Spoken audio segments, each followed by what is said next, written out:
Ted Yoho. Ted, nice to see you. Let me get this for you there. Committee on Foreign Affairs will come to order. I ask that everybody in the room, regardless of your position, please rise, join me in reciting the Pledge of Allegiance.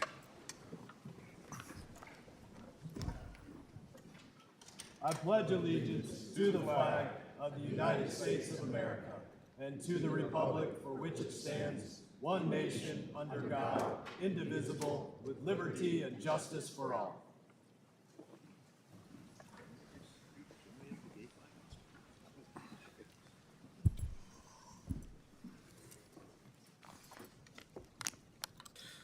The purpose of today's hearing is to discuss the misuse of public trust through USAID's woke programming and explore ideas for reorganization to promote a stronger, better, and more prosperous United States. I now recognize myself for an opening statement on this hearing. I can tell you that we are here today very simply because many of the people and many of the programs in USAID have literally betrayed America. My colleagues to my left will say that I'm lying about these programs, and I know they damn well wish that I was lying. The programs that USAID and the State Department have spent money on are indefensible. They hurt America standing around the globe, and I think the fact is clear that America would have been better off if your money had been simply thrown into a fireplace.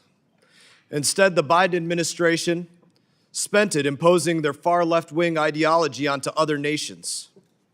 Under them, USAID spent $2 million for sex change surgeries in Guatemala, $22 million to increase tourism in Tunisia and Egypt. That's not life-saving. $520 million to pay consultants to teach people in Africa about climate change. That's not medicine. $4.5 million to teach people in Kazakhstan how to fight back against internet trolls. That's not life-saving. $20,000 to help LGBT individuals vote in Honduran elections.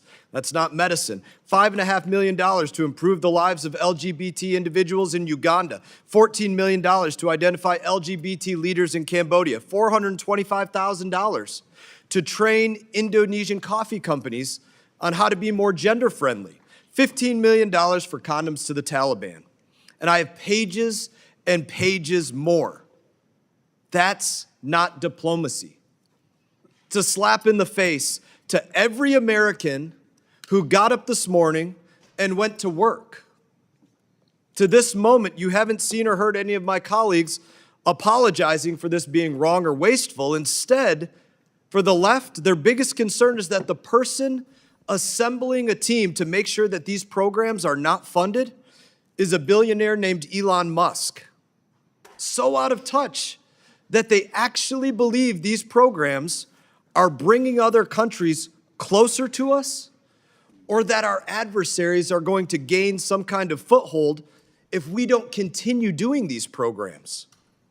That's not what competing looks like for the United States of America. On the contrary, last month, when I participated in a Q&A with my colleague here to the left in the United States Institute of Peace, which will have to explain their funding, the Ugandan ambassador stood up and said these programs were not doing anything to improve relations between our nations. Take a look at the video.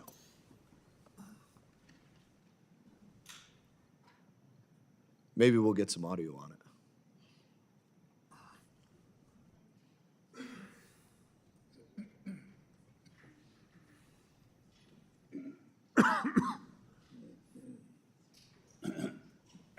Maybe we won't get audio on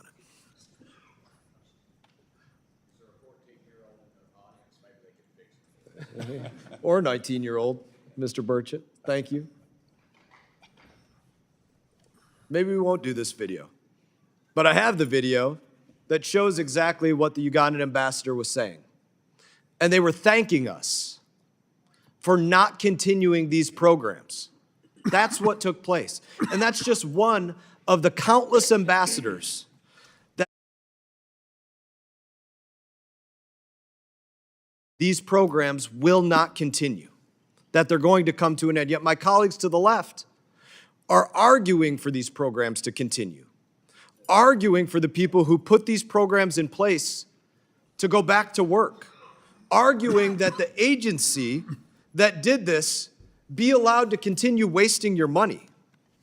They're going to argue that President Trump doesn't have the authority to do this, but the fact is, of those who were in Congress, all but 3 of them voted to give him the authority in 2024, and it says very specifically in SFOP's approach that the administration may potentially expand, eliminate, consolidate, or downsize covered departments or agencies or organizations. That's the language of the authority. It's not just the content of USAID that is the betrayal. It's the larceny that USAID has conducted. Crooked NGOs around Washington, D.C., swindling American taxpayers out of their money. A recent audit found that USAID's implementing partners were using upwards of 50% of their grants for overhead costs, not life-saving measures. The administration has said that the aid pause is temporary, and they have proven it. The recipients of USAID programs, they can apply for a waiver. I have a list with me. Many have applied, many have been denied, and some have received waivers that actually proved their work was life-saving. Let me give a warning to my colleagues. It will be short-sighted of you if you turn a blind eye to USAID's betrayal and more broadly the betrayal within the State Department. Because we are going to bring in the people who put these programs in place. We are going to show to the American people exactly what they were doing. The videos, the documents, the everything, they are going to see it. Like $25,000 for a drag show seminar for Venezuelan migrants in Ecuador, and we are going to show you that video.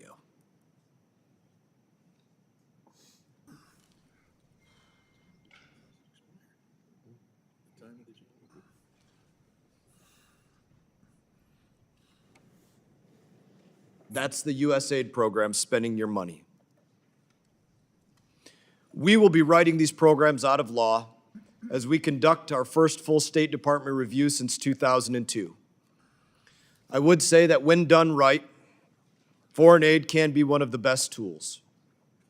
It can help strengthen our relationships with our allies that need a hand up, and it can help countries realize that America is the best partner.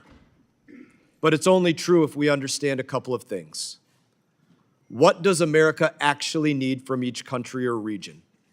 What does that country or region actually want from the United States of America? Because it's not these things.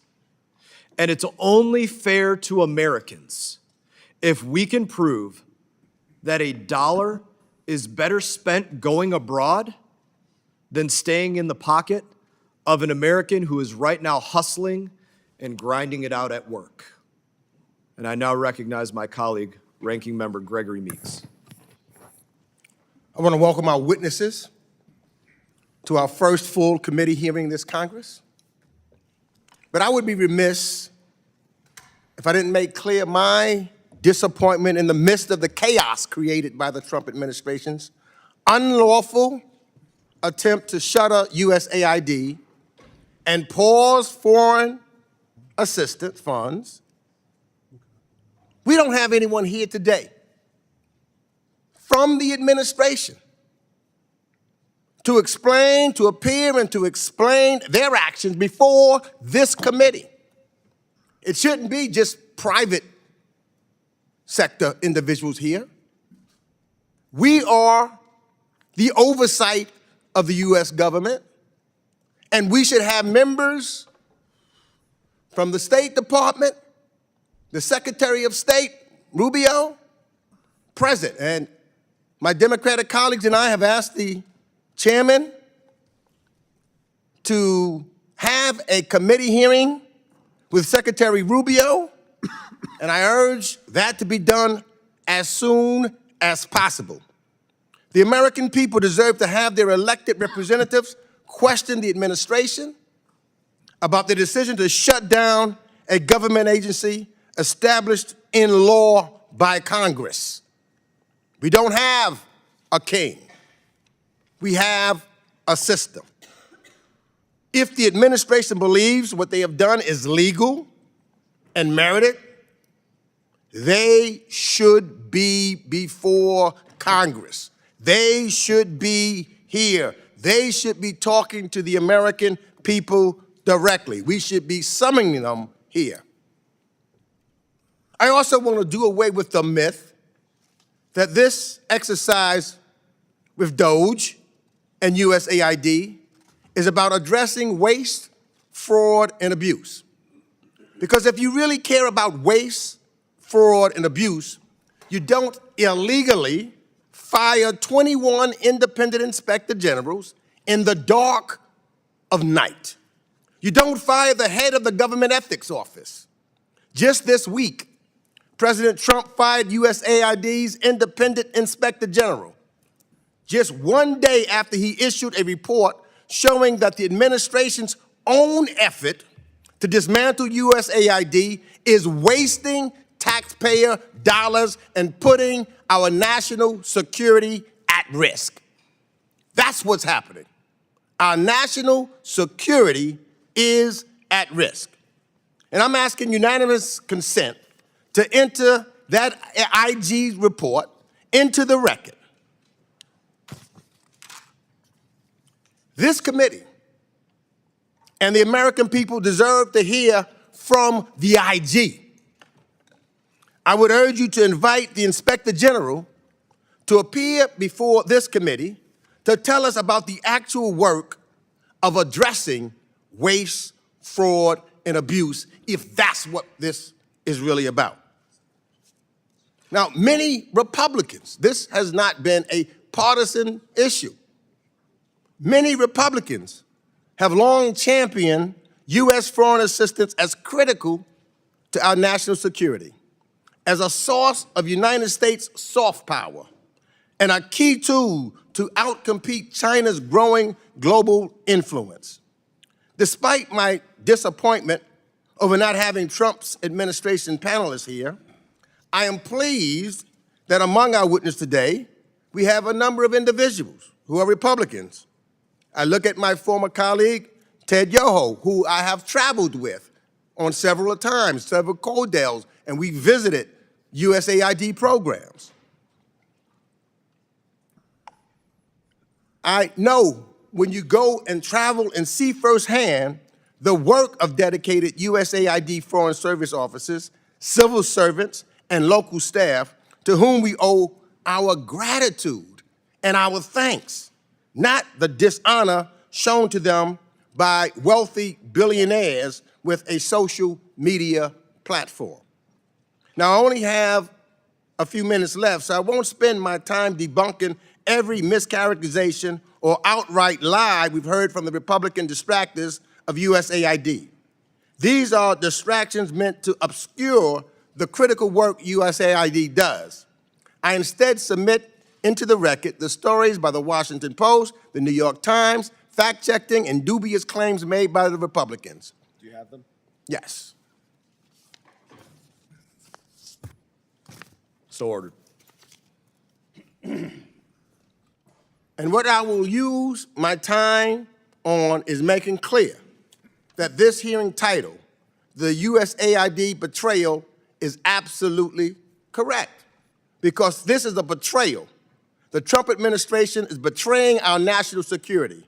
It is betraying our allies. It is betraying the Americans who carry out USAID's mission in some of the world's most challenging and dangerous places. It is betraying the generosity of the American people, and it is betraying the investments Americans have made for decades to stop diseases before they spread, to make sure girls have the same educational opportunities as boys, and to make sure that the innocent victims ravaged by war or natural disaster have basic human necessities. It's betraying babies who have been born with HIV in the last 3 weeks who could have been born HIV-free if only we continued to provide their mothers with the necessary medication they were sitting on the shelves. It's betrayed America's victory in nearly wiping out polio around the world by stopping the funding to stamp it out in the last 2 countries on earth with the virus still present.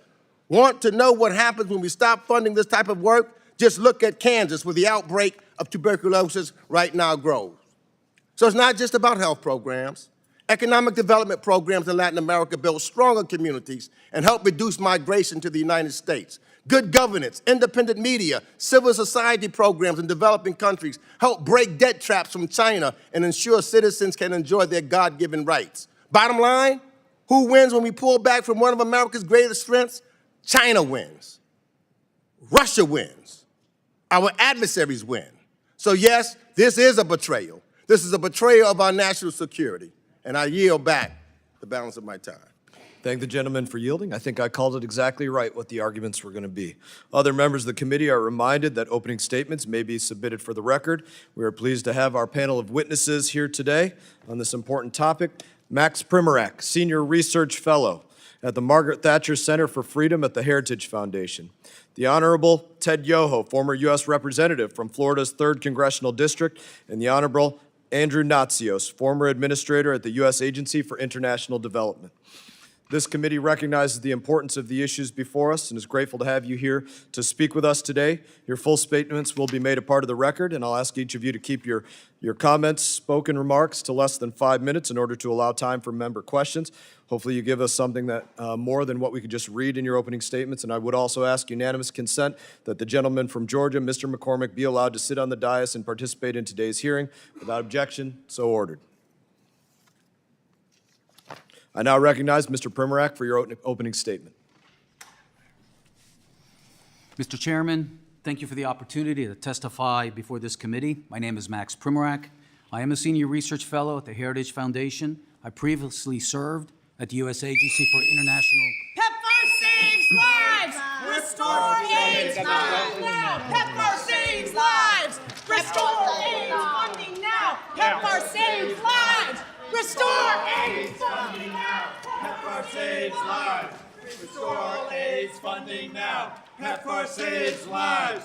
Restore AIDS funding now! PEPFAR saves lives! Restore AIDS funding now! PEPFAR saves lives! Restore AIDS funding now! PEPFAR saves lives! Restore AIDS funding now! PEPFAR saves lives! Restore AIDS funding now! I guess these guys don't watch the news. They didn't realize that PEPFAR was one of the many programs that did prove to be life-saving, so the funding was restored. Somebody better give them a link to, I don't know, maybe Fox News or something like that. You may resume your opening statement. Mr. Chairman, I previously served at the U.S. Agency for International Development and the U.S. Department of State. I've dedicated 35 years to international relations work. The views I express here today are my own. President Donald Trump's decision to shutter USAID reflects the agency's loss of bipartisan support in Congress and the trust of the American people. It exposes a bureaucracy that went off the ideological rails and no longer reflects the will or the values of the American people. What should be and must be an effective tool of U.S. foreign policy has turned into a partisan global vehicle focused on spending money rather than achieving concrete outcomes aligned with American interests and on imposing radical social ideas that divide us at home and spur resentment abroad. They refuse to be held accountable to Congress and American taxpayers who fund them. Advocates evoke dangers to our national security, citing programs to counter communist China, protect us from the global spread of infectious diseases, and provide life-saving humanitarian aid. I understand the importance of these programs.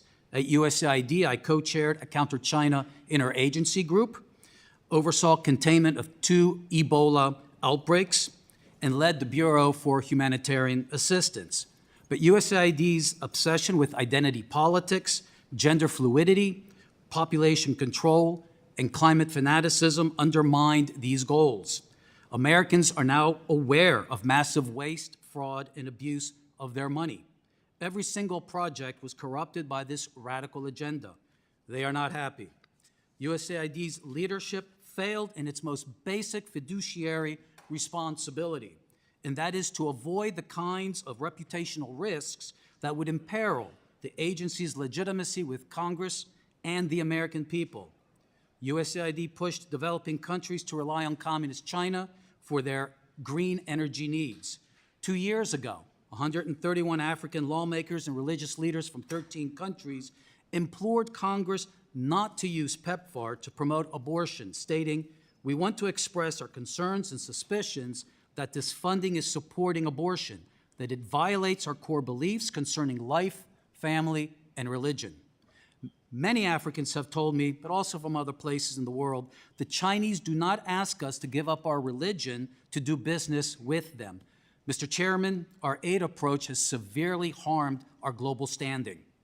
USAID's humanitarian system is also broken. In Gaza, American aid financed Hamas's campaign to exterminate Israel. Similarly, in Afghanistan, Yemen, and Syria, where we lack physical presence to ensure that our aid is not diverted to terrorists, our aid is sustaining these war economies.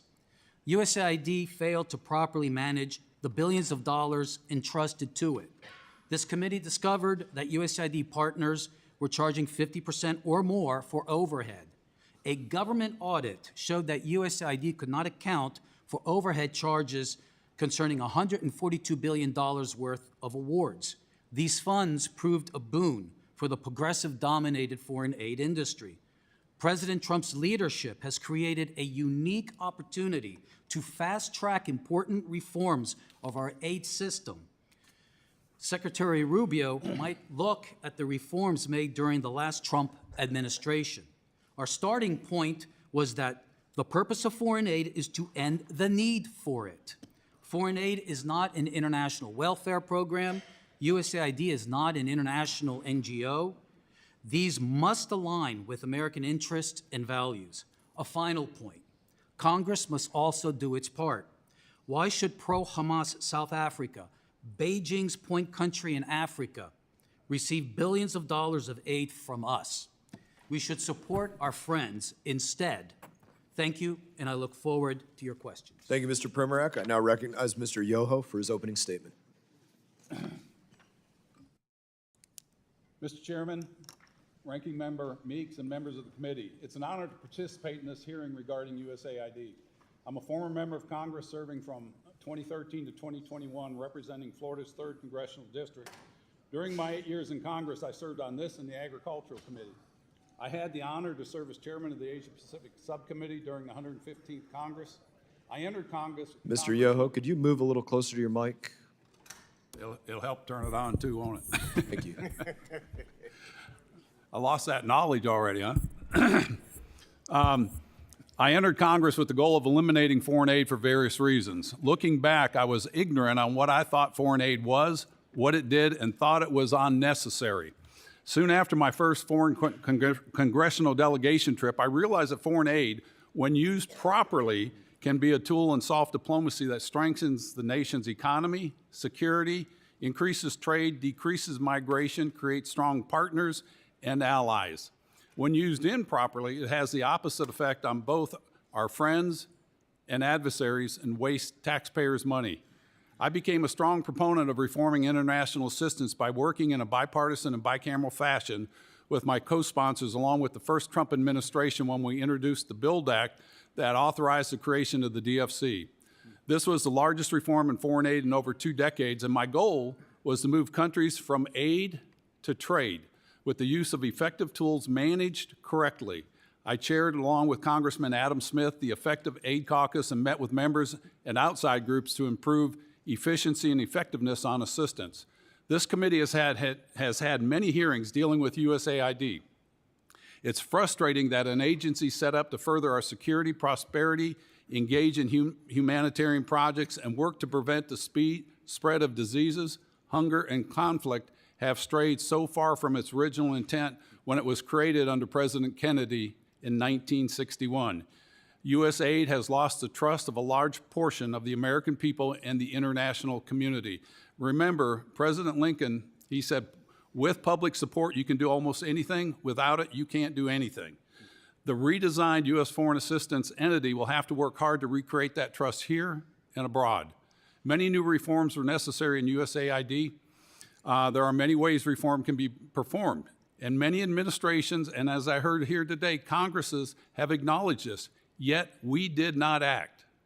The Trump administration acted, and there's a lot of angst and concerns about who has authority, how's it going to be done. Those debates will go on as long as people want to debate, criticize, and complain.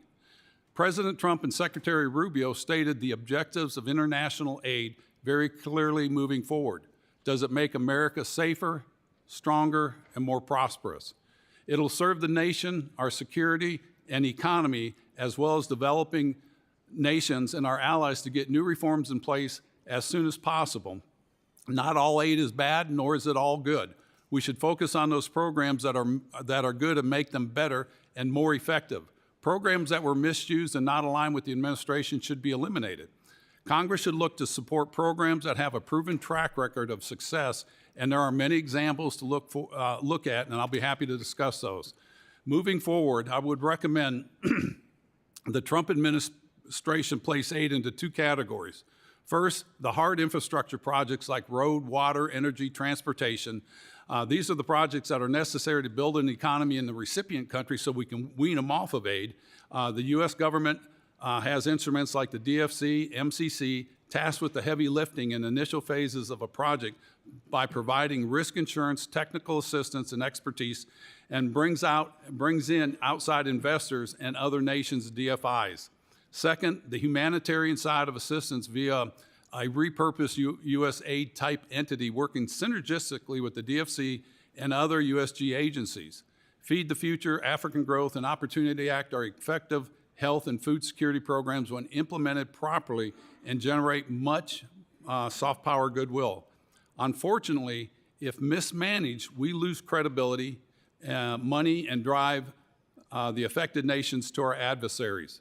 By pausing U.S. international assistance, a vacuum is created. China, Russia, or other are already moving in to fill those voids. The U.S. must quickly bring back the authorization, funding, and a knowledgeable workforce to implement those programs that align with the administration's goal. Does it make America safer, stronger, and more prosperous? One last point. By not being effectively present can be arguably worse than pausing a program. And all you have to do is look at South and Central America and look at how much we've ceded to China and their influence from Russia, China, and Iran. That has to be dealt with immediately. That's a national security threat.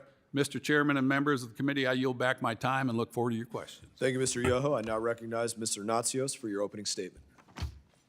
Thank you very much. I speak for myself today.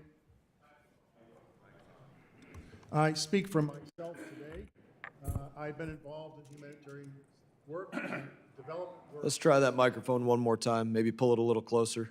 Okay, how's that? Much better. Better, okay.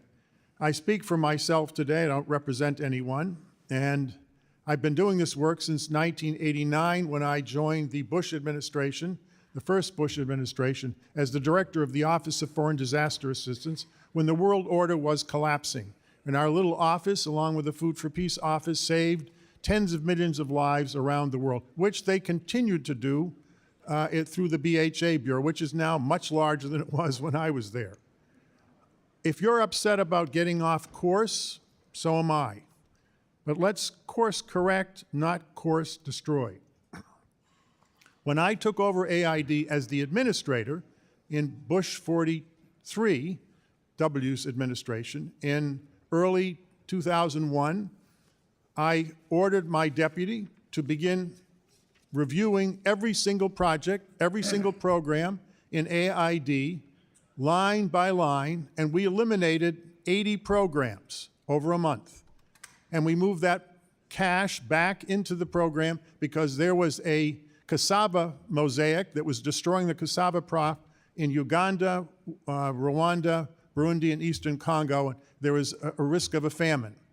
And we got cuttings in, and we stopped the pandemic, the disease pandemic for the cassava.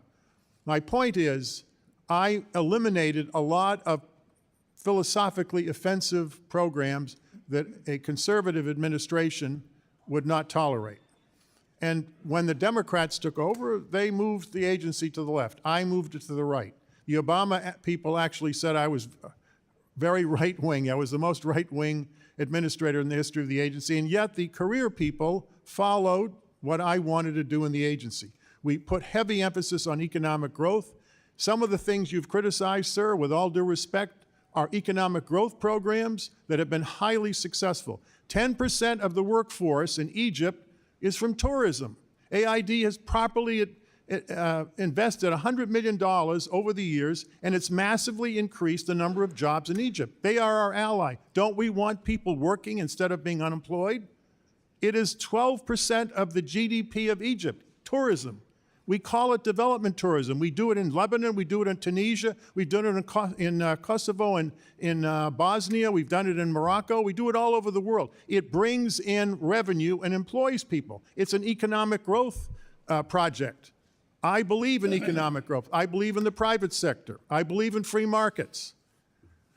That's what AID does. The notion that AID is some kind of a Marxist institution is absolutely ridiculous, okay? I know the career officers. I work with them.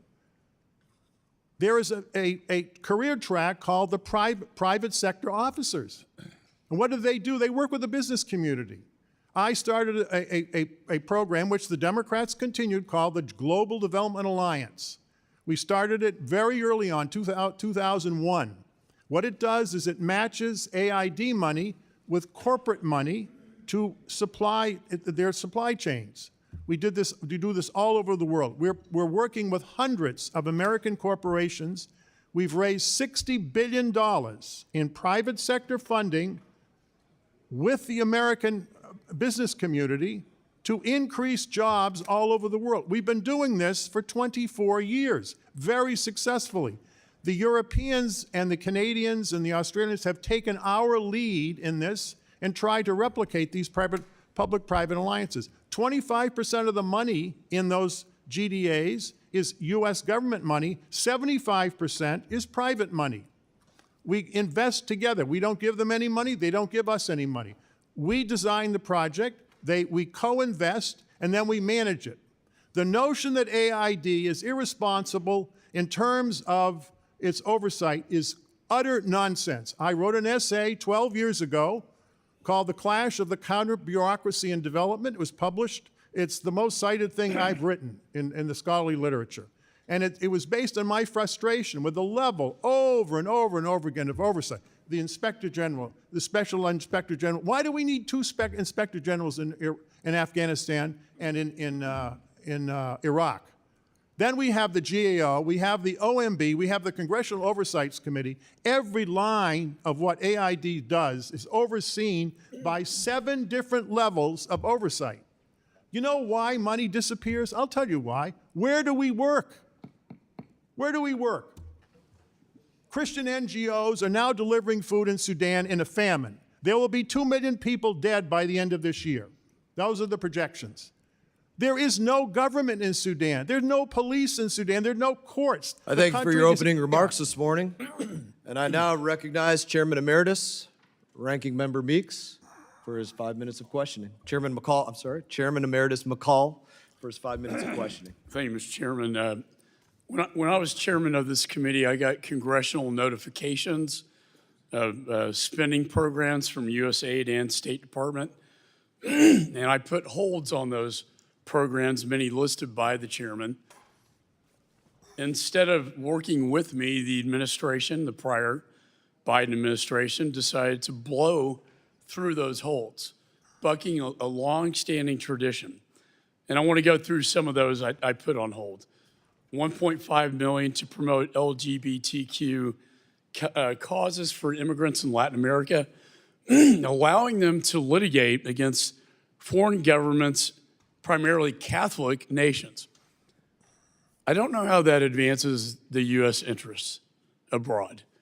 And as a Catholic myself, I find that very offensive. We've also heard about the $15 million for condoms and contraceptives to Afghanistan, a country under Sharia law, $15 million. What did USAID do? They blew through my holds in complete and utter disregard of this committee's oversight responsibilities. I also uncovered the department had spent $500,000 to advance atheism in Nepal. Atheism in a country where Tibetan Buddhists is a predominant religion. What does that have to do with advancing U.S. interest abroad?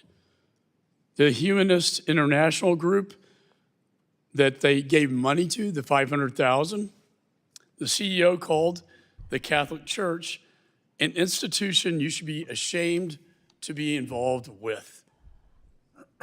Our taxpayer dollars to condemn the Catholic Church.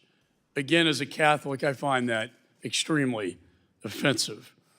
And then the one we've heard so much about, $20,000 for drag shows and drag workshops in Ecuador. Mr. Chairman, I've seen the video you sent out.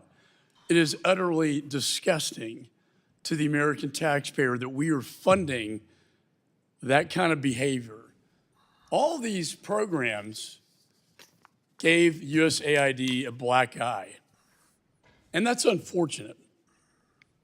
Because you go back to the Marshall Plan, really the genesis for thinking about USAID. The Marshall Plan was one of the most successful programs we endeavored in after World War II to make sure a Hitler never rose from the ashes again. The Food for Peace program, sir, that you discussed, the American farmer benefits from this. It's been extremely successful. Why was USAID created in the first place in 1961? It was to counter the Soviet Union during the Cold War. I believe it still has a legitimate purpose to counter the rising threat of China and Belt and Road and our other foreign adversaries. It also has the ability to counter terrorism. Lindsey Graham and I passed the Global Fragility Act. State, DOD, USAID, all working together to stabilize, destabilize nations, which breed terrorism. PEPFAR, one of the most successful global health programs ever developed under President Bush. Yet all of this is called into question because of the irresponsibility of the Biden administration's woke agenda and policies. Mr. Yoho, we've been friends. We work together, colleagues. Your greatest legacy is the BUILD Act, and we need to reinforce that policy as well. But when you look at the core mission, all these programs need to go, and they will be gone. But as we look at program by program and strip down to the core mission, do you still believe that this is a worthwhile endeavor, the core mission of USAID? I do. I think what you see over a period of time is a mission creep. You know, these programs were designed with purity of purpose. This is what they're supposed to do. And when you get mission creep, you get these things that we're seeing, and they're indefensible, some of the programs that you guys mentioned. And that loses trust, like you said. And in business, what I've learned, and I think everybody can agree with this, people like to do business with people they know, they like, and they trust. If that's true with us on a business setting, it's the same in nations. If other nations know us, they like us, and they trust us, they're going to do business with us. And we've heard this over and over again.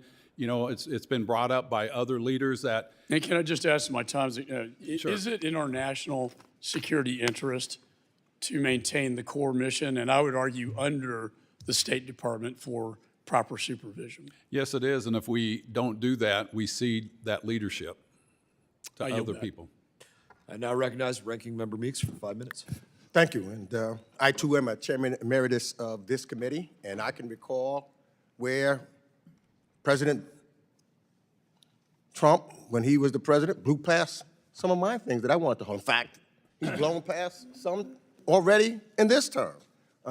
So that's just the will of what presidents do at times in that regards. But in this instance, 93 missions, every one has been closed. Every one. That's not trying to fix something. That's destroying something. But let me just stop there, because one of the reasons why I asked Mr. Natsios to testify here, because he is a lifelong Republican, and he understands the insides and the outsides of running USAID. More so than anybody, no disrespect to anybody that's on this panel. He's the one that has done it. And I will admit, we don't agree on certain things. Democrats and Republicans don't agree. Some things that Republicans do that I believe is full of waste, destructive, but if they win the elections, they have a choice to try to move it in that direction. When Democrats win, what we stand for, we move in our direction. That's part of having a free democratic society. We're not Russia. So I want to put the politics aside for this discussion and ask Mr. Natsios, can you explain to the committee why you believe foreign assistance and the work of USAID, as you've done so, is so essential, and you feel so passionately enough about it that you did respond? Because I've seen administrators, Democrats and Republicans alike, who have worked at USAID alike, come out against closing USAID. Can you tell us that today? Well, let me tell you two stories. One story is my last month at AID. No one knew except my wife I was going to leave and teach at Georgetown. And this was December of 2005. And I always would get a briefing from the director of counterterrorism at the CIA. And he came in to see me and he said, Mr. Natsios, the chatter is you're coming and they're going to attempt to assassinate you. I said, who? He said, well, obviously the Taliban. I said, why are they going to assassinate me? Because you're the head of AID. They can't deal with AID. They can deal with the military. They just shoot each other. But they can't build health clinics. We built 400 health clinics. We got the child mortality rates and the maternal mortality rates down by a third. It took 7 years to do that, but we did it very successfully.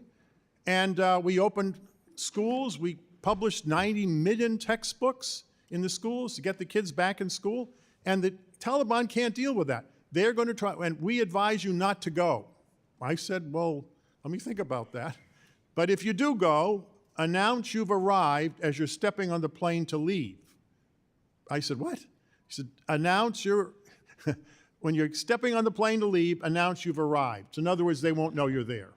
So I went, I decided to go, and nothing happened, and I did what he suggested.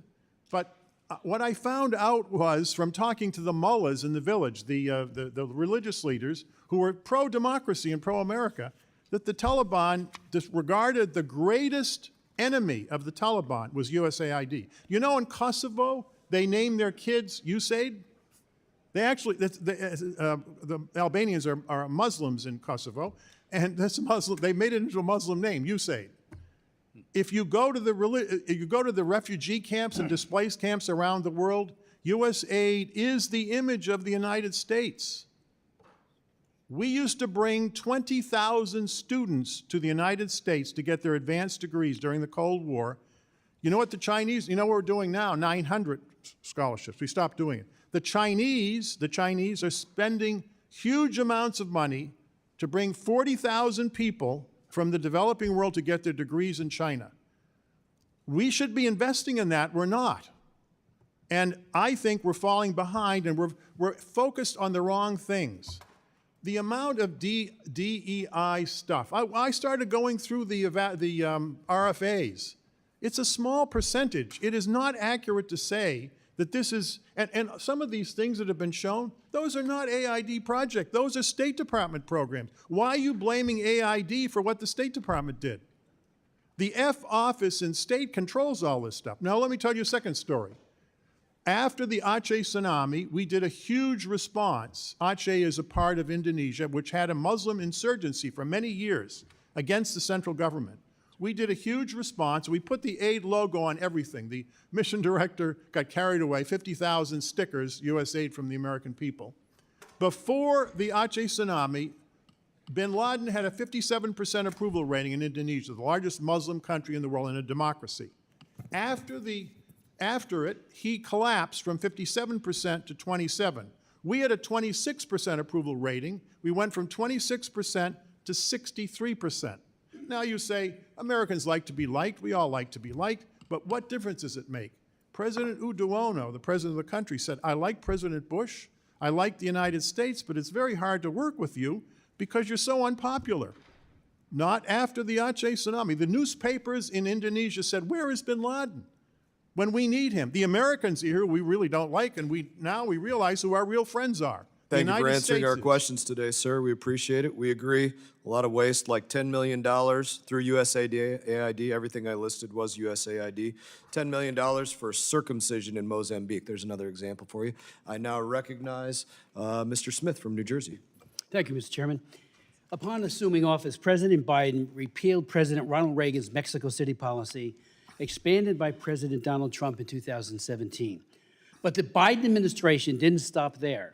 They initiated a new, radical vision that integrated aggressive abortion on demand into PEPFAR programming, called it Reimagining PEPFAR, that included explicit guidance directing recipients, and this is billions of dollars of U.S. taxpayer funds, to use their leverage to enact pro-abortion laws and policies in PEPFAR countries.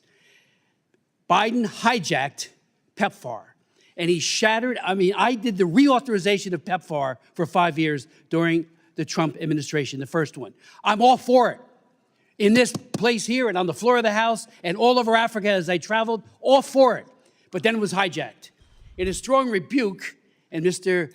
Max had mentioned this earlier, 131 African lawmakers and religious leaders said that the PEPFAR funding is supporting abortion, and they admonished us to say the NGOs that we finance are hijacking their ideals by pushing it so aggressively in Africa. Mr. Natsios, you testified today, and I read your written statement, that USAID needs to be refashioned, and you said that, quote, you believe it is bad policy to transfer domestic culture wars into politics to the developing world. Do you believe that the Biden administration was wrong to integrate abortion on demand as into global health? Because they did it across the board, USAID, and of course PEPFAR. Much of that money is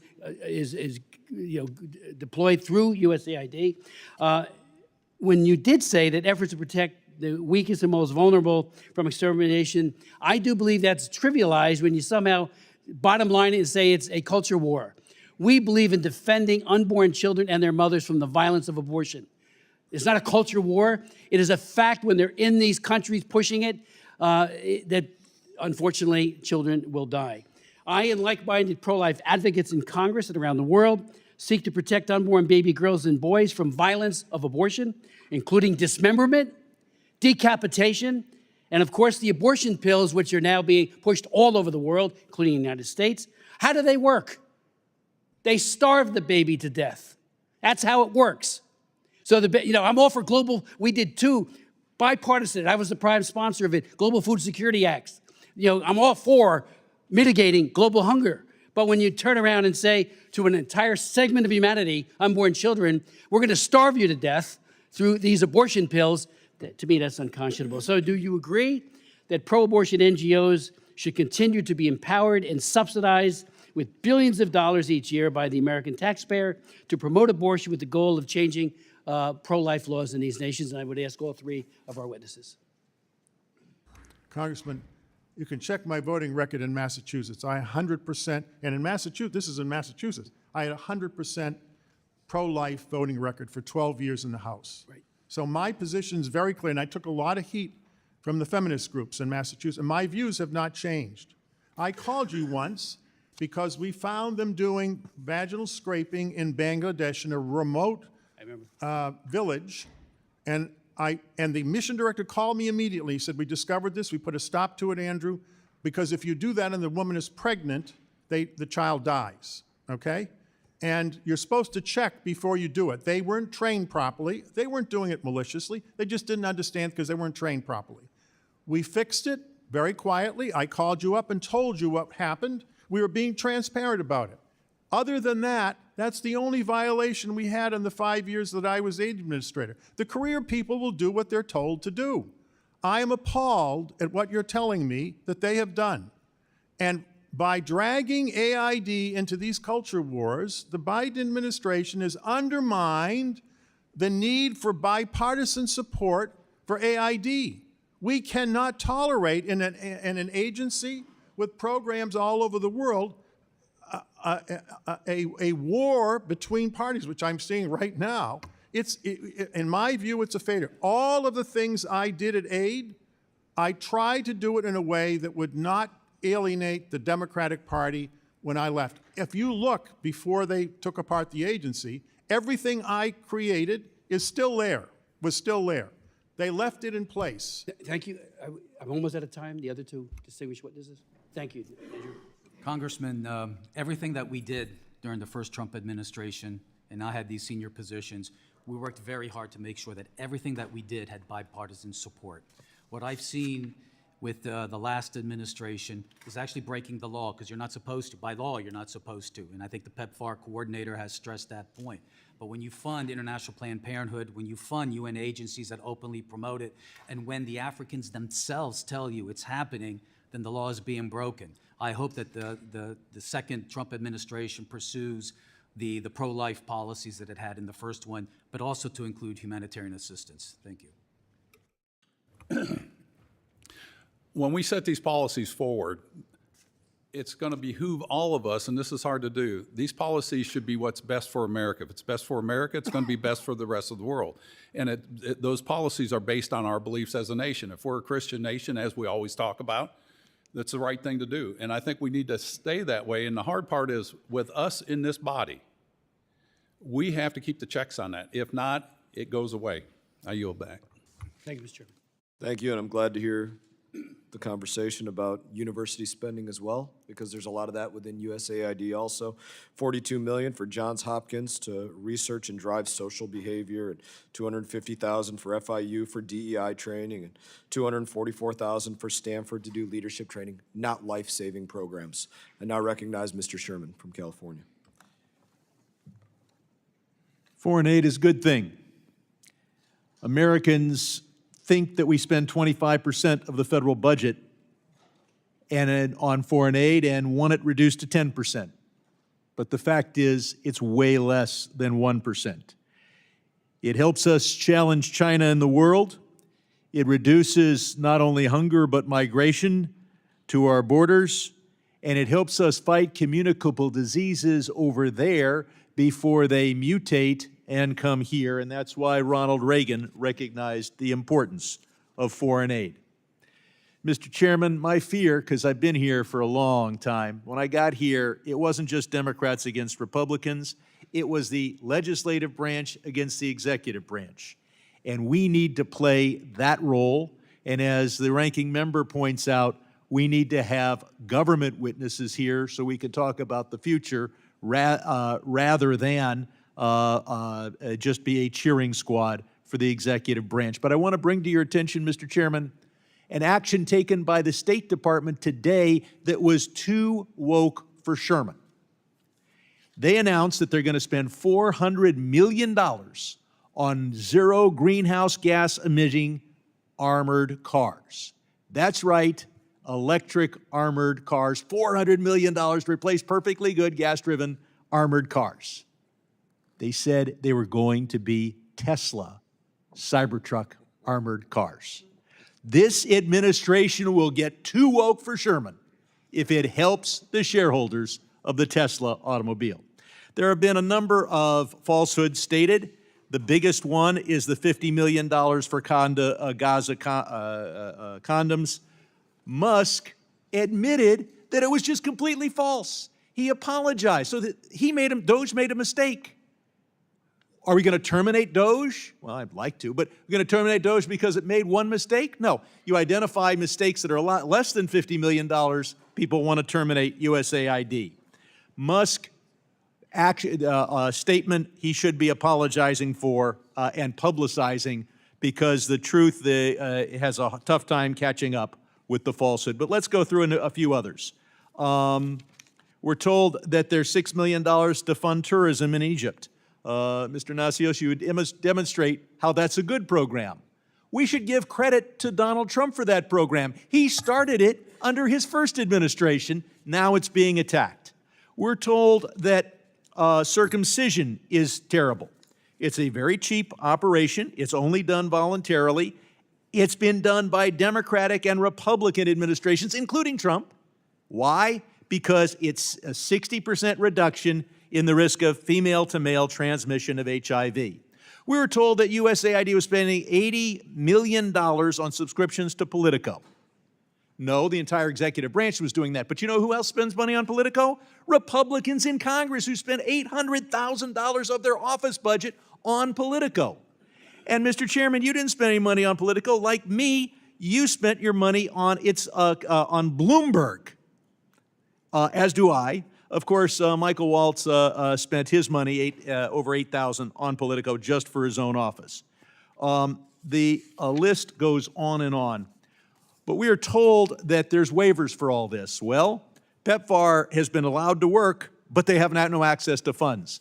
But what doesn't get a waiver is democracy programs, and we need democracy in Iran. Education programs and economic development. So it's okay under Trump to give a hungry man a fish, but it's illegal to spend $1 to teach him to fish or to tell him how to get a fishing pole. And under that, we'll be feeding hungry Egyptians forever because they won't have the tourism so that they can buy their food on the world market. We need education, we need democracy, we need economic development. Finally, there's a sad incident. 71-year-old Pei Kao Lau. She was able to survive and flee from Myanmar to Thailand. She was in a camp with over 10,000 people. They cut off the money and they cut off her oxygen, and she died. And no future waiver is going to bring her back to life. Mr. Chairman, I ask that this committee take a minute of silence to remember Pei Kao Lau.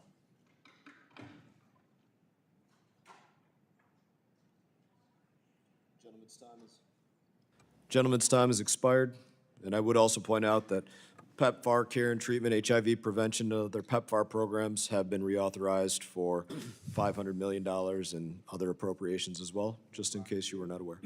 We now recognize Mr. Wilson, from Mr. South Chairman? Carolina. Mr. Wilson is recognized. Thank you very much, Chairman Brian Mast, and thank you for your leadership on this very important hearing. In the past, I have supported the very inspiring messages and missions of American outreach. I have, though, sounded the alarm for abuse and wasteful spending in aid programs, sadly, for years. We've routinely seen aid diverted to dictators such as Assad of Syria and oppressing the very people it was meant to help. The Biden administration insanely provided and funded woke, deranged depravity in Syria instead of trying to help the people, and the UN delivered aid through the regime itself to the people as they were being slaughtered by Bashar al-Assad. Legitimate aid was diverted from the needed earthquake recovery that occurred there in Syria. Fortunately, Assad is now removed by the people of Syria, and he is in hiding, of course, in the appropriate location, Moscow, with war criminal Putin.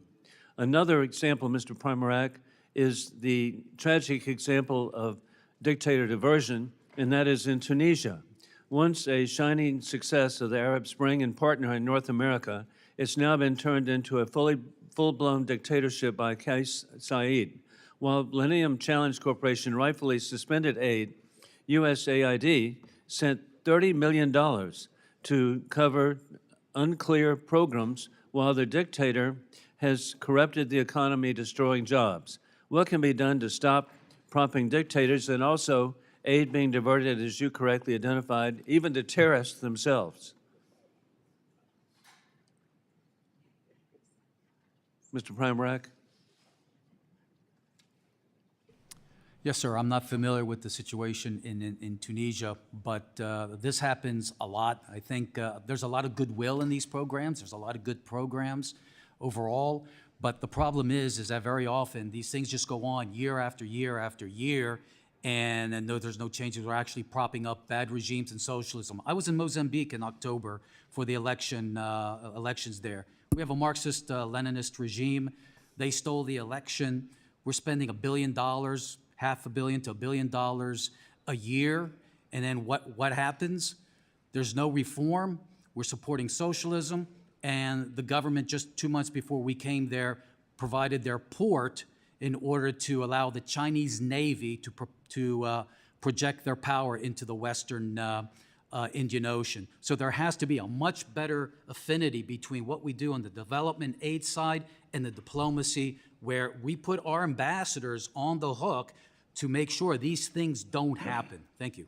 And indeed, we've seen in the Republic of Georgia, the corrupted election of October, where the legitimate president, Salome Zurishvili, has been replaced by a Georgian dream, which, as you identify, ports. Indeed, the Chinese Communist Party has taken over the port there in Georgia on the Black Sea. And simultaneously, the Georgian dream dictatorship in Tbilisi has reached out to work closely with Tehran at the same time as Tehran has sent assassins to murder Donald Trump. With that in mind, thank goodness we have good people like our Congressional alumnus, Ted Yoho, here. And so, Ted, delivery mechanisms for aid have been co-opted by enemies of the United States running the UN. Fortunately, President Trump has appointed Elise Stefanik as the UN ambassador in the tradition of Ambassador Nikki Haley, who will stand firm for America first. Many of the nonprofits that are doing the bidding of dictators are being supported. What can we do to ensure that indeed these agencies are working for the people we're trying to help and not prop up dictators or support terrorists? I think the biggest thing is just oversight, and we need to follow up on the oversight. We hear every year how many erroneous spending programs there are, how money's being wasted. We hear those reports, but yet when I was in Congress, I didn't see us acting. It was hard to get everybody to act, and that's where I go back to the purity of purpose and what is the mission. We have to stay within those guardrails, and we need to make sure, well, the body of Congress needs to make sure that they stay that way. And it's a tough thing. You know, if it was a static world, it would be easy, but it's a tough world. And also in the best Florida tradition, our Secretary of State, Marco Rubio, has announced just last week a great letter to Chairman Mast about how they would be stepping in to identify programs and promote those that promote the people of legitimately in the world who need it. I yield back. Thank you, Representative Wilson. Now recognize Representative Keating. Thank you, Mr. Chairman. I welcome two of my former colleagues here, Ted Yoho, who was one of the more conservative people I served with here in Congress, and Andrew Natsios, who I think is the most conservative member I served with in the Massachusetts House as a Republican, and Republican leader in Massachusetts as well. You know, I think that what we're seeing with our witnesses like this, is the fact that up until 3 weeks ago, this issue, USAID, used to be the most bipartisan issue. And I've been on this committee now for 14 years plus. We used to agree with these things. We could find things wrong with it that we can correct. And the irony of all this is this: the Republicans are in charge of the White House, the House, and the Senate. They have the power to do this the right way. They have the power of oversight to look at all the things that are being pointed out. That's your responsibility if you don't like it, and you have the power to do it. You don't need this draconian executive directive to do it. It's causing chaos, not just here in this country, but around the world. It's not necessary, and it's a huge departure from everything I've seen occurring in the 14 years before this. Along those lines, I'd like to submit, Mr. Chairman, a letter to the Republican and Democratic leadership in the House and the Senate, and it's from almost 150 former administrative officials, Republicans and Democrats, those who served in the military and the State Department, and urging the rescission of the Trump executive orders aimed at freezing our foreign assistance and dismantling USAID. It deplores the undemocratic and unconstitutional dismantling of these agencies. I'd like to submit this for the record with unanimous consent. And I'd also like to point out some other correspondence that occurred around this issue. The people that praised this action, where did they come from? I'll tell you where they came from. They came from our greatest critics, the greatest critics of democracy right now in the world. They came from the leaders of Russia and Hungary and Venezuela. They're praising this effort. That's who's for this effort. In fact, the Speaker of the Russian State Duma said that anyone who received funding from USAID should be made to publicly confess and repent on Red Square. That's who's praising this. That's who's happy with this. Putin's happy with this. This is so important now in Ukraine. One example, Putin's primary target in Ukraine is to destroy the electrical grid, to use that as an energy weapon of war against the Ukrainians in his illegal aggression. And what does USAID do? They're helping to train and give the resources so that the Ukrainians can repair these damaged electrical grids so they can keep the power on and fight Putin. Putin's happy with this. I mentioned the military leaders. General Mattis, who is also Secretary of Defense under Donald Trump, he used to come to this committee time and time again and say, don't fully fund these programs like USAID, and you know what? If you don't fund it, just buy me some more ammunition. The military in our country understand the importance of this program. I've had discussions for years, and I just recently had discussions with our special operations forces. Those people, I respect them beyond words. They are in the most dangerous parts of the world, in small numbers, a global footprint, working to know where our greatest threats are in the country. They're placed in positions hosting the most dangerous threats to our country, as are so many people working for USAID, risking their lives as well, trying to secure the safety of people, not just in the world, but in our own country, from terrorist threats that are metastasizing and pose increasing threats right here back at home. They told me of the importance of USAID. They told me how they work together on security issues, on intel issues, on understanding how they can use their ability to keep us safe and use it more effectively. And they particularly pointed out what a threat China is, and it'll become a greater threat in the absence of USAID. That's who's asking us not to make these draconian changes. And you know, do it the right way. All those things you do, all the little small cuts. I won't say anything about circumcisions being a small cut. Listen, all these small cuts, you have the power to do it yourself. Do it. Do it the right way. Don't support this. I yield back. I thank the gentleman from Massachusetts. We will write $10 million of foreskin out of the budget. I now recognize Representative Perry. Thank you, Mr. Chairman. USAID was created through executive order in 1961 by President Kennedy, long having lost and strayed from its mission, lost its direction. Even the Clinton administration tried unsuccessfully to reform it. And we spend, I don't know, somewhere between $40 and $50 billion annually on this organization. And with the things that you hear, well, many of us, probably most of us in this room, agree with projecting America's power for the good of all the world around the globe. Quite honestly, if our enemies were asked to design a foreign aid program that would actively undermine the United States of America at maximum cost to the taxpayer, they would be hard-pressed to create a scheme more effective than USAID. That's shocking to say, but I just, it's, look, let's just go to a couple things here. We left Afghanistan, and I'll just I'll characterize it as left in August of 2021. August of 2021. So the Taliban's in charge. Taliban threatens the lives of the NGO personnel distributing USAID. They claim credit for USAID distribution. They interfere with the distribution of USAID aid. They tax the beneficiary of the aid. They tax the delivery service. They steal the food commodities. They divert the funds. They extort citizens for protection for USAID aid. They create sham procurement schemes and they threaten the lives of those who oppose those schemes.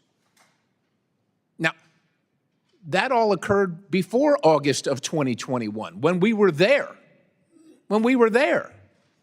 Now, you know, you don't have to be a rocket scientist. You could just read the Taliban is classified, and if you don't know, the Taliban's in charge of Afghanistan. They're classified as a specially designated global terrorist organization by OFAC.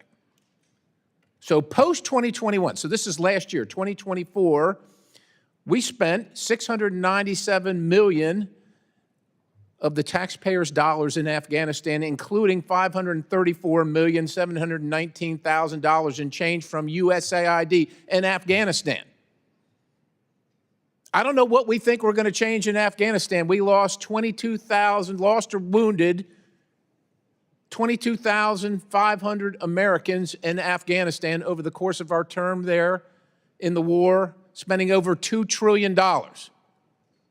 We're just going to keep on spending because somehow we think it's going to get better. And if you're wondering who's in charge of Afghanistan getting the money, and that money I just mentioned, the $697 million is on top of, and is in addition to the weekly to every 10-day shipments in cash of $40 to $80 million. Afghanistan is ruled by folks named Sarajuddin Haqqani. The Haqqani network mean anything to anybody in the room? How about Abdullah bin Laden, who gets some of that money? Does that name ring a bell to anybody in the room? Because your money, $697 million annually, plus the shipments of cash funds madrasas, ISIS, Al-Qaeda, Boko Haram, ISIS-Khorasan, terrorist training camps. That's what it's funding.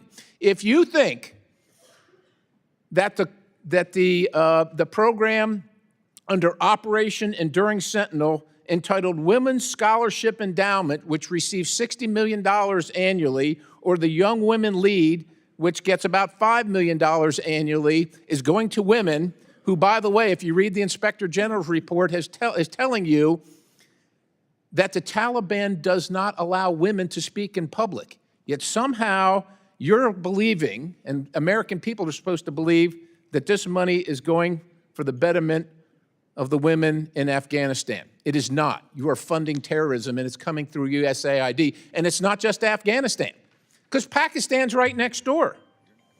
USAID spent $840 million in the last 20 years on Pakistan's education-related program.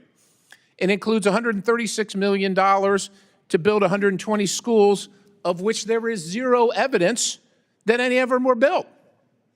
Why would there be any evidence? The Inspector General can't get in to see them. But you know what? We doubled down and spent $20 million from USAID to create educational television programs for children unable to attend the physical school.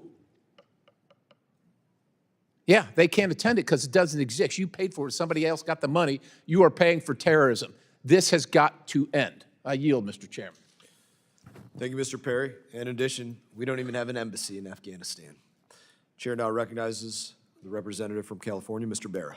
Thank you, Mr. Chairman. I want to start off by, I know a lot of USAID workers, former workers, alumni are watching this hearing. I want to thank them for their work. They're patriotic Americans. They're out there, they're doing God's work, helping save lives and everything else, and I'm sorry that you guys are caught up in this. So I want to appreciate this on behalf of the United States of America. You guys are patriotic Americans.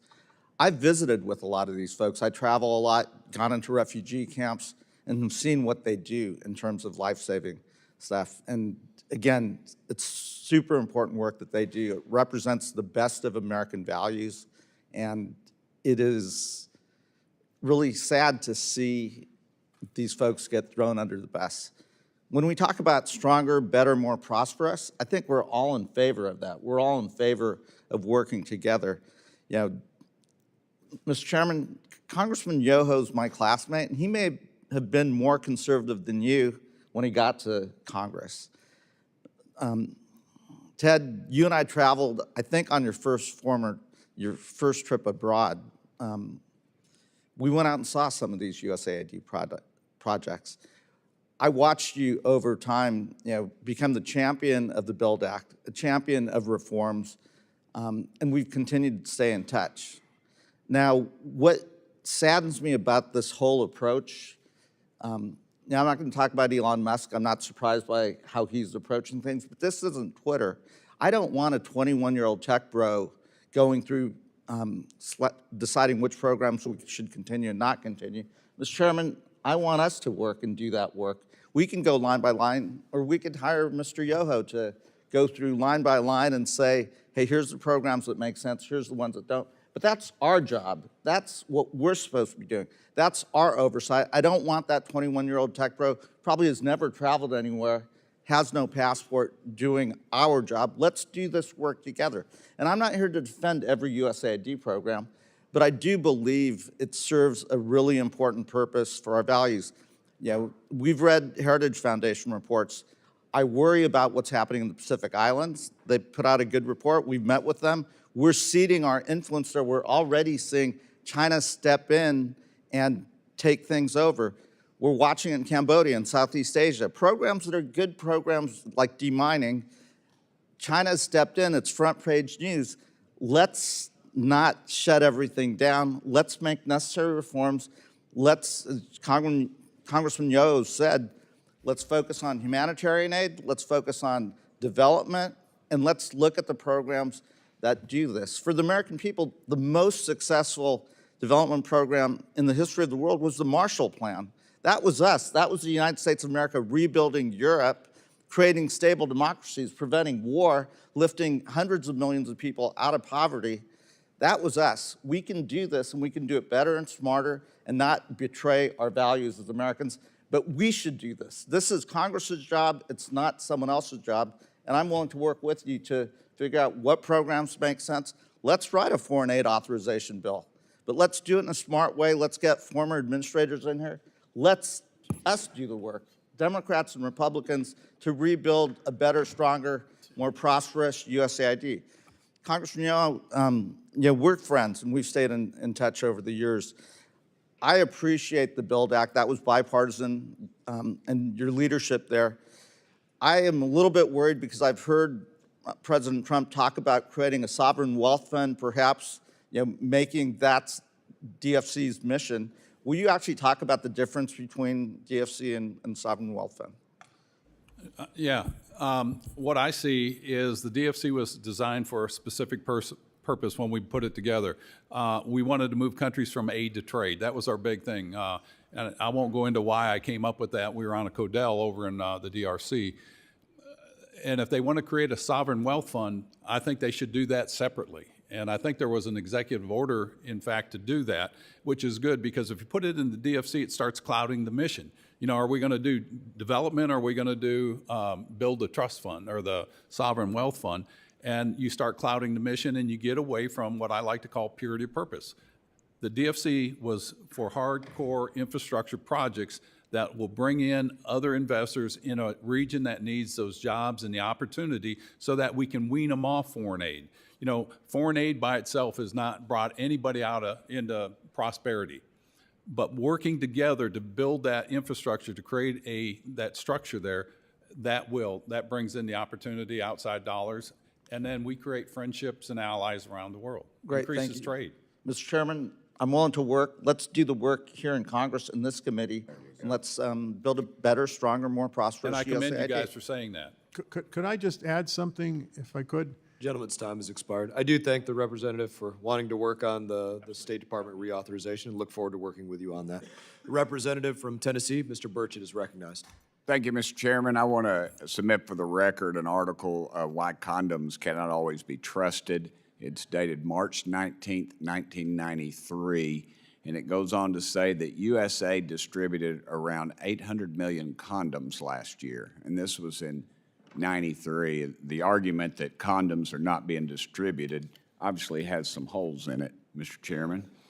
Mr. Primorac, can you provide an example of USAID programs, a USAID program that was harmful to the U.S. foreign interests?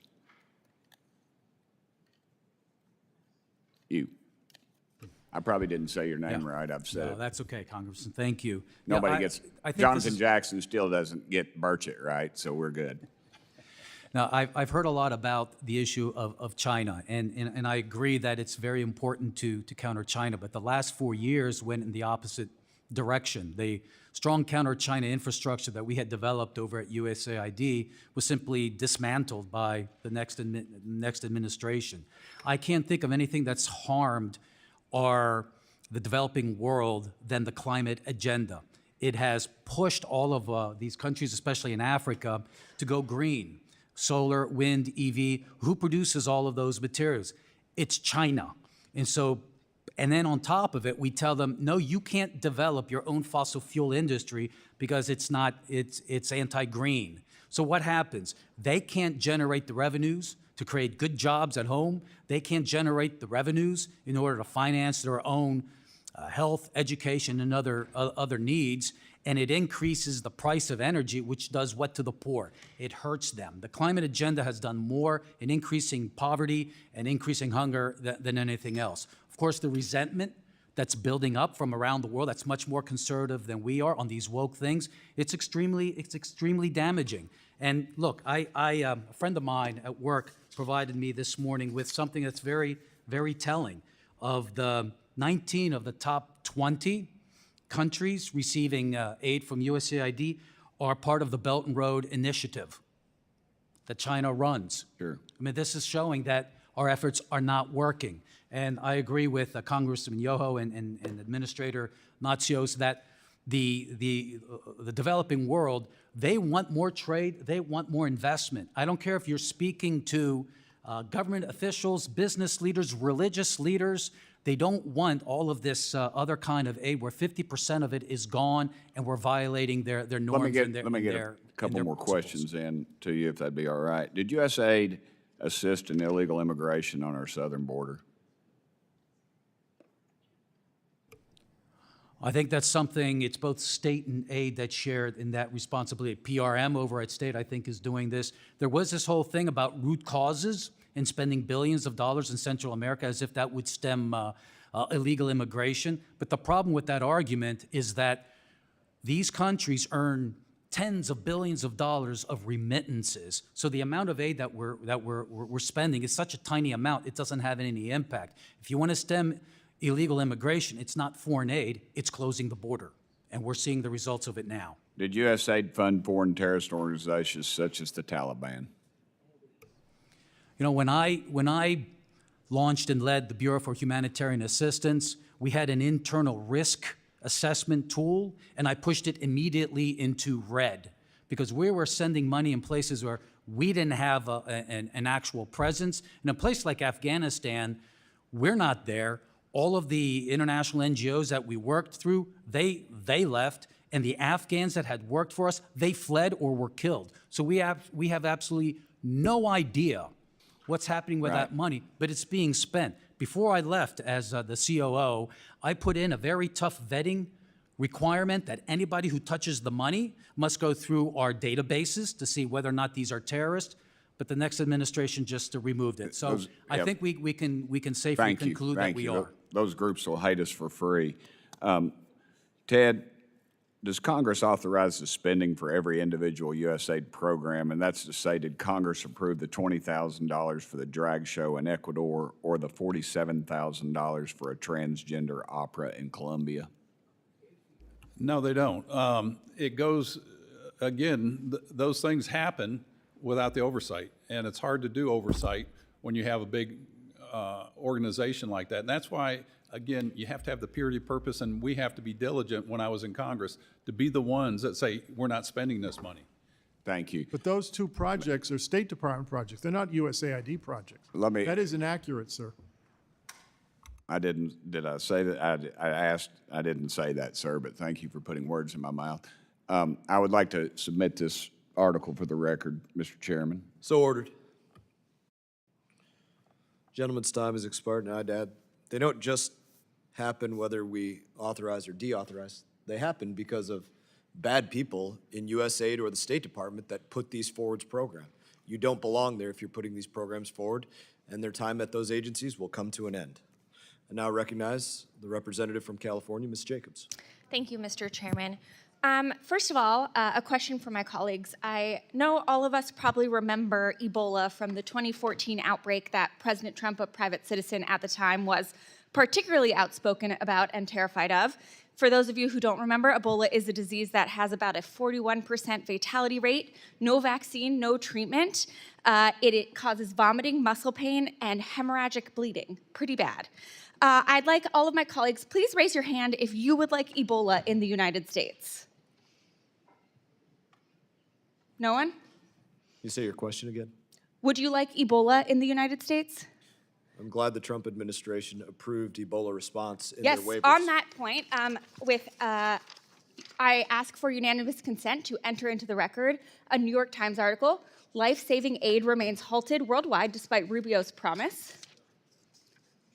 So ordered, but it's not if you want to see the list. And on Tuesday, Elon Musk, the billionaire tech entrepreneur empowered by President Trump to combat the agency, I'm quoting the article now, told reporters in the Oval Office that the administration had turned on funding for Ebola prevention and for HIV prevention.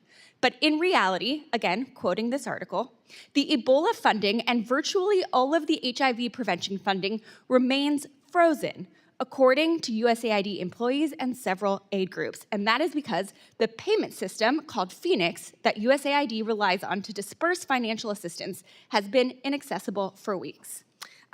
So as you may know, Mr. Natsios, the outbreak of diseases, infectious diseases, is one of the big things that USAID helps to prevent, which is why I think we all should be so horrified that because of Elon Musk's illegal takeover of USAID, USAID is no longer able to screen travelers at airports leaving Uganda, where there is currently an Ebola outbreak that Americans have already been infected by. Mr. Natsios, you led USAID, correct? Do you think stopping the screening of travelers makes America more or less safe?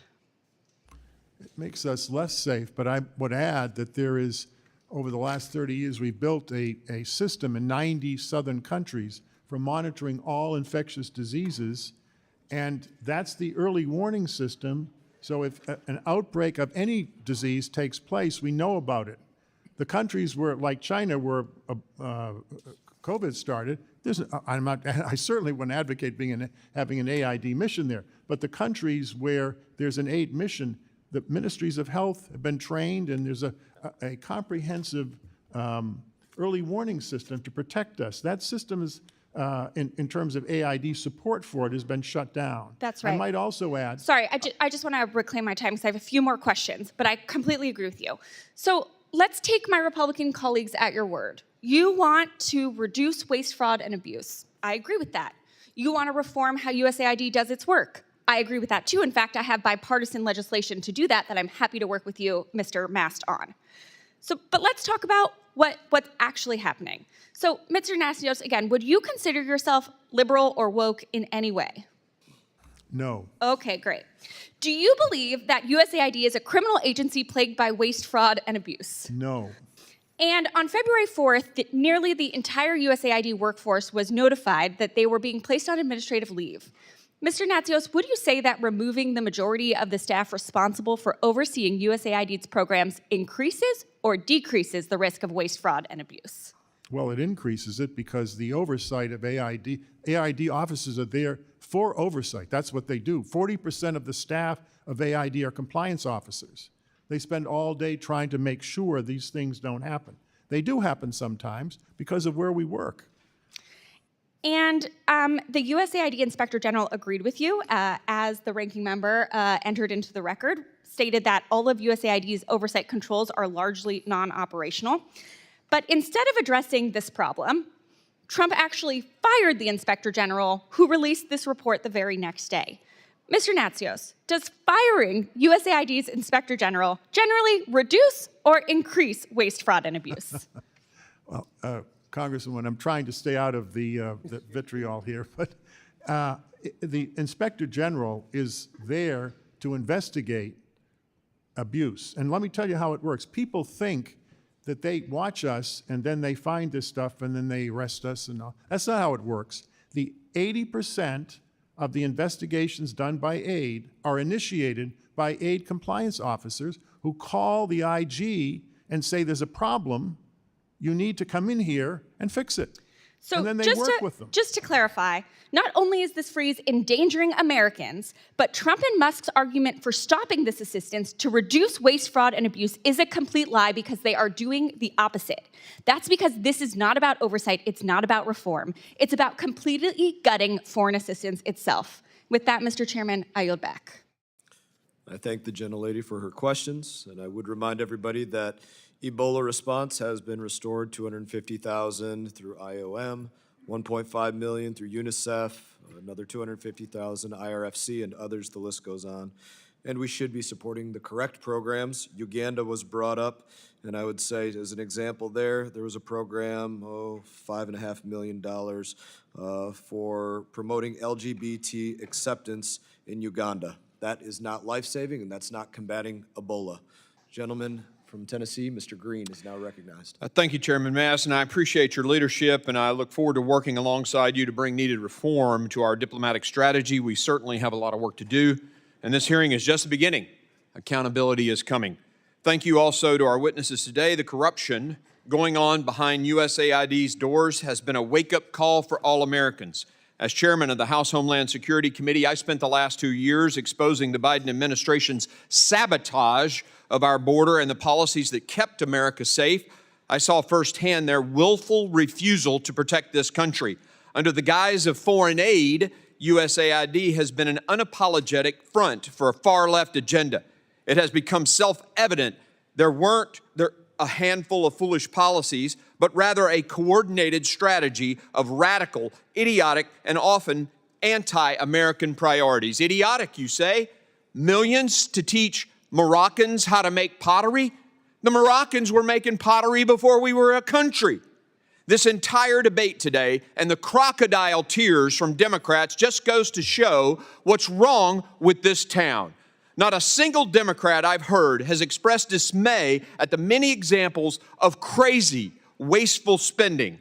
I don't understand the objection to a deep dive in how we spend our money, but perhaps it's the fact that over the last several weeks, a massive surge has occurred in the search for a criminal defense attorney. That probably says it all. 5 times in this city, any other city in the nation. I'd like to remind the committee that President Kennedy unilaterally created USAID through an executive order in 1961. Yet the President Trump, orders a momentary pause after winning a mandate for reform, and Democrats cry, constitutional crisis. This is after 4 years of reckless spending and unrepentant lawlessness from the Biden administration. I want the American people to understand how this works in Washington. As long as you're spending other people's money, no one bats an eye. But the second you want to save taxpayer dollars, the swamp cries wolf, or in this case, unprecedented constitutional crisis. This breathless, fake outrage from the left is utterly insane. And you know what the American people, you know they can see right through it. The generosity of Americans and the blessing of giving aid to others has always been one of our most valuable tools for diplomacy. The American people have a proud history of championing aid to our fellow man, but lawless bureaucrats have poisoned that goodwill. Many USAID programs are wasteful and actively sabotage our diplomatic relationships by forcing woke ideology on our partners. Just look at PEPFAR, a beacon of hope in the fight against HIV/AIDS, yet the Biden administration even weaponized this crucial program, jeopardizing lives and undermining our relationship with African nations. Under Administrator Powers, our message to Africa was explicit, as it was heinous. Abort your babies and violate your religious convictions, or we won't grant you life-saving aid. Let me be crystal clear to those who've been complicit in this betrayal. Firing those involved is just a start. We have a long way to go. And one last point. I want to correct the record on a couple of things. First, Elon Musk and the team that is working does not have access to personal data. They don't have access to your Social Security number. That is a lie. Elon Musk does have a security clearance. He has a top secret security clearance. By God, he makes the rockets for NASA. But the suggestion that he somehow can't be trusted to dig into how we're spending our money is nothing but a smokescreen to hide the corruption and the wasteful spending that has occurred there. And I am personally offended at the left's continued references to 19-year-olds and 21-year-olds in there doing work. There are 19-year-olds who have won the Medal of Honor defending this country. Just because you're 19 doesn't mean you're some child who can't be trusted. It is offensive. And if you're 19 years old out there, 20 years old, and you're serving this country, by God, your service matters. Keep serving. We thank you for that. It would appear that I'm out of time, Mr. Chairman. I yield. Amen. Representative Castro is now recognized. Thank you, Chairman. I would just say that if you can find us a 19-year-old Medal of Honor winner who'd love to serve in the U.S. government, we'd love to have him, rather than this 19-year-old who's a mystery man and got fired from his last job. As y'all hear a lot of angry, fire-breathing rhetoric coming from the other side, I want you to consider, as Americans, where we started the year.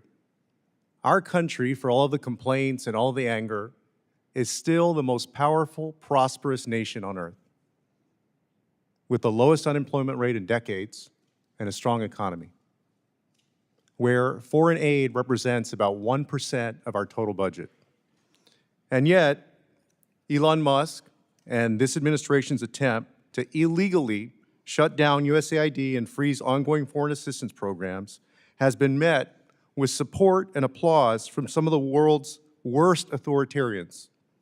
Venezuelan Interior Minister and Nicolas Maduro's key lieutenant celebrated the Trump administration's actions in ending support to the Venezuelan opposition. In Nicaragua, Daniel Ortega's sons said that, quote, Trump turned off the faucet for terrorists when he shuttered USAID funding. Belarusian leader Lukashenko applauded the administration's decision to cut funding for, quote, the fugitive opposition. The opposition that for years Republicans have said they support, they have now abandoned. President Trump has abandoned. He cut off TPS for Venezuelans and betrayed the people of South Florida and sent them back to a man he says is dangerous, yet sent Rick Grinnell to handshake with. After this administration's halted funding to Cambodia to remove unexploded bombs that the United States dropped on their country years ago, China offered to move in and replace U.S. funding. China has offered to go do the job that we are no longer doing. What do you think that does for American diplomacy?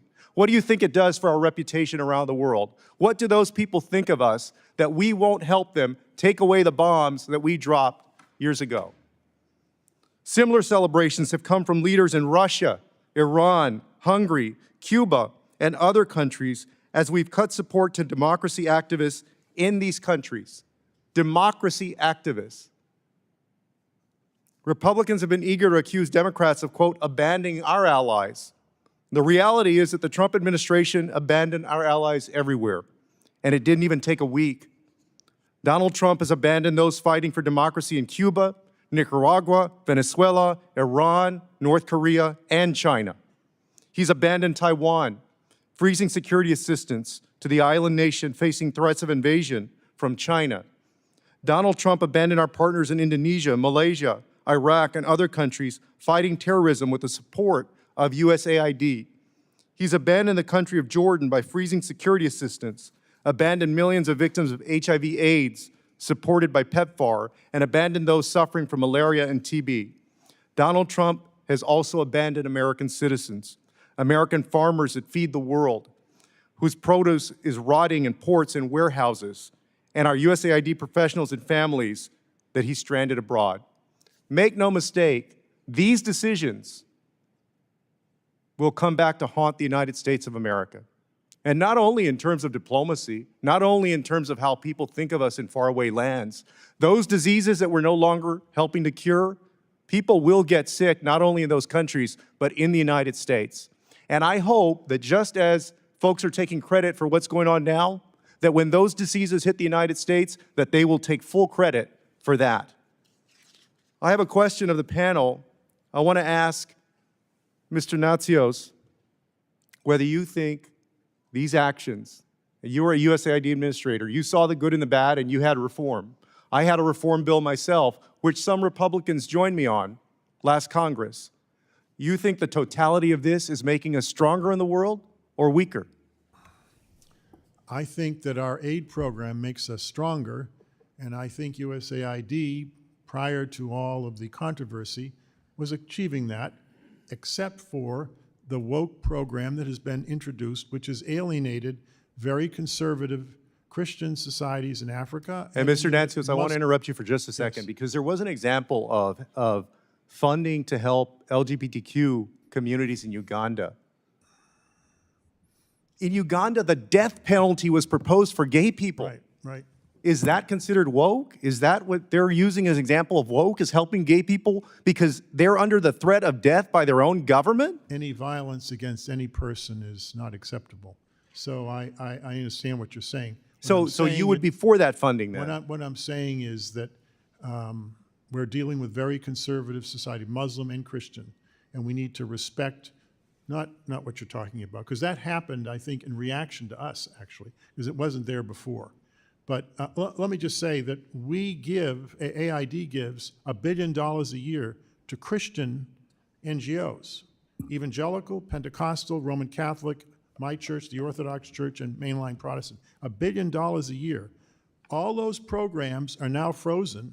They've laid off the staff, and I have to say it's damaging the church's mission in the world. I think this whole shutdown is, and I might say, Mr. Chairman, just not to be partisan, I'm just to tell you what's happening. I've met with the Christian groups. Even though they have waivers, the Phoenix system is not operating. Unless the Phoenix system can operate, they can't issue checks. No one is getting funded, even though the waiver has been granted. I'm not saying that in a partisan way. Please do something about it. It's having an effect in the field in a profound way. A lot of AIDS orphans are being taken care of by the church. Gentleman's time has expired. And the staff has been laid off. Gentleman's time has expired. Representative from Kentucky, Mr. Barr is now recognized. Thank you, Mr. Chairman. Appreciate the very important hearing exposing the jaw-dropping waste at the USAID. And many USAID foreign assistance grants are not only wasteful, but counterproductive to our diplomatic and foreign policy objectives. Just a few examples: $75,000 for a drag show workshop in Ecuador, $37 million for services for sex workers and their clients and transgender people in South Africa, $31 million for providing USAID employees with resilience, wellness, and work-life balance counseling, $24 million to build green transportation alternatives in Georgia, $500,000 to help Indonesian coffee companies become more climate and gender-friendly, $15 million to promote LGBT rights for individuals in Kenya, and $2 million to conduct sex change surgeries in Guatemala through a trans-led organization. My colleagues on the other side of the aisle are whining that President Trump has fired the Inspector General of this agency. Thank goodness for President Trump for firing an Inspector General for not exposing what Elon Musk has exposed with this waste. Are these programs what hardworking American taxpayers should be funding? But let me focus on Uganda because my colleague from Texas raised that issue, a country that has thousands of soldiers fighting for our counterterrorism interests against al-Shabaab in Somalia. And that country was severely punished by the Biden administration for signing its anti-homosexuality law into law in May of 2023. The Biden administration revoked Uganda's AGOA eligibility, enacted visa restrictions on Ugandan individuals, and pressured the World Bank to prohibit new public financing. Despite this, USAID has provided a $600,000 grant to, quote, empower Uganda's LGBT community to push back against this legislation. and a $5.4 million grant to shift public perception and attitudes in Uganda towards LGBT acceptance and to train LGBT individuals on the skills needed to engage in the economy. Now, in Uganda, China is expected to finance the $5 billion East African crude oil pipeline directly because Western leaders and the World Bank are walking away from the project because the Biden administration's response to their own domestic legislation. Mr. Primorac, should taxpayer dollars go toward penalizing countries like Uganda for making their own internal domestic political decisions on social issues that one administration doesn't agree with, which in turn strengthens countries' relationships with our adversaries like the communists in China? Congressman, I've spoken to many officials from the region there, and they explained to me their shock when they would prepare for meetings with Secretary Blinken. They prepared about how can we work together to combat China, actually. But when they had the meeting, they were hit with the woke things about the climate, about the LGBT, and all these issues. They were utterly stunned that here they are, Africa. They know about the challenge and the great geostrategic fight that we have, ready to work with us, but we weren't ready to work with them. Well, look, I get it. The gentleman from Texas disagrees with the Ugandan people. I get it. The Biden administration disagreed with the Ugandan people, and Secretary Blinken and USAID in the previous administration disagreed with the Ugandan people on this issue of homosexuality legislation. I get it. The question is not their opinion. The question is, what is the diplomatic job of the State Department and USAID? Is it to lecture the Ugandans, or is it to help us counter Belt and Road? Is the job of the State Department and USAID to advance American national security? That's the question. And what they did in that instance with Uganda is compromise American national security and empower our adversary. Representative Yoho, Ted, it's good to see you. Thank you for your amazing work and your authorship of the BUILD Act. You were instrumental in the passage of that bill and authorized U.S. International Development Finance Corporation. Can you see DFC playing a much more effective role in advancing our interests abroad and countering China's Belt and Road? Absolutely. And if you could, how can reforms like equity scoring and country eligibility changes help U.S. investments in countries like Panama? It's a big reform. I mean, that's the best tool we have to counter the BRI, the Belt Road Initiative, and the equity scoring is a must fix. It's something that has to be, because right now it limits what the DFC can do, and then raising the country of eligibility allows us to go into these countries strategically where we can counter the BRI where we can't go now. And this is something that we're going to talk about next month in the reauthorization. And I hope it's a bipartisan effort, and there's a lot of support, but if we don't do it, we're going to see that much more influence, and it goes to people that aren't friendly to the United States. Well, thanks for your leadership on that, and I agree with you. Move from aid to trade. To trade. And thank you to President Trump for his leadership on rooting out all of this waste and frankly, activity that undermines our national security. Gentleman's time has expired. Votes have been called. We're going to go through one more round of questions and then recess until the conclusion of votes. So Representative Sherpalis McCormick, you will be the last one to be recognized before we recess. Thank you, Mr. Chairman, and thank you, Ranking Member. And thank you, everybody, for being here. USAID, along with the State Department, has been one of our strongest mechanisms to secure the region and national security, and also build relationships throughout the entire world. In Haiti, we've seen huge support and huge forward movement when it comes to USAID providing an option for many children who are either forced to join the gangs or face starvation and their families dying. But USAID has stepped in and actually gave them an option, which is to eat and provide food. We recently spoke with the World Health Organization and other organizations that are there feeding people in Haiti. And one of the things they brought up to us is that if they don't have the funds by March, they will not have the option to start feeding again and doing those programs in Haiti. committee, although there is a waiver, we've already talked about at length about the problems with the waiver and them kicking in back with the payment system.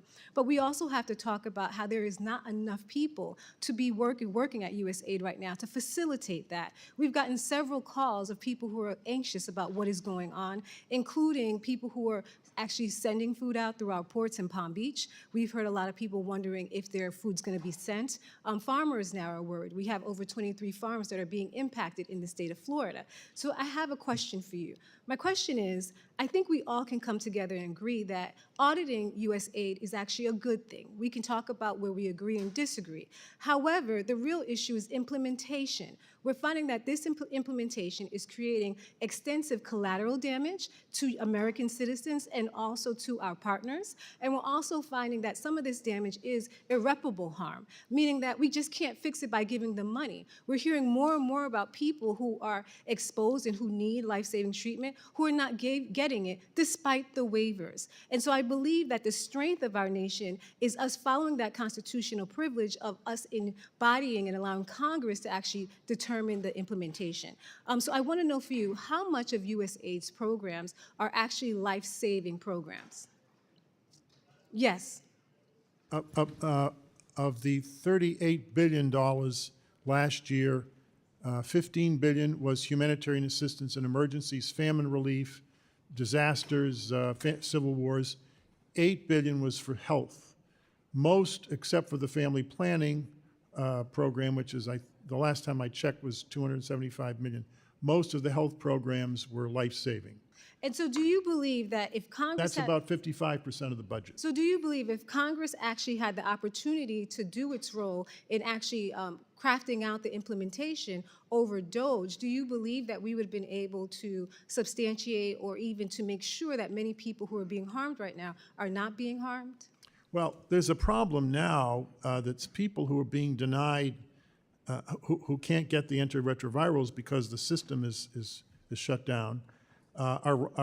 There's violence against the aid workers and against our AID officers. There was an incident just now in Kinshasa, the capital of the Democratic Republic of the Congo, where the aid officers had to take their families and go across to Brazzaville, across the river to another country, because they were under attack for people who thought they were going to die because they couldn't get this aid. There's a whole bunch of articles on this. This is not a small incident. This was very, very serious. Some of the embassy people were under attack too. Well, thank you so much for identifying that, because USAID is not a faucet that you can turn on and off. Right. You cannot pause it and then turn it on and think that there will be no damage. However, I do have confidence that if Congress had the opportunity, instead of DOGE, that we could have worked across the aisle to identify what would have been the consequences and, in fact, protect not just our farmers, but the people who are using it. We're hearing more and more stories about people who are actually losing their lives because they were part of an experimental program, they were part of a USAID program, even hearing stories about people who have objects and instruments who are still in their body, and because there's a stop order, they cannot remove them. And so as we move forward, I would like for us to focus on what is the strength of our nation. Us being able to work together and identify how we can actually promote the agenda of the United States, but still preserve our compassion. And I have full faith and confidence that if we had the opportunity to do our constitutional duty as members of Congress, working with the chairman, who I've worked with several times before, and I believe he's a compassionate person, that we would have saw what was happening and prevented any kind of collateral damage to our farms, to our district, to our ports, especially the loss of life. So as we go forward, I think we should stop focusing on totally a few programs which you may disagree on, but focus on how we can regain ourselves internationally, because every single day that we actually have these arguments and funding isn't going out, China is stepping in. Russia is stepping in. And what they're telling them is that we are not reliable, that we will not be there, that we will start and we will stop and people will get hurt. Mr. Chairman, I yield back. Thank you, Representative. We do have time to do one other round of questioning before we recess for votes, and so we're going to recognize Representative Salazar. Thank you very much, Mr. Chairman, and thanks to the witnesses. My name is Maria Salazar. I'm the chairman of the Western Hemisphere Committee, subcommittee here in the House Foreign Affairs Committee, and I am very distraught because some of the programs that we have been talking about come from the region that I represent. Many people in South Florida that come from those countries of origin, Guatemala, Venezuela, and Peru. So I understand, Mr. Natsios, that you do not agree with the way that Elon Musk has conducted his investigation into USAID. But I do believe, coming from the world of television, that you are judged by the results, not by the process. And Musk has discovered things that are completely and absolutely embarrassing. And in my, specifically in the region that I'm saying that I'm representing a lot of constituents. So I want to salute you because you said that you did the job, you were the administrator, that you went line by line, that you were cleaning up the different programs, that you took your job very seriously. But apparently, we are in different times. And I'm just going to share with you within the time that I have 3 programs coming from Latin America, which I think that are highly embarrassing. Let's start with Venezuela. And here's the video that Chairman played before.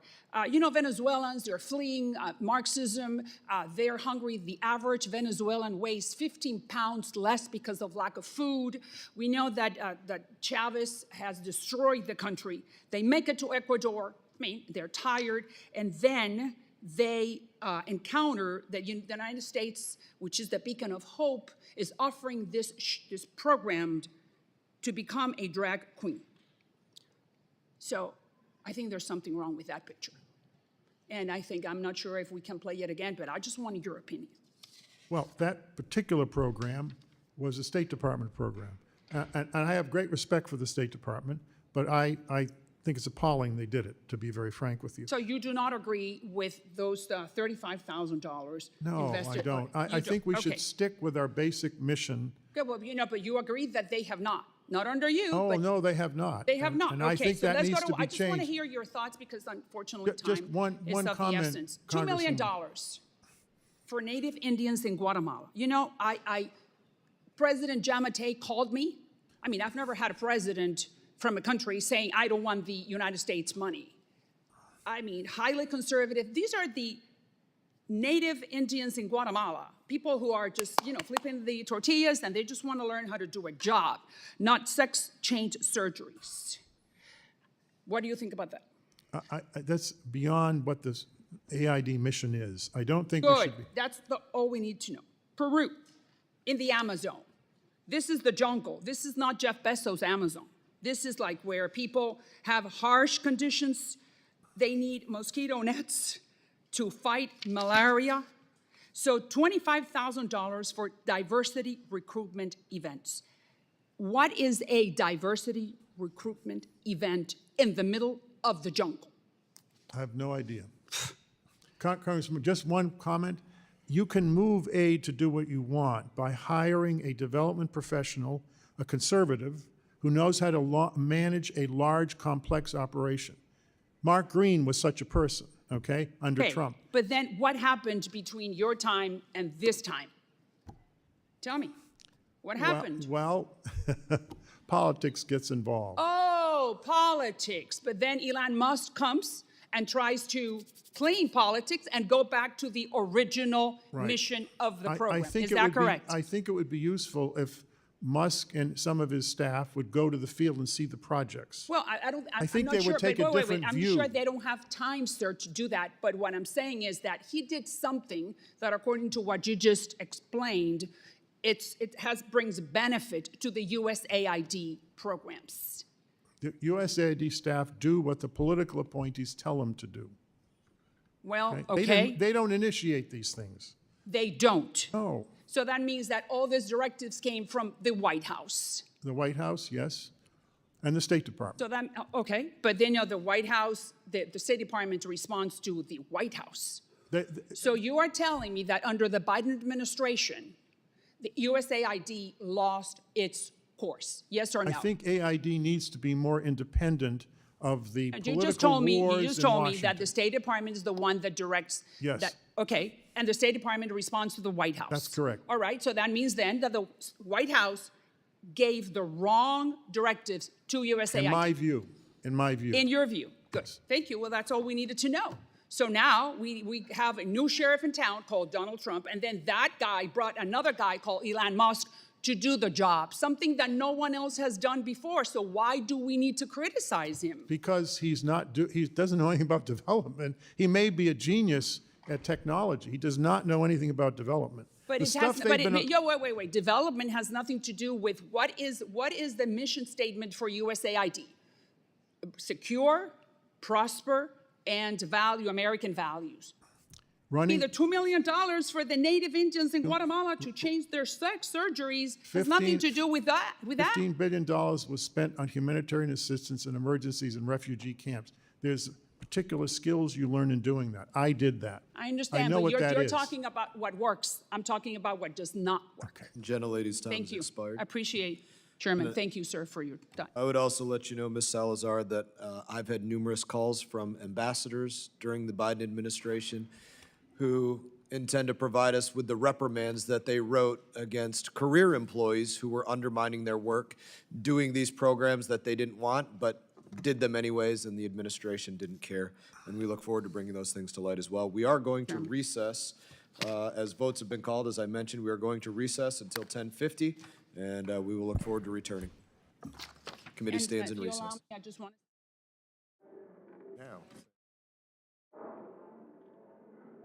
for the world. Thank you.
Let's get these witnesses back in their chairs.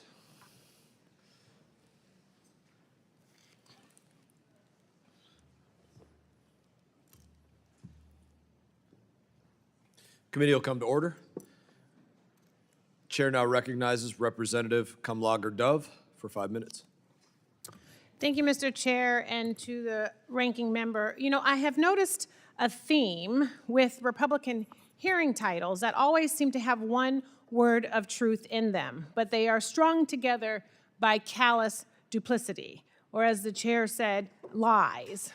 Betrayal is the word of truth today, and it is an incredibly accurate description of what Musk, Trump, and silent Republicans are doing to the American people. By unilaterally dismantling our entire foreign assistance apparatus, you have endangered every American who relies on that system to keep them safe from global crises and that relies on them to feed their own family. Not only that, but you have betrayed some of the stakeholders that I thought my colleagues cared most about: our farmers, our veterans, faith-based groups, diaspora communities in all of our districts, and the Constitution. Not to mention the people who have tragically died because you have ripped away the life-saving assistance they need to survive, and for no good reason. I was struck by the opening remarks of the chair. The chair mentioned helping people to vote, and why do Republicans not support the right to vote? There was a reference to all of these small dollars going to people in need who just happen to be of the LGBTQ community. And why are the Republicans, who actually crashed Grindr, the gay dating app, during the RNC, so focused on the LGBTQ community? But let's circle back to what the real betrayal looks like. First, there's the fact that Elon Musk ripped up the Constitution and our system of checks and balances by illegally dismantling USAID with zero congressional input. Congress is not a peanut gallery. It has constitutional oversight authorities that have been categorically violated. But this weaponization of government has been met with deafening silence, betrayal. And now to the so-called woke programming. The farmers. USAID's humanitarian assistance is a major source of income for American farmers, $2.1 billion in 2020. Farmers supply 41% of the food aid that USAID uses to feed starving people around the world, meaning that farmers' livelihoods directly benefit from these programs. The foreign aid freeze rips away their incomes while condemning vulnerable people to famine, betrayal. And veterans. American service members fought for decades in Afghanistan.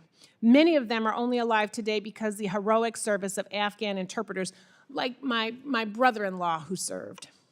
And these folks we have worked with tirelessly to evacuate to the United States. But Trump canceled the refugee admissions program and left them behind, abandoned by the very people who use them for political gain and then ripped the rug out from underneath them at the first chance they got.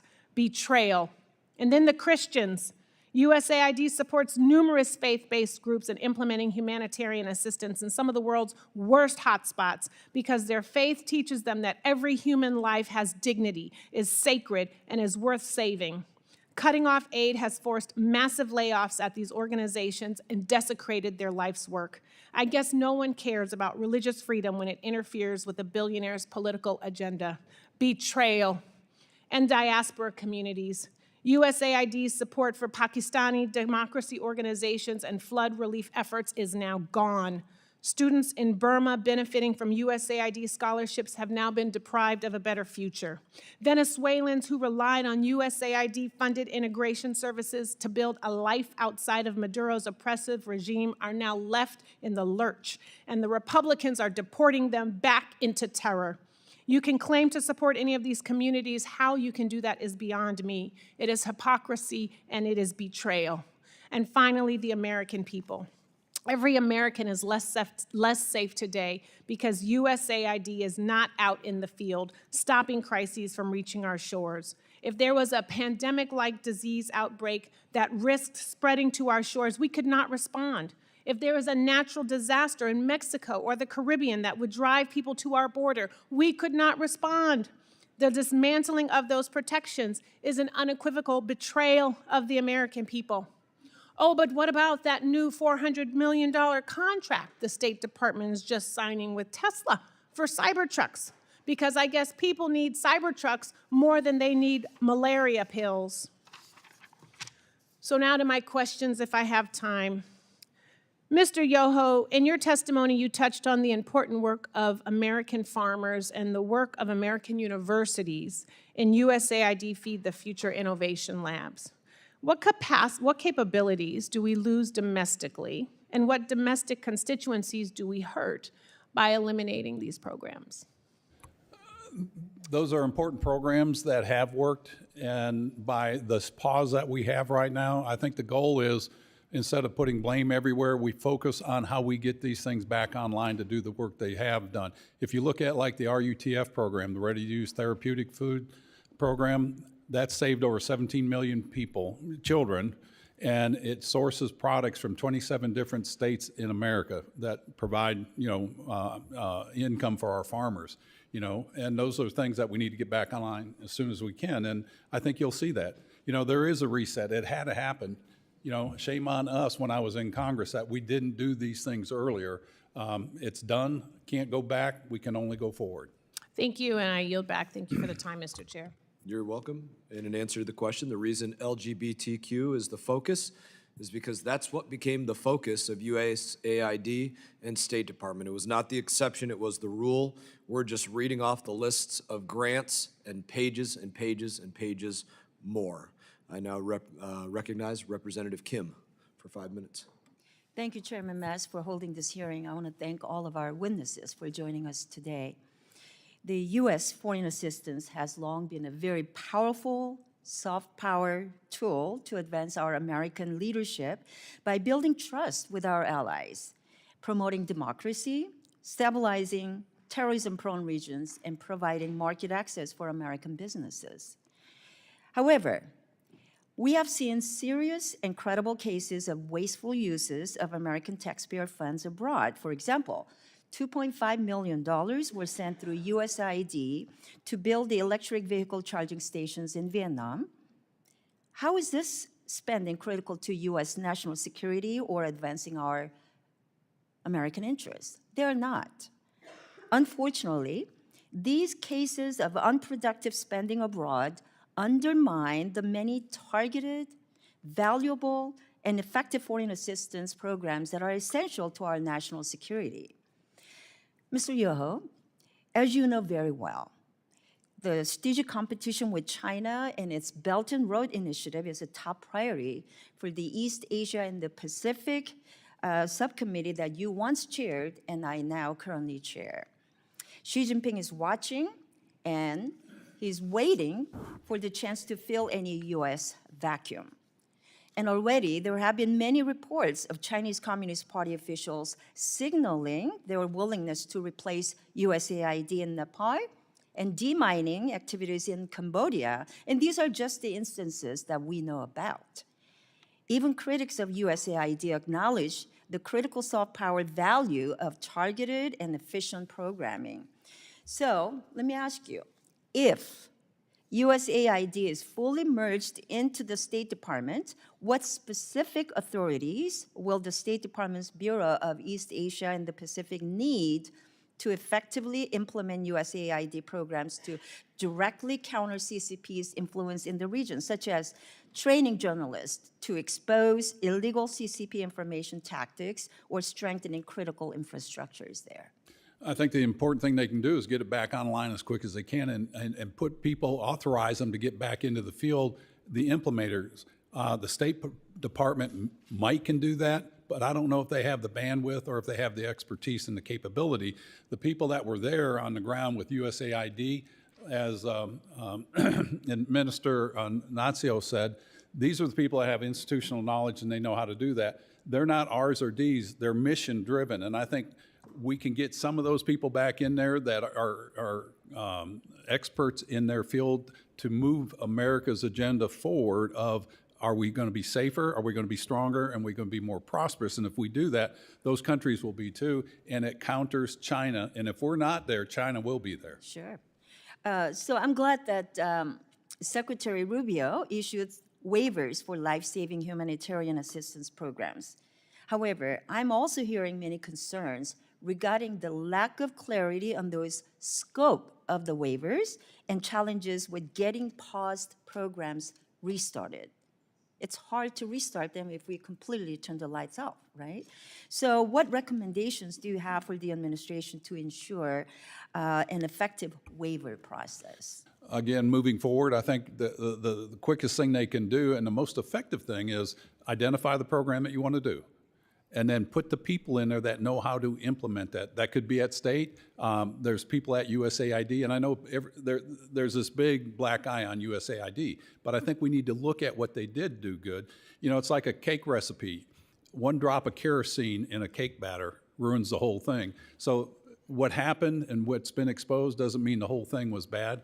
And like I said, not all aid programs are good, not all of them are bad. Let's take the good ones and implement them as quickly as we can so we do not cede that ground to China, Russia, anybody that doesn't like us. Thank you. I'd like to ask a question to Mr. Primorac. What specific reforms can be implemented so that current adult audit and review processes ensure programming aligns with our U.S. national interests? I think transparency is probably the most important. We have various websites where we're supposed to provide information to the American public as to what we're doing in all these different countries, whether it's grants.gov or foreignassistance.gov, but it's not consolidated. And too often, actually probably most of the time, we don't have information as to who are the awardees, who are the sub-awardees. If those are made available, and not only to Congress, they should be made available to the American people. I think by having this kind of transparency, that a lot of these bad things happening, people will be a little bit more careful because, you know, lots of people are watching. I appreciate that. Thank you very much. My time's up. Thank you, Representative Kim. Chair now recognizes Representative Titus. Thank you, Mr. Chairman. Thank you all for being here. You know, we've heard a lot this morning of kind of cherry-picking programs out of context and then a very narrow view and some that just aren't true about the bad things and the weird stuff that USAID has been supporting. There are programs in the Department of Agriculture that I bet we could pull out that show a waste of money and some weird programs that I certainly don't support, but I'm not calling for the dissolution of the Department of Agriculture. It's kind of like Mr. Natsios said, if there's a problem or you don't like a certain kind of program, you can fix that. You can address it. You can discuss it and talk about how to make it better, but you don't destroy it. You don't just throw the baby out with the bath. So why would we do that with USAID when the programs that it does support are so much better, so much more extensive, so much more productive than some of these little things that you've been hearing ad nauseum from the other side of the aisle? One of the areas that I'm particularly interested in that you've heard less about is how USAID supports democracy around the world, whether it's backsliding in some countries or whether it's just trying to develop democratic institutions in others. People are on the front lines in very dangerous situations, often trying to push democratic principles. And we have another number of programs through USAID that helps with that development. Mr. Natsios, would you talk about what happens when we pull out and when it comes to development of countries that would be friendly towards us or would be more democratic? What happens to those people who are on the ground? We know that this is a great source of soft diplomacy, soft power. We've heard generals say every dollar you spend on something like this is a dollar you don't spend on bullets and soldiers having to go and fight a hot war. But if we're not there, what are the consequences for democratic development? My view is that the AID missions in the field are our greatest strength. 2/3 of the staff of AID are not Americans. They're Kenyans or Nigerians, they're Cambodians, they're Moroccans, wherever you are. And many of them go on to be the heads of state, believe it or not. The first woman head of state in Costa Rica was an FSN with AID for 10 years. The first woman vice president in El Salvador was a FSN with AID. The first lady of Peru was a FSN. Her husband got a PhD from the University of Chicago in economics. He was the president of Peru and the first Inca president in the history of the country. All of them devoted to the United States, all of them right of center and honest people. I was in Macedonia just before 9/11, and two of the FSN said, I said, any of you ever run for office? Two of them of our had just got elected to Parliament. And they said, we ran on the platform that we work for USAID. So not having our missions in the field has unintended consequences, because we are a recruitment ground for leaders in the developing world who are pro-American. Wouldn't it be better to have someone who got their degree in the United States rather than Beijing to be the head of state somewhere? I think it is. We have a story from Nigeria just a couple of years ago during COVID, where the Minister of Health was presented with a Chinese vaccine, Russian vaccine, or our vaccine. And the Minister of Health said, I got my PhD in the United States, or MD, and an AIDS scholarship. We're going with the American vaccines. In fact, I don't want these other vaccines in the country. And they bought them. This is not just a contribution. So having the missions in the field, having scholarship, having relationships with these countries through the missions is very important to build trust. And in my view, shutting them all down is not in our national interest. I understand that Secretary Rubio has sent out a message saying none of the FSNs will be laid off, they'll be integrated into the embassy. But they have to have Foreign Service officers from AID or people who know development, know procurement, and understand all of the rules to manage them. They can't do a lot of this stuff on their own. So I want one last comment about democracy. I'm a little troubled because I'm looking at the patterns of what's been canceled. All the democracy programs and governance programs have been canceled. Exactly. And I'm a little, I hope that's not a deliberate decision. Maybe I'm misreading it. I don't think so. If that's the case, it's a disaster, because people around the world who want democracy and want freedom rely on us. They look to the United States. They certainly don't look to China, Russia, North Korea, and Iran, the CRIN alliance, as we call them in the Pentagon. They are our enemies. They're not our friends. And we need to support those democratic forces around the world, in my view. I agree. Thank you very much. I yield back. Thank you, Representative Titus. Chair now recognizes Representative Davidson. I thank the chairman, and look, I appreciate this hearing. It's certainly timely. When we talk about woke and weaponized government, it's easy to get desensitized to the long list of frivolous, frankly, pretty radical programs that are being exposed. You know, stuff like $1.5 million for DEI in Serbia, $47,000 for transgender operas in Colombia, $2 million. The former ambassador to Guatemala talked to me about this, $2 million for transgender surgeries in conservative country like Guatemala. It's a long list. I mean, USAID funded scholarships for people who became terrorists like Anwar al-Awlaki. We've sent, under the guise of USAID, we sent money to UNRWA, which returned funds directly to Hamas. In blatant violation of U.S. law, the Helms Amendment, PEPFAR has funded abortions and killed babies. What is happening in Africa is just the tip of the pro-abortion iceberg that the Biden administration weaponized aid agencies into.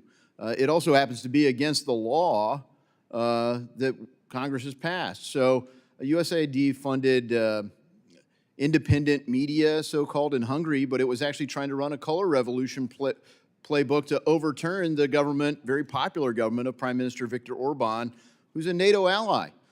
So let's be clear, this color cultural revolution playbook hasn't just been weaponized against allies in foreign countries, it's been brought home and weaponized against our own citizens right here.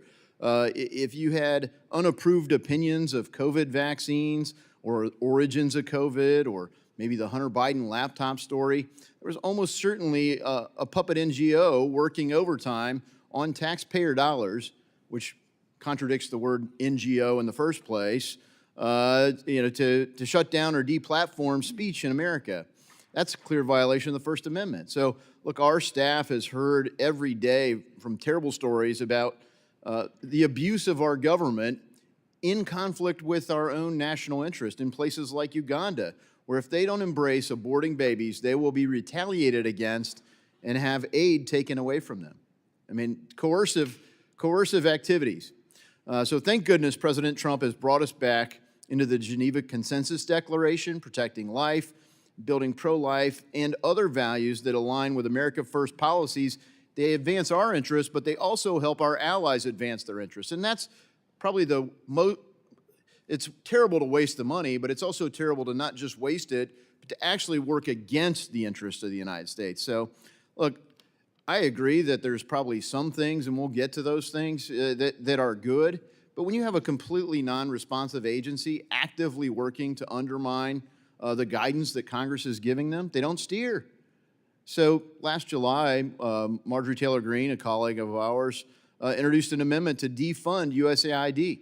And the amendment was defeated 81 to 331. Now, I voted yes, but 331 colleagues were opposed to this, somewhat radical change. I bet the vote would be different today. But thanks, Secretary Rubio's going to take charge and say, yeah, we're going to do the good things.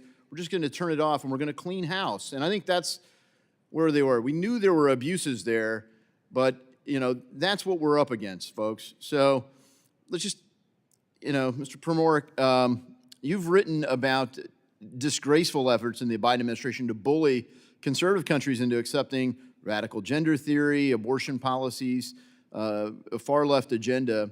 In a piece last year, you wrote that East African faith leaders viewed USAID staff as, quote, missionaries of evil because the Biden administration hijacked popular aid programs to promote their agenda. Could you elaborate on that?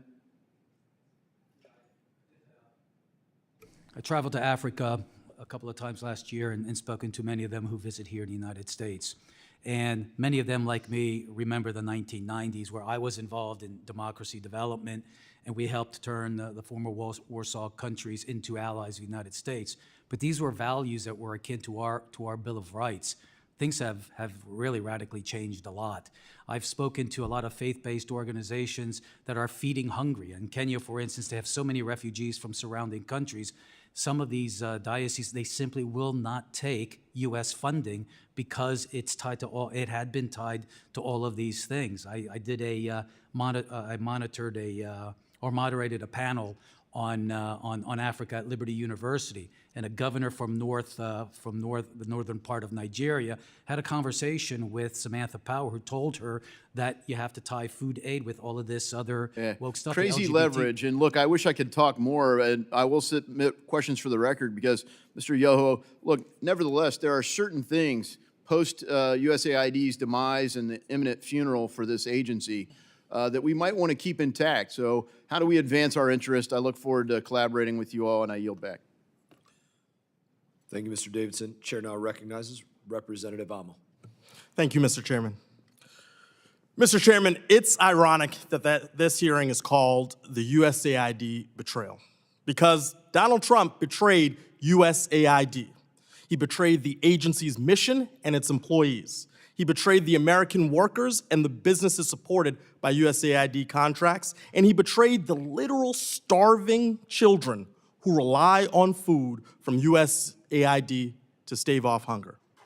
I'd like to highlight a few of the groups that Republicans are leaving out in the cold with this freeze. Let's start with the USAID employees. Americans around the world, they feel abandoned by our government, saying, quote, "We have lost contact with Washington. We are on our own." Some USAID employees, again Americans, have been forced to flee the country where they worked after protests over frozen aid turned violent. What does it say about us when we turn our backs on our own citizens, these global helpers who are just doing their job? But the betrayal extends to every American worker who relies on USAID, including American farmers, manufacturers, and universities. In my home state, the University of Rhode Island works with USAID to improve aquatic food systems and fight food insecurity.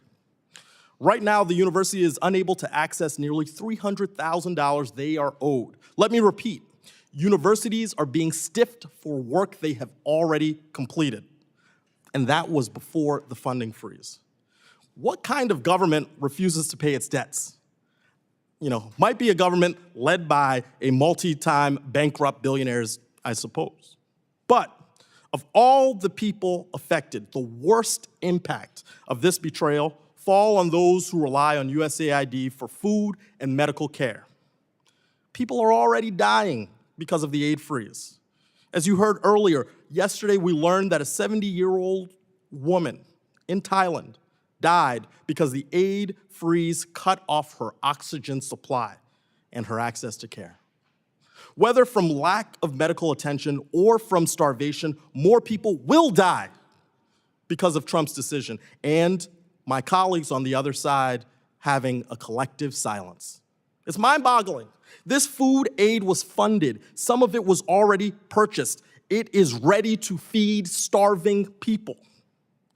As this Inspector General report finds, right here, before they were fired, USAID stopped work orders jeopardized nearly $500 million in food assistance, leaving 500,000 metric tons of American-grown food at risk of spoiling. Look, if DOGE wants to eliminate waste, it can start with the life-saving food that is literally rotting in our ports because of Trump's betrayal. This administration has failed us. It has compromised our national security. We beat our chests about national security. This is hurting it. Adversaries like China and Russia are salivating at our retreat. They are reaching out to our allies and partners to undermine our work across the world. Republicans are abandoning global health work. That's an insane decision after a global health pandemic that we've recently experienced. Right now, there's a deadly Ebola outbreak in Uganda, where more than a dozen Americans are exposed to this fatal virus. But where's the United States? Nowhere to be found. Look, I worked on President Obama's response to Ebola domestically and President Biden's response to COVID when I worked at the White House in 2 stints. And the number one lesson from the pandemic playbook is that we must contain the virus before it kills more people and makes its way to the United States. It is in our best interests to get involved. So I know I'm running short on time, but former Administrator Natsios, if you could answer quickly, do any of the betrayals that I have explained here today make America safer or promote America's values abroad?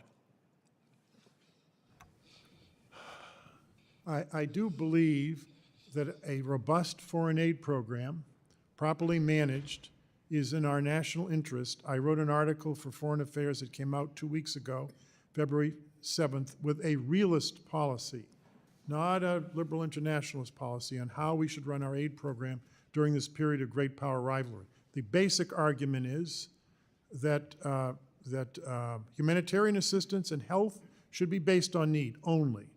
All the rest of it should be based on the following standards. One is there are 14 choke points in the high seas that control the food supply of the world. We should have aid missions in these countries. We do in Egypt. It's not just because Israel is security is connected to Egypt. It's because the Suez Canal is there. Morocco, they're not going to change the geography of the Gibraltar Straits. AID had a mission in Panama, and we left because it's a middle-income country. We should not have left, in my view. There should be a permanent mission in Panama because the Panama Canal is not going to go away. When we left, guess who moved in? The Chinese do. And who is upset with this now? Properly so, is the president. We should have had a large aid mission permanently in Panama. I went down there with my university, and they all wanted it. They didn't want us to leave. So I think we need to place our missions more strategically. The area around Russia and China are under severe stress. All of the Central Asian countries want a larger aid mission. You know, the Kazakhstan, we were going to move out, and the president said, we'll pay for half of it. I said, what?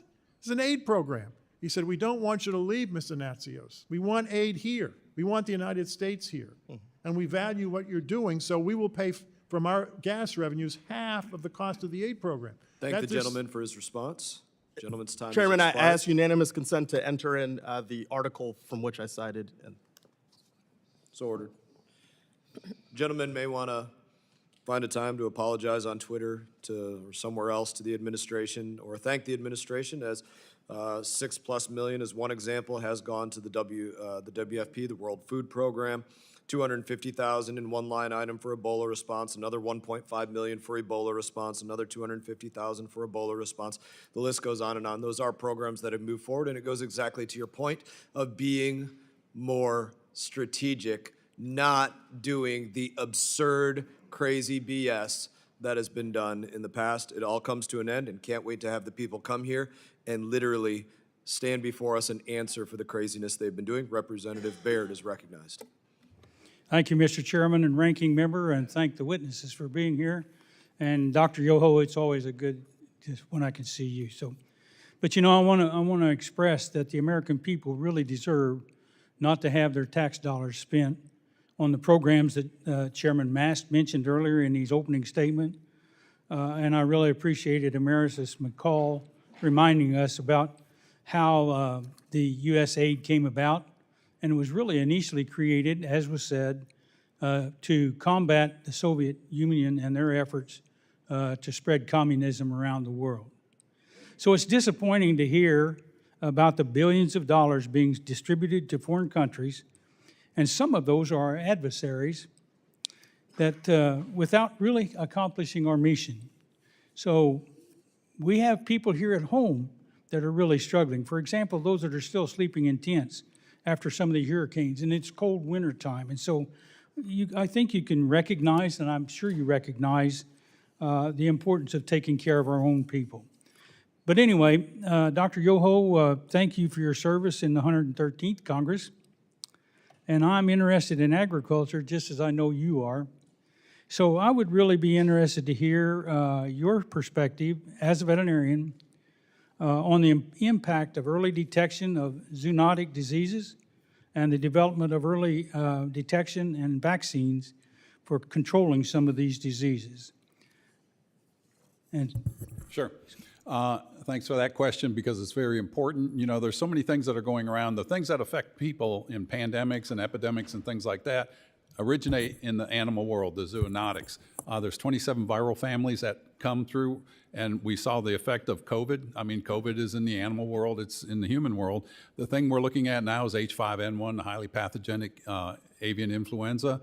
We're seeing it mutate and get into the mammals, from the birds to the dairy cattle to the feline population, into the porcine population, and into the human population. This is a very dangerous virus if it gains a hold in the human population and can get to the point of transmission the way influenza viruses did. COVID, as bad as it was, had about a 97% recovery rate. You get one of these bad strains of influenza or the Marburg virus that's showing up, or a new strain of Ebola, they have a 40 to 50% death rate. Those things, what we went through with COVID was bad enough, but it's nothing like what we're going to see. And the research that we do through organizations like our land-grant universities, those are the ones that are on the cutting edge of this. But then you have multi-funded donor international organizations like CEPI, the Coalition Epidemic Preparedness Innovators. They are doing research on the emerging viruses so that we can have the platform for the vaccines to be developed ahead of time. And this is that platform. The United States provides about 5% of their funding, roughly $170 million over the last 5 years, out of a budget that they have of about a little over $4 billion. The amazing thing is we've received about $1.25 billion back here in the United States of America that go into our research universities, our biotech parks, to do this advanced research, and that leads to global health and national health, and you can't have national security if you don't have health security. so could you, are you supportive of the idea that having people in some of these foreign countries allows us to have early detection? It really does, and I think as Administrator Natsios brought up, if we have missions in these, we can monitor the spread of that, and they're the first ones, if they're trained in the medical field and they can follow these things, we can see where it's breaking out. We can do the mitigation of quarantining that area before it gets to a pandemic. And it's, again, this is national security. We don't want to cloud the good that they do with some of these programs that we heard that were abused that should never have happened, because that ruins the whole credibility of us. It ruins the credibility of the aid arm of the United States of America. And it's, That's all I'm going to say. Thank you. Do either one of the other witnesses have a comment? We got about 28 seconds left. I agree with every single word of what Dr. Yoho just said.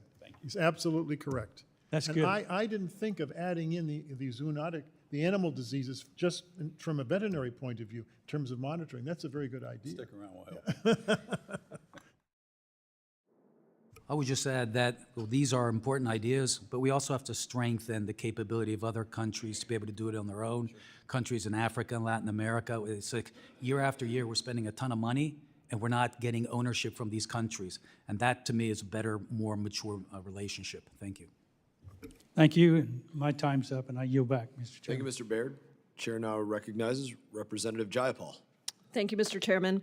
Over the past 2 weeks, the Trump administration and unelected billionaire Elon Musk have led a reckless and illegal attack on USAID, freezing funds for an agency that, in the past words of the Republicans' own witness, Mr. Primorac, quote, increase country self-reliance and resilience, all while advancing American values and interests.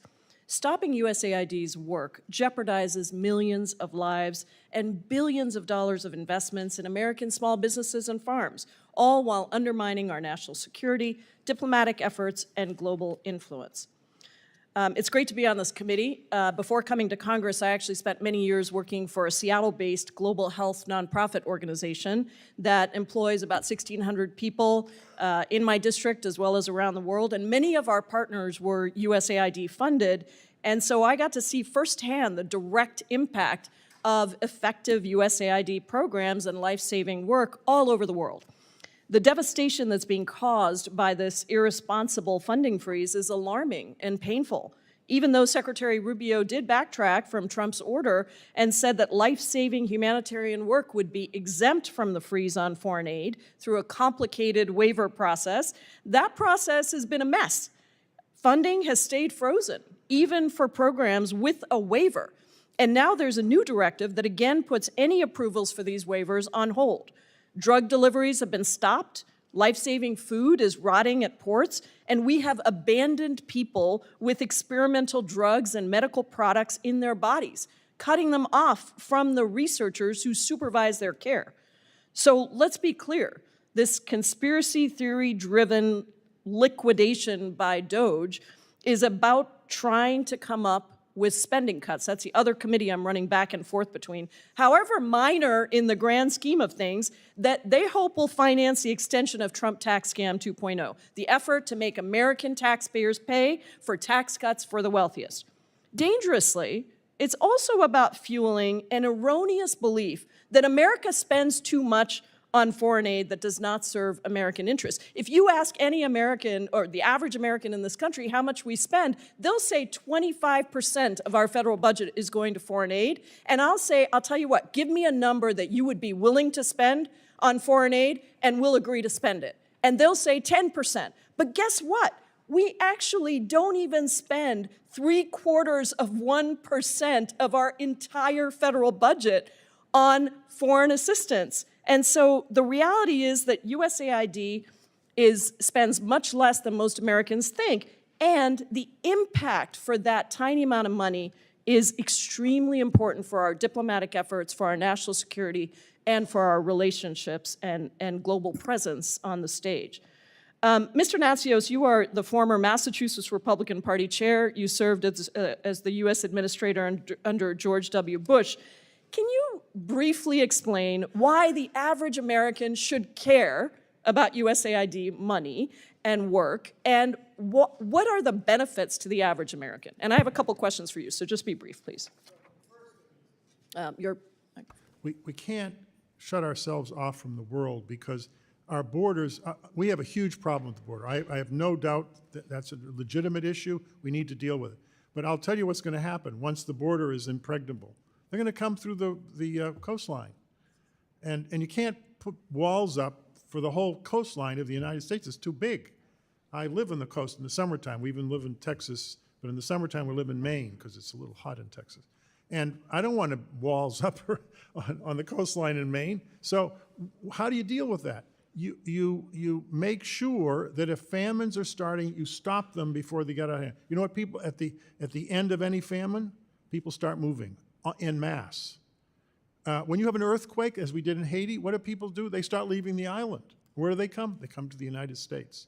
Not through the border, along the coast. So we need a presence in the world to reduce forced migration. It's the biggest forced migration crisis in the history since World War II. 125 million people are now not where they intend to be. They're refugees or internally displaced. Number two, we already went through the diseases.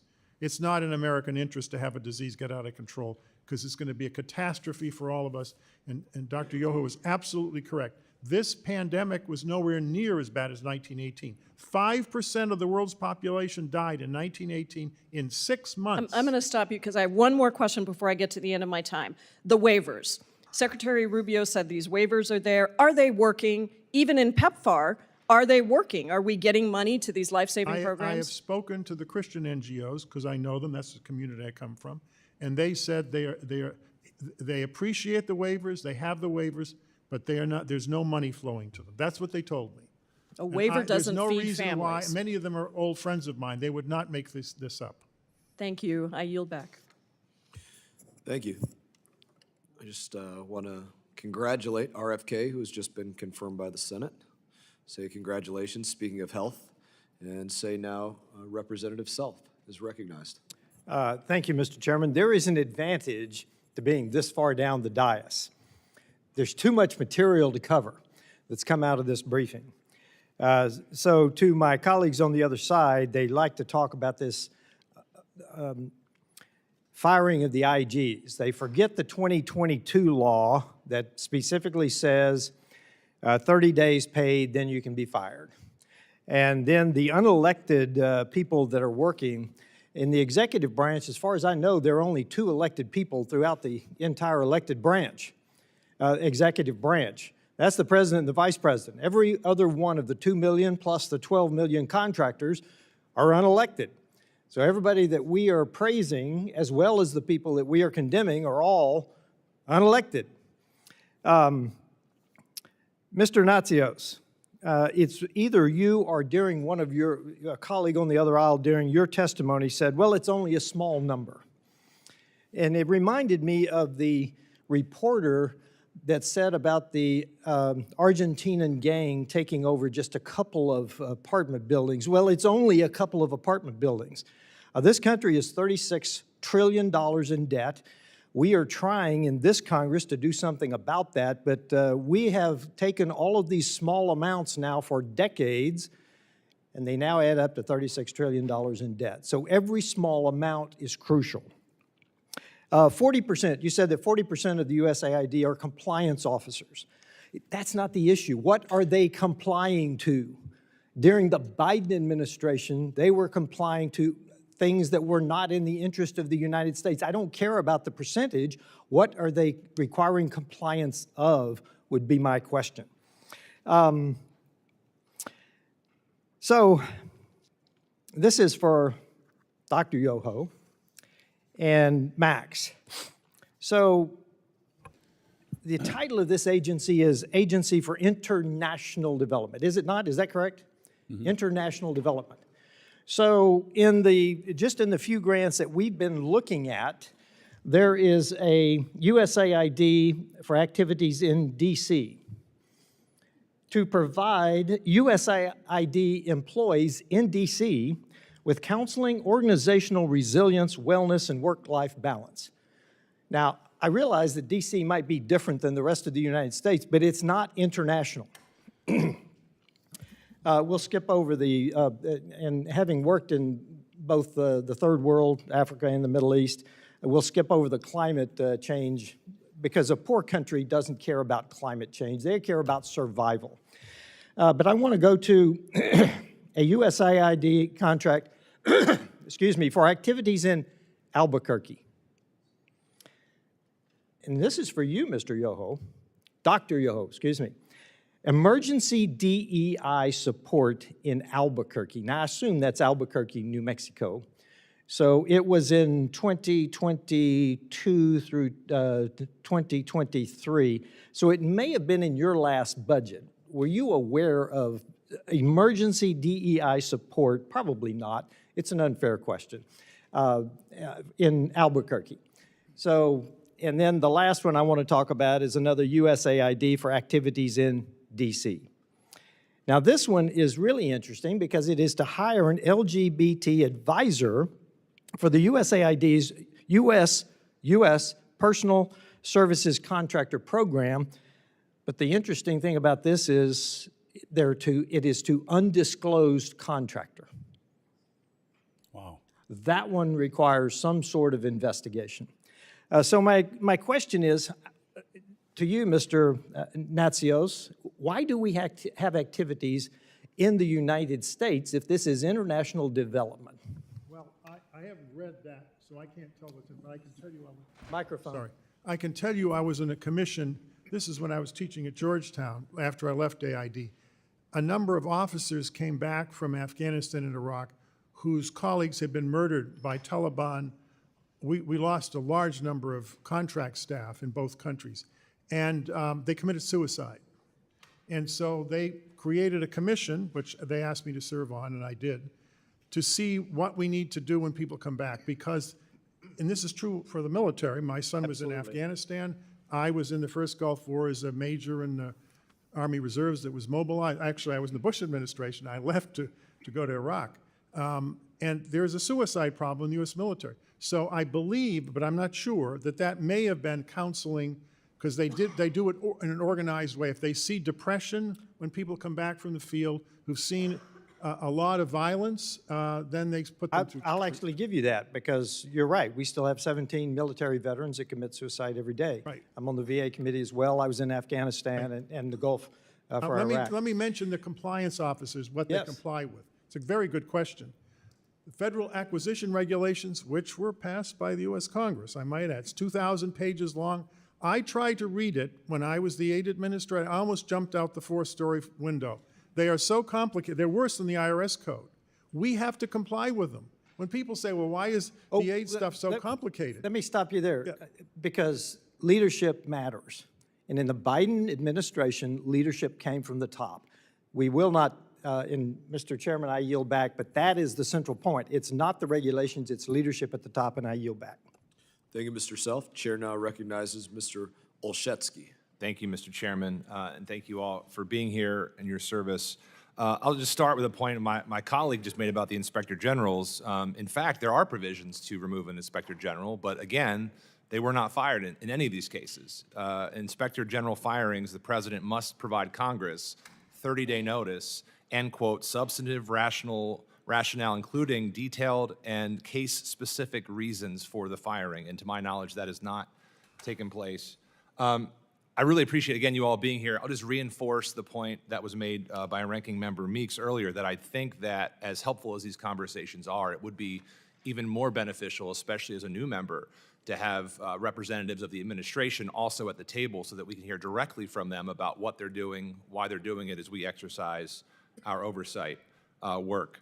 You know, I just want to also say, as someone new here, Mr. Chairman and colleagues, I welcome the opportunity to go after some of these programs and some of this spending. I want to be at the table with all of you. I think that we can agree that several examples that were cited today merit investigation, defunding. If there was inappropriate action, there should be action taken. I completely agree with that, but I think there is a well-established process that does not include wholesale elimination or pausing of funding. I guess my concerns are twofold, one of which is that in the meantime, we are affecting real Americans. We talked about that earlier, real Americans who are either employees and have given their life to this country in service to it, or there are those who are farmers and other folks who are helping out. So as we think about this work, I'm particularly concerned about the funding freezes that are being taken place. Congress explicitly has the power of the purse under Article 1 of the United States Constitution. In the wake of overreach by the Nixon administration, Congress passed the Impoundment Act of 1974 that said the president may only propose rescissions or pulling back funding with specific notice to Congress and with approval of Congress within 45 days. Again, none of that has happened in any of these cases, and I would just encourage colleagues to say, again, I want to be part of these conversations, but let's do it through the legal and a well-established process. For those of you who don't know my background, before I was a state rep and a county executive, I was a school teacher, and so really believe in the power of education, both domestically and internationally. And one of the things that worries me, particularly now as a new member on the Subcommittee of Africa, is we know there are tens of millions of individuals on that continent who cannot read. There are tens of millions of children now not in school. There were programs that were being afforded 44 million learners, young people, under USAID-supported programs were being taken place. So in addition to the democracy programs being defunded we talked about, my understanding is there's no waiver and there's no funding for education. I guess my question is, would education programs, and we can sort of do a yes or no, or if you keep your answer, like, do you see any concern for the education programs that were being supported by USAID? Do I see any concerns with them, or I see the benefit that we had with the education, and when you go back to the 1961, they focused on agriculture and education, and as Mr. Natsios brought out, we used to educate leaders around the world that when we go around, as you go on delegations, they were educated here. There's over 300,000 students going to China. That used to, not that many coming here in the past, but China has jumped on this and they see the value, and that effect from that will be 10 to 15 years down the road. Let me ask you one, let me show you or mention one major benefit of education that has to do with conflict. They've done studies of all these militias that are so vicious and so destabilizing all over the world. Almost all of them, the young men, are completely illiterate. They've never been to any schooling at all. And that's how they recruit them. Yep. When I was in Darfur as a special envoy, I noticed that. They didn't even know, they didn't know what the United States was. These people were that isolated from the world. They didn't know what Europe was. And that's not good.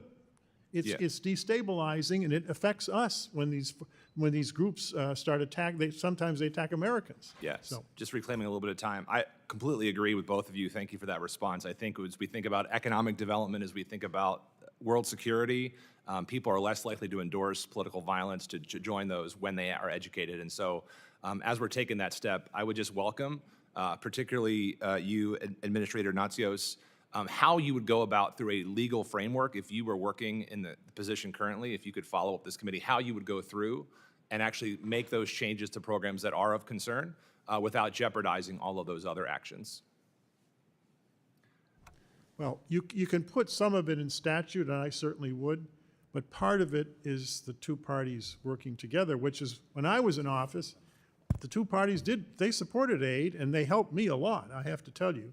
And when we needed support, I got more support sometimes from the Hill than I did from the other branch. I'll say sign me up and amen to that. Thank you, Mr. Chairman. I yield. Thank you, Representative Olszewski. And I would just say that the authority for Secretary Rubio to consolidate, reduce, eliminate, it does fall, though you were not here, in a law passed in the 2024 appropriations, SFOPS appropriations, section 7063, where you can expand, eliminate, consolidate, downsize, cover department and agencies, expand or reduce the size of permanent civil service, foreign service, the list goes on and on. And again, I would also remind everybody that all but 3 Democrats voted for that, that are on this committee that were here at the time. And I now recognize Representative Moylan. Thank you, Mr. Chairman. And as many of my colleagues previously mentioned, the U.S. Agency on International Development is in dire need of reform. And the chairman has already done an excellent job highlighting some of the wasteful and burden that has burdened the American taxpayer, both in this hearing and on YouTube. Yet, when we talk about how USAID betrayed the American people, it's also important to recognize some of the good USAID has accomplished, when done right. Being from Indo-Pacific, I know the critical role that U.S. foreign aid has played in disaster response. As an example, when done right, USAID has provided much needed humanitarian assistance to Japan after the 2011 Fukushima disaster. Specifically, USAID deployed its disaster assistance response team to Japan for almost 2 months. With many similar examples elsewhere, USAID's track record in disaster assistance has proven to be a positive force when done right. As an alumni, I can also speak on the incredible partnership USAID provides to the University of Guam and other academic institutions by offering internships, fellowships, and grant opportunities. And when done right, USAID has made it possible for the U.S. to connect with other nations on a societal level. Now, as we look at America's diplomatic effectiveness, and when done right, I commend the opportunities that USAID has provided to students. These successes make USAID's wasteful programs all the more heartbreaking. For every stride the agency has made to prevent disease, they fund drag shows. For every country they have helped after disasters, they fund DEI seminars. My hope is that Secretary Rubio maintains what works, but hopefully it's clear that USAID needs to change. Dr. Yoho, your previous foreign affairs legislation highlighted the strong relationships between the U.S. and partner nations in Pacific and Asia. Where do you think USAID succeeded in this region, and where do you think it needs to improve? I think where it's succeeded, there's multiple examples of that. You look at the work they've done with organizations like CEPI or in the food programs and the educational programs like you brought up. Those create goodwill that make us stronger. Programs like we've heard talked about today drives nations away from us, and if they drive them away, it makes us weaker. So we need to focus on those. I work a lot in the agricultural sector my whole life as a veterinarian, and working on food security and taking that knowledge and going into the island nations, or whether it's in Africa, wherever it is, teaching them our best practices that we've learned, and then teaming up with aid, USAID, to carry these out and then wean these countries off. It creates trading partners. It just makes us stronger in the end, and it creates that relationship that we have that's going to make us both more secure. Thank you. For Mr. Primorac, your contribution to Project 2025 focuses on foreign assistance role to counter PRC efforts. Now, despite the fraud, waste, and abuse, the programs that work in USAID are incredibly diplomatic tool. How do you think we can maintain necessary USAID programs like disaster response, health, and economic growth while trimming this mismanagement? Thank you. Actually, when I was leading the Bureau for Humanitarian Assistance, I had to deal with many disaster responses, and we did it quite well. We also had a very good and robust to counter China framework there. Unfortunately, the next administration just tore it all down. I think when we're talking about how do we prevent losing the good by taking away the bad, that we have to regain the trust of the American people. And right now, the more they learn, the more they're distrustful. That's why I think this review, this pause and review, is very important so that the American people can feel that, no, all of this bad stuff is gone. Thank you, thank you. And for my final question, Mr. Natsios, if you can, could you please explain some of the challenges associated with the Pacific and Asia time during your tenure, please? Well, China was not as big a threat when I was in office. In fact, Hu Jintao was very helpful in getting the Sudanese government to be responsible because President Bush called him and asked him. And China was liberalizing then, and that's been reversed by Xi Jinping. I think Xi Jinping, I shouldn't say this, but it was a disaster for China.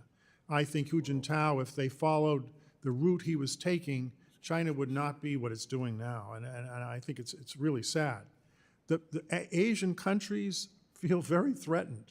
I was just in Bangkok, I think it was in October, and we talked to, my delegation talked to a prominent political scientist, and this is what he said. And there were Chinese in the room when he said it. He said, "We love America, we love freedom, but you're unreliable. You come in, you come out, you leave, we can't predict what you're doing." Thank you very much. And the Chinese are always here. Thank you. Mr. Chairman, thank you. Thank you, Representative Moreland. Chair now recognizes Representative Jackson. Thank you much, Chairman. I think it's important to hear the voices of employees directly impacted by this administration's effort to dismantle USAID. One Foreign Service member recently filed a declaration declaring how the chaos created by these abrupt actions of USAID being shut down jeopardized his and his family's safety during the recent evacuation from the DRC. I ask unanimous consent that his account be entered into the record book, Mr. Chairman. It's a harrowing account of we've left our employees abroad stranded because of the rashness of this decision. I have this entered into the record, Chairman. Mr. Primorac, thank you, and thank you, Mr. Yoho and Natsios, for coming out today. Mr. Primorac, you've written extensively in Project 2025 about your critique of USAID. May I ask you, do you work with any of the members of DOGE or DOGE? How do you pronounce the name of the committee? No, not at all. No communication whatsoever. Do you know the pronunciation of that organization? I just call it Doge like others do. Okay. Is it a private firm or is it a government entity? It's a government entity, and the people working for it are government approved. It was formed by who? The President of the United States. And how is it funded? I understand that most are working for free, but any other costs are going to be covered by the U.S. government. If they're working for free, who's paying them? Are they employees of Mr. Musk? I have no idea. Okay, I just know that you have an extremely close working relationship with the organization. And how many years have you worked in foreign affairs and in foreign aid? About 35 years, different capacities from NGOs as a contractor, State Department, working for the Office of or for the Vice President, and also directly with USAID. Thank you. Is there anything that a 19-year-old could tell you about USAID that you don't understand from your years of experience? My understanding is that they're technical staff. Can any of those 19-year-olds teach you something that you don't understand about USAID? In terms of anything to do with data overview and looking at things, I'm just clueless, sorry. Okay, well, thank you so much.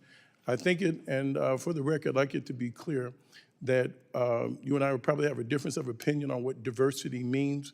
In this African American History Month, Mr. Frederick Douglass had written an article and a speech regarding composite nation, that this is a land of many different cultures, races, ethnicities that have all come to call this great land home. And if we're looking at the future of Africa in the year 2050, being 1 in 4 human beings on Earth, that there should be a push for cultural diversity, expanding how we reach out to people. And so when we talk about America and USAID betrayal, I'd like to put the eye on DOGE. Not one member on this panel has had anything to say or do with the cuts of food. And let it also be entered into the record at this moment, the irony of the richest man on earth taking food away from the poorest humans on this earth. Let it also be entered into the record that the most powerful man on earth is denying food assistance, medical assistance, malaria vaccinations to the poorest people on earth. We don't need to operate in this chaotic manner. I would like to ask Mr. Natsios, how should this project work? How should we be convened today that would make this more productive? Sorry. This is a more radical proposal, but I had proposed this in Foreign Affairs some years ago. I think we need to consolidate the MCC, the DFC, AID, and a couple of the foreign aid parts of the State Department into one department and raise the visibility and integrate the programs more.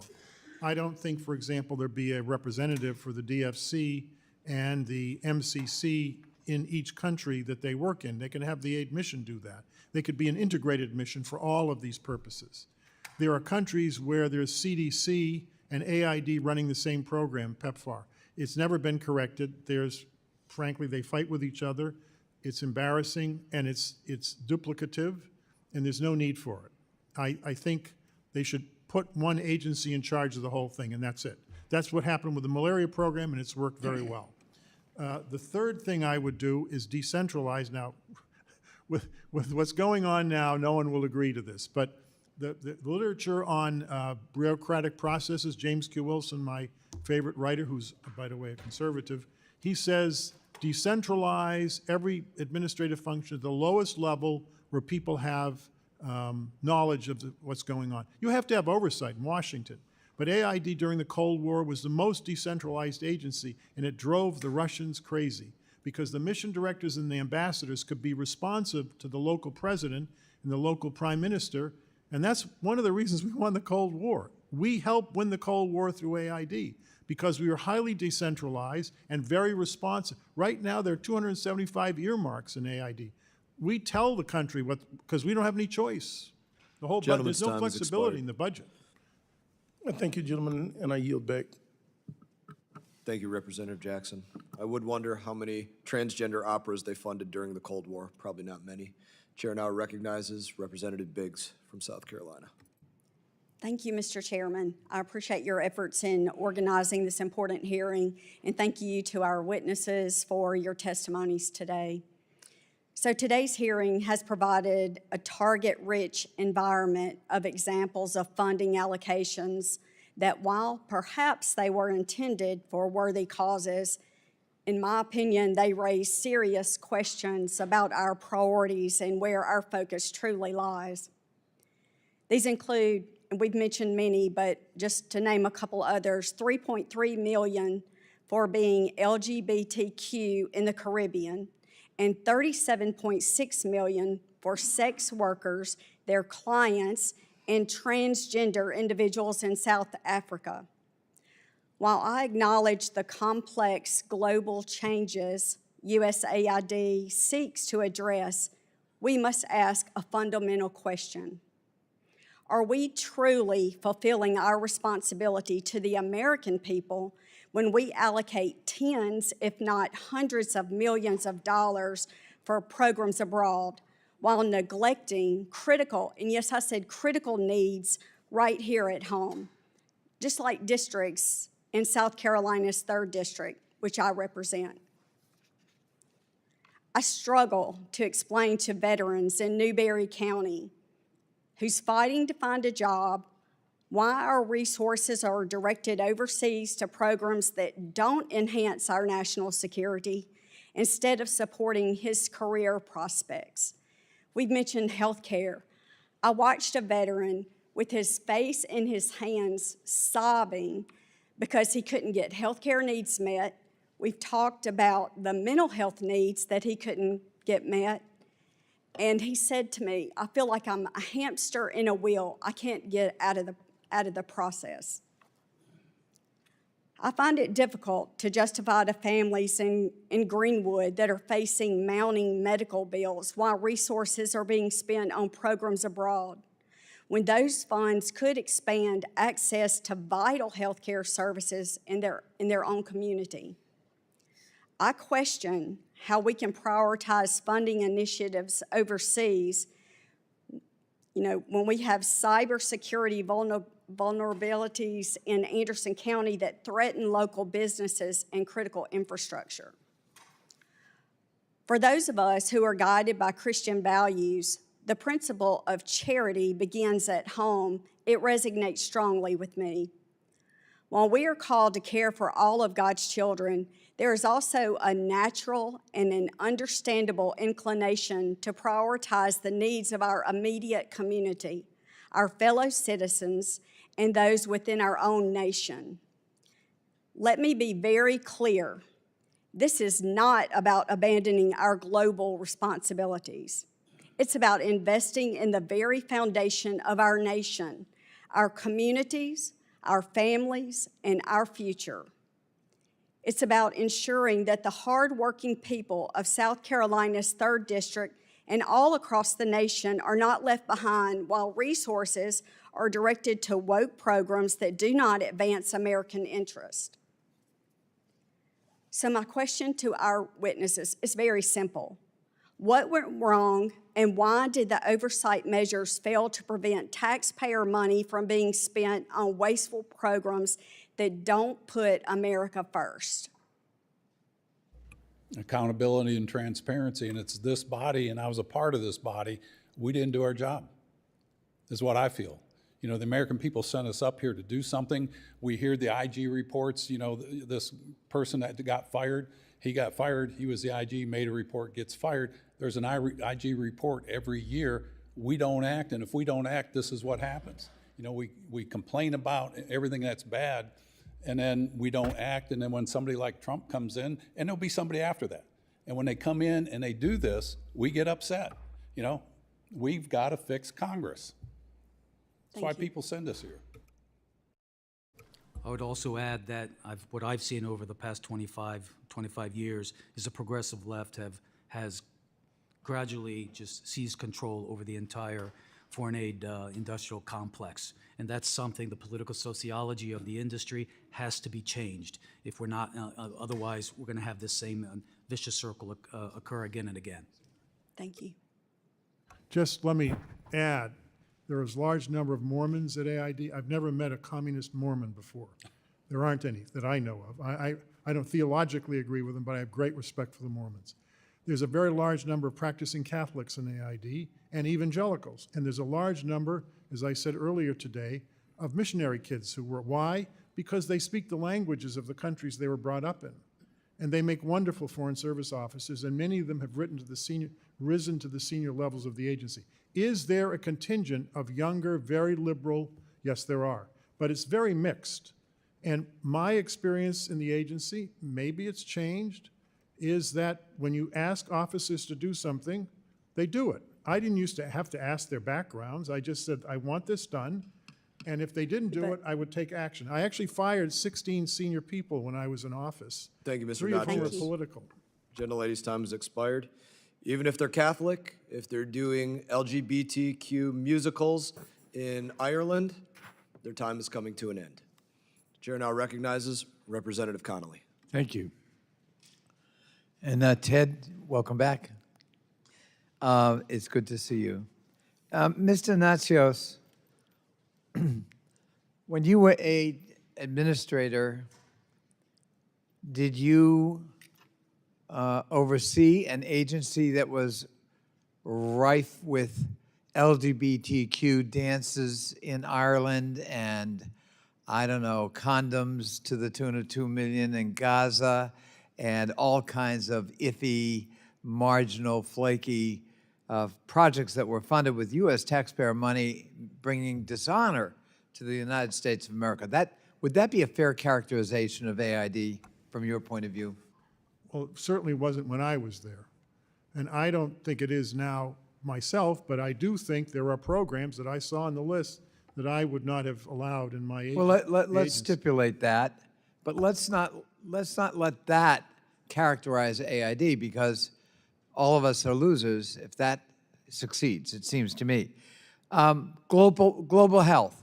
What percentage of AID's work would fall under the rubric of global health?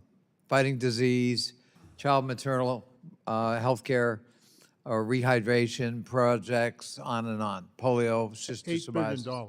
What's that? $8 billion. $8 billion out of 40? Out of 38 billion last Out of year. 38, so big chunk. What about food security and nutrition the programs? emergency response part of aid is now by far the largest. It's $15 billion. It just amazes me because it's so much more that I had when I was in office. So 23 of the 38 billion is just those two categories. That is correct. And those aren't fringe projects. Those are really life-saving projects. Yes, they Is that are. fair characterization? Yes. And what about disaster relief? Well, the 15 billion is the food security. Food security for me is the emergency side. Agriculture is separate from that, and that's what I think you're talking about in the longer term development sense. But when we're talking about disaster assistance, we're not only talking food. No. For example, my fire department is part of a FEMA AID relationship Right. where they can go to trouble spots overseas and, again, try to save lives. Right. I don't know what part of the 15 billion is food versus what we call non-food assistance, which is usually emergency medical care and public health, like immunizing kids in refugee camps and that kind of thing. So- I don't know the breakdown. So let's say one were sincere about wanting to clean up marginal, fringy projects that should never have been funded. Is the way to do that to basically announce we're going to fire 10,000 employees and leave 239 left? It is not. And what would be the consequences of depopulating the agency to the tune of 10,000 out of 10,239 employees? My experience, I've run 7 institutions in the last 50 years now. The 8 officers that I work with were among the smartest and the best managers that I've worked with, and the most creative, because the circumstances they deal with in the developing world are very challenging. I think losing career people is like losing the cadre of the military officers. It's a disaster for the United States. And the chairman seems to be under the impression that the appropriations bill provides blanket authority to Secretary of State Marco Rubio. I beg to differ. My view is that ultimately AID was established by statute in the Foreign Assistance Act of 1961 as amended. And if you want to dismantle or fold it into another organization, you must get statutory authority from the United States Congress, and we certainly will fight that out. Final point, Mr. Natsios, and maybe Ted Yoho, you may want to comment as well. I'm worried about the vacuum being created by these actions, that China is going to waltz right in there. They're already big actors. Now we, the United States, are going to make them even more so, and I struggle to see how that's in an American interest. Why don't you comment? It's going to drive people closer to China, Russia, the adversaries, and we see this. But I saw that before, too, with the programs. I had one of the past presidents of Ghana say that if we want aid, but if we have one party from the United States in power, they have a short list. If we have another one, it's a long list. He goes, if we go to China, they say, here's your money. But they said this, I would rather do business with the United States. That's something that we can take advantage, and we need to focus on those things, because that makes us stronger, safer, and more prosperous, not just here, but in those other countries. We need to get back to the basic mission here. Thank you. Thank you, Mr. Chairman. Thank you, Representative Connolly. Gentleman from New Jersey, Representative Kane is recognized. Thank you, Mr. Chairman. And thank you to our witnesses for being here today. America is spending $40 billion in foreign aid, yet much of that money never reaches the intended recipients. Instead, it gets caught up in bureaucratic inefficiencies and organizations that have not always been transparent with the American taxpayer. A USAID report published in June of 2023 under the Biden administration noted that just 1 out of every $10 reaches the actual people in need abroad. A recent study by the Middle East Forum revealed that USAID awarded $164 million in taxpayer funds to extremist organizations, including $122 million to groups linked to designated terrorist entities. I believe that my colleagues here would agree that this reckless spending has drifted from American interests and instead has benefited foreign interests. It is time that we commit to cutting waste, fraud, and abuse in government funding on programs and initiatives that do not align with American values. American people deserve to know where and how the money is being spent and how they align with the U.S. interest. Mr. Yoho, should this reorganization include a comprehensive forensic audit of USAID spending over the past 4 years, how should this audit identify waste, fraud, corruption, and programs that may have undermined U.S. foreign policy objectives? Absolutely, but I mean, you could go back years. But it's a great opportunity for bipartisan leadership conducing oversight and defining the priorities and the parameters of future USAID assistance programs. That leads to the certainty that where we're not wavering. It creates continuity in our programs, and it makes us stronger. Yeah, as you were just, I'm sorry, go ahead. And it must be done in a bipartisan effort. If not, it'll go away with it when tides change. Well, as you had just said in your previous answer to another question, you're right. The best policies here and abroad are consistent over administrations. Sure. They are transparent with the American people as well as people looking from abroad. And so having that bipartisan strategy and consistency is extraordinarily important. What are ways that you think that we can ensure that they are consistent over time, these policies? I ponder that.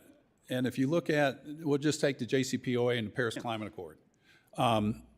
President Obama put us in both. President Trump took us out of both. President Biden put us back in both. President Trump takes us out. Stand on the sidelines as another nation looking in at America.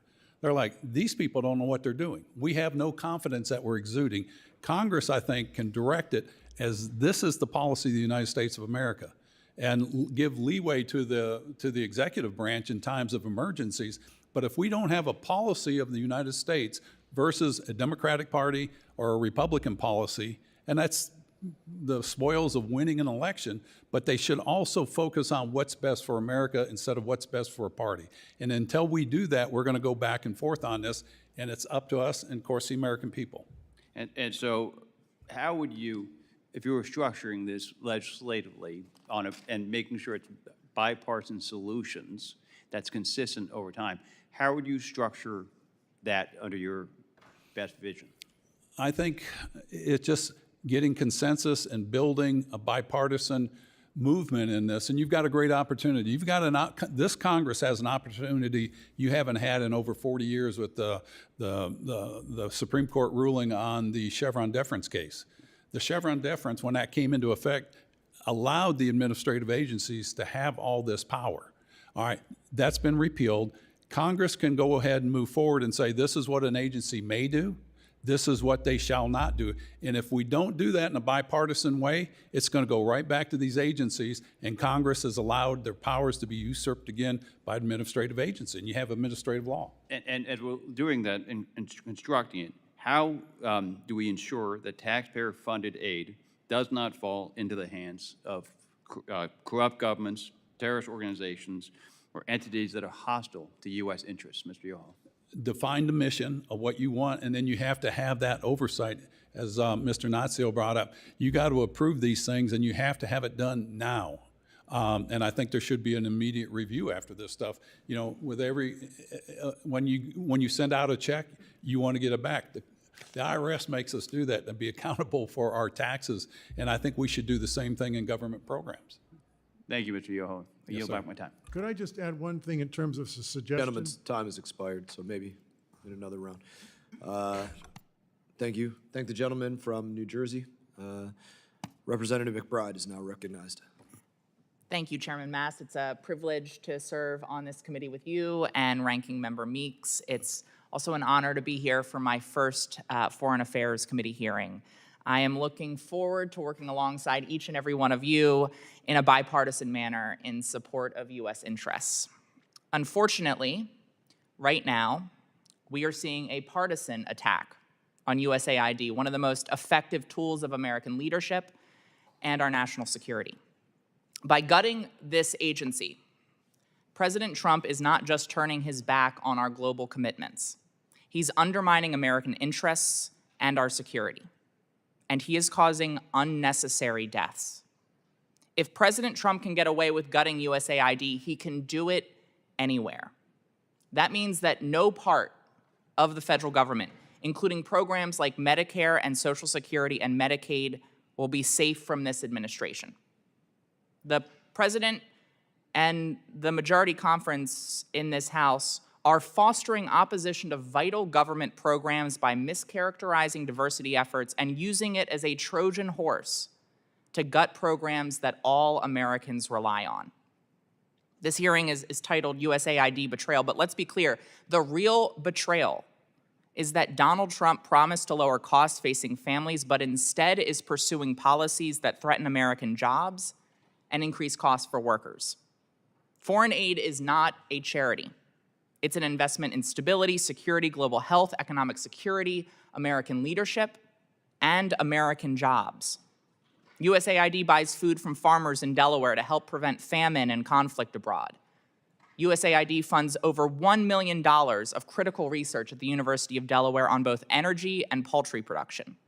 USAID collaborates with Delaware's businesses to expand agriculture in places like Ukraine.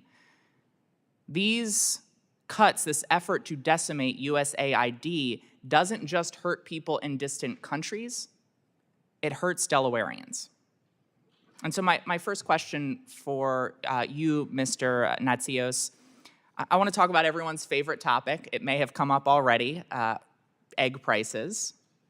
One reason for rising costs is the spread of bird flu. Yet this administration has stopped monitoring bird flu in 49 countries, increasing the risk of it spreading to the U.S. and decimating our poultry industry, a cornerstone of Delaware's economy.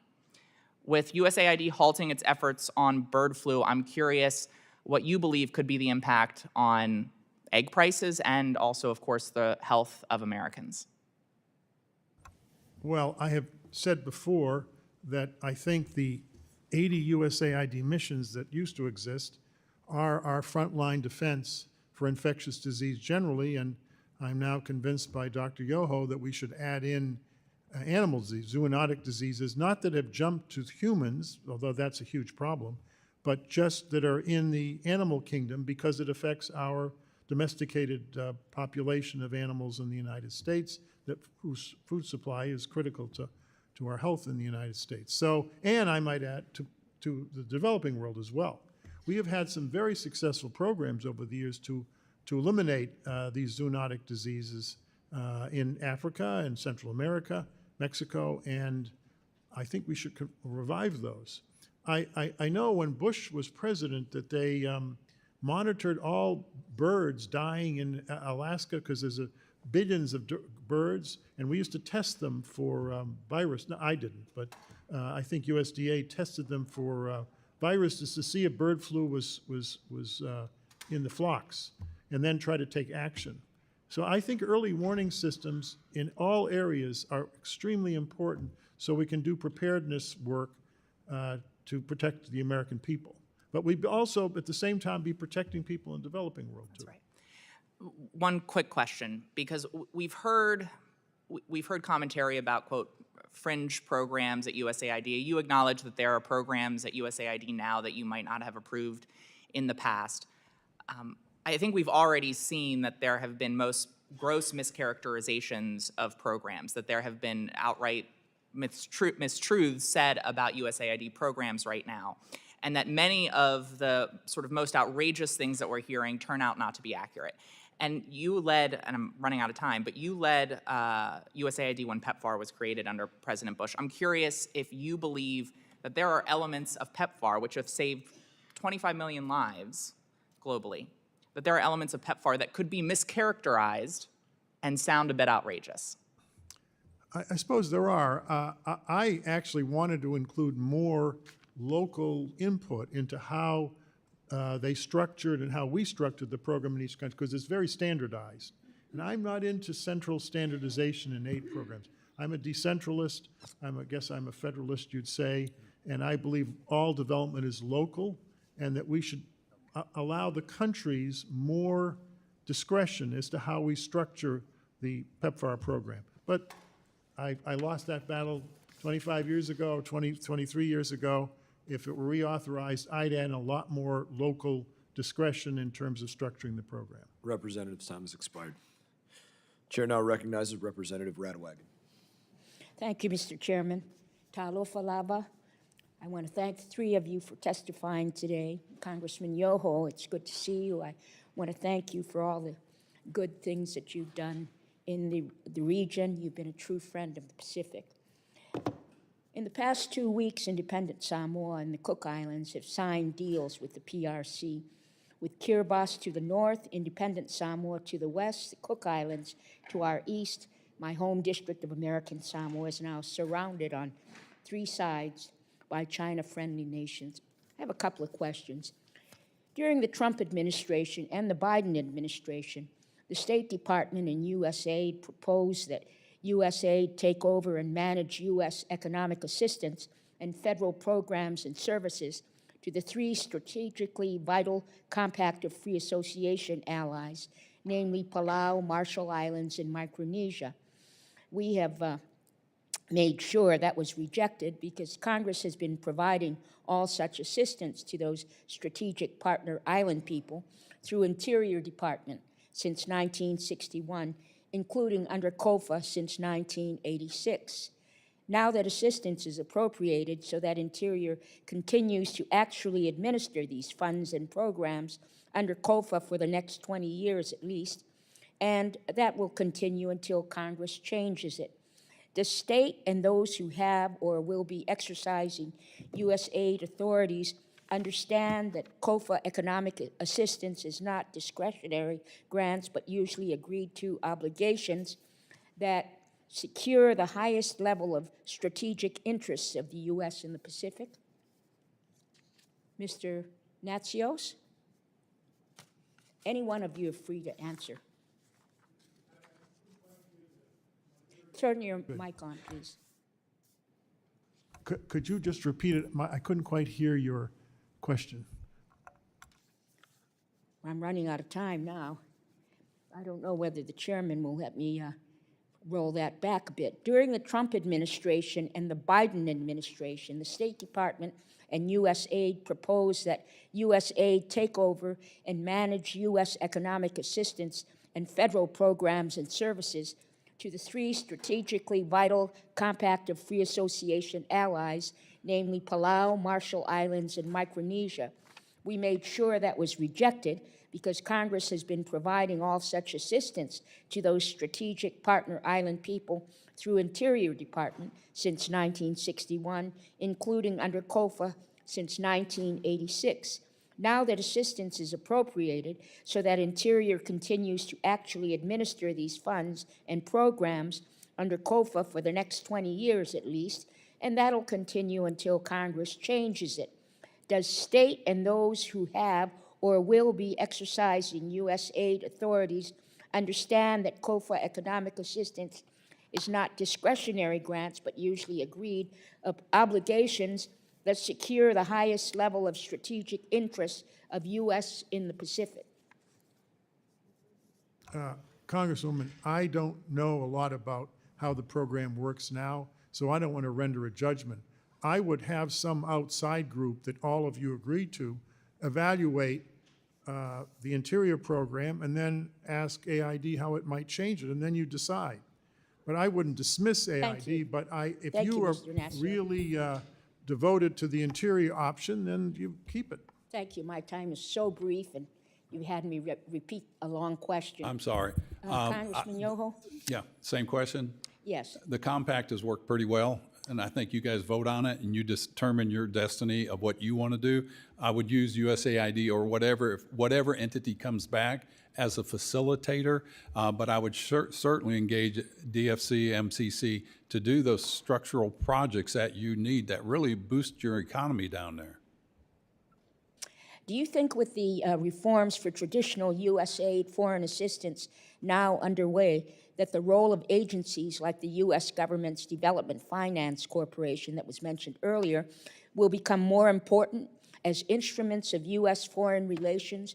Or do DFC and similar agencies that harness private sector investment also need to be reformed?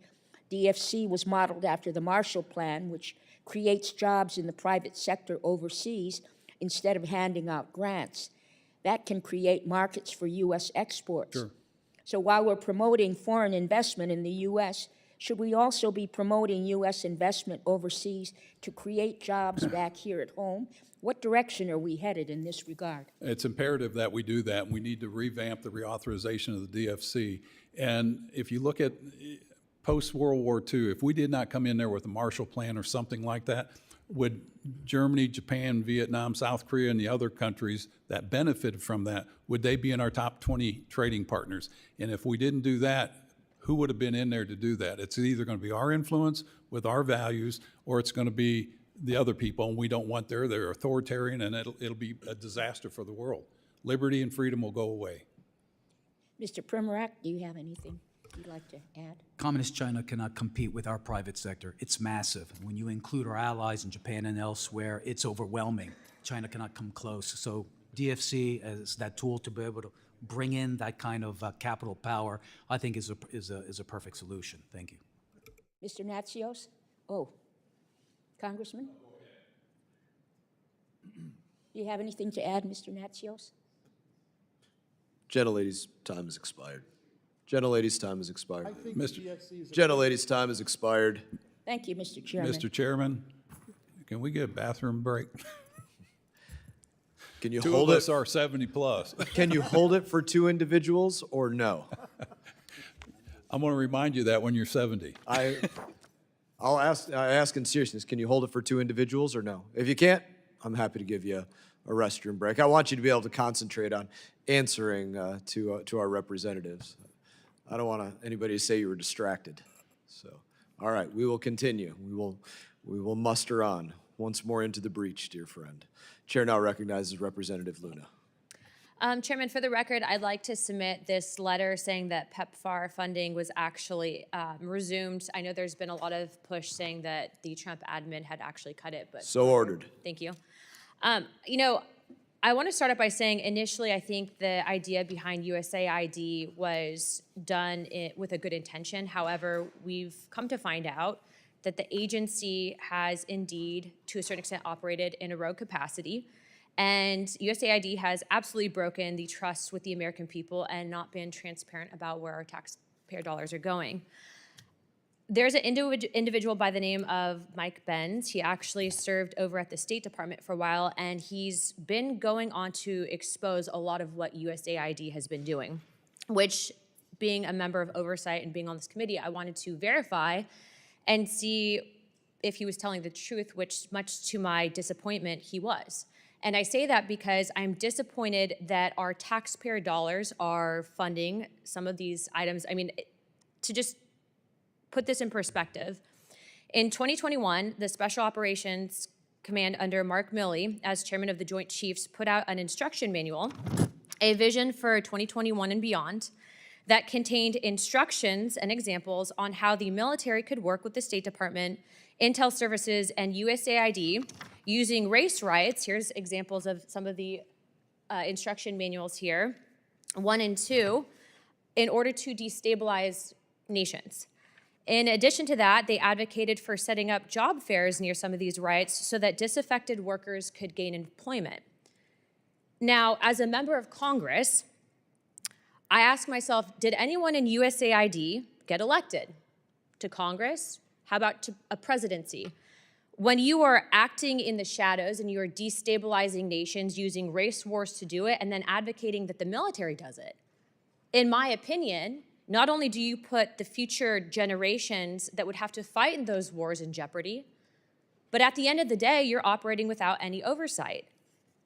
So I guess the question for you guys is, Mr. Natsios, is that something that you were aware of? Are you aware that that instruction manual is being promoted not just with the military under Milley, but that USAID may be operating in this capacity? Because in my opinion, and I'm sure I speak on behalf of many of my constituents, I don't think that's where our taxpayer dollars need to be going.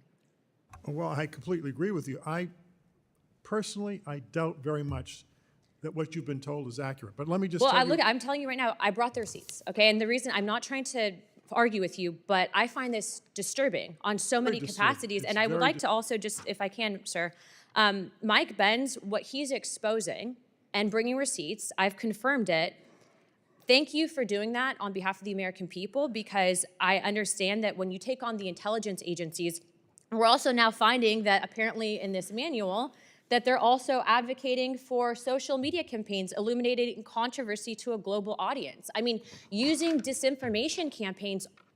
Is this happening here in our own country? Where's the oversight? Just to ask you, who in the agency, what bureau, I just what said office? you can actually find that instruction in this manual that Milley approved. Military manual, isn't it? Yes, but Milley approved it. You have it right here, USAID, working with government agencies. I mean, Yeah, but this is not. Wait a second, did AID say that, or did the military say AID that would be the should- question for you, sir. Well, I don't mean, think these AID operations, wrote that. sorry to interrupt you, these operations that are taking place without government oversight, without the authority of the president, without the authority of Congress, real men and women serve and they die because of stuff like this. When you destabilize nations without any oversight, we have to fight those wars. You have our chairman right here that literally Congresswoman. risked his life. No, I'm sorry to interrupt you. I'm frustrated. I know it's not necessarily your But fault. I'm telling you, but it's as a head of nonsense. agency, that's I'm not. telling what Ben's told you is nonsense. That's not nonsense. These are the They did- information and AID forms. And didn't write that. Ben's put this out to the American AID people. did not write that, Sir, I Congresswoman. disagree with you on so many levels. And I appreciate you being here How do today you because know this they is wrote not it? easy. How do I know what? Any person can write AID's name into a manual. It goes on all Sir, the time. they are advocating that the U.S. military Not work the- with and not taxpayer-funded State AID. Department USAID funds to destabilize nations. That is Someone in unacceptable. special- I don't care who wrote it. USAID needs to come down and condemn it. They need to provide oversight to Congress on exactly where our tax dollars are going. And I know I might be at 17 seconds with our time, but sir, I hope that you agree. Can I, yes or no, do you agree that this is wrong, period? I Should think this the be military happening? should be held accountable. I think it's And should nonsense. USAID condemn it? Nonsense to Should suggest that USAID AID condemn wrote it? that. Should they condemn it? The military should. Should USAID also condemn this? Of course, we don't Thank you. comment. AID Chairman, I does yield not my time. comment on military Thank manuals. you, sir. Ladies, It's time's none of our expired. business. Since there have been a couple more members that have shown up, and I promise you only two, let's do the 5-minute restroom break. You stand in recess for 5 minutes.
You were moving.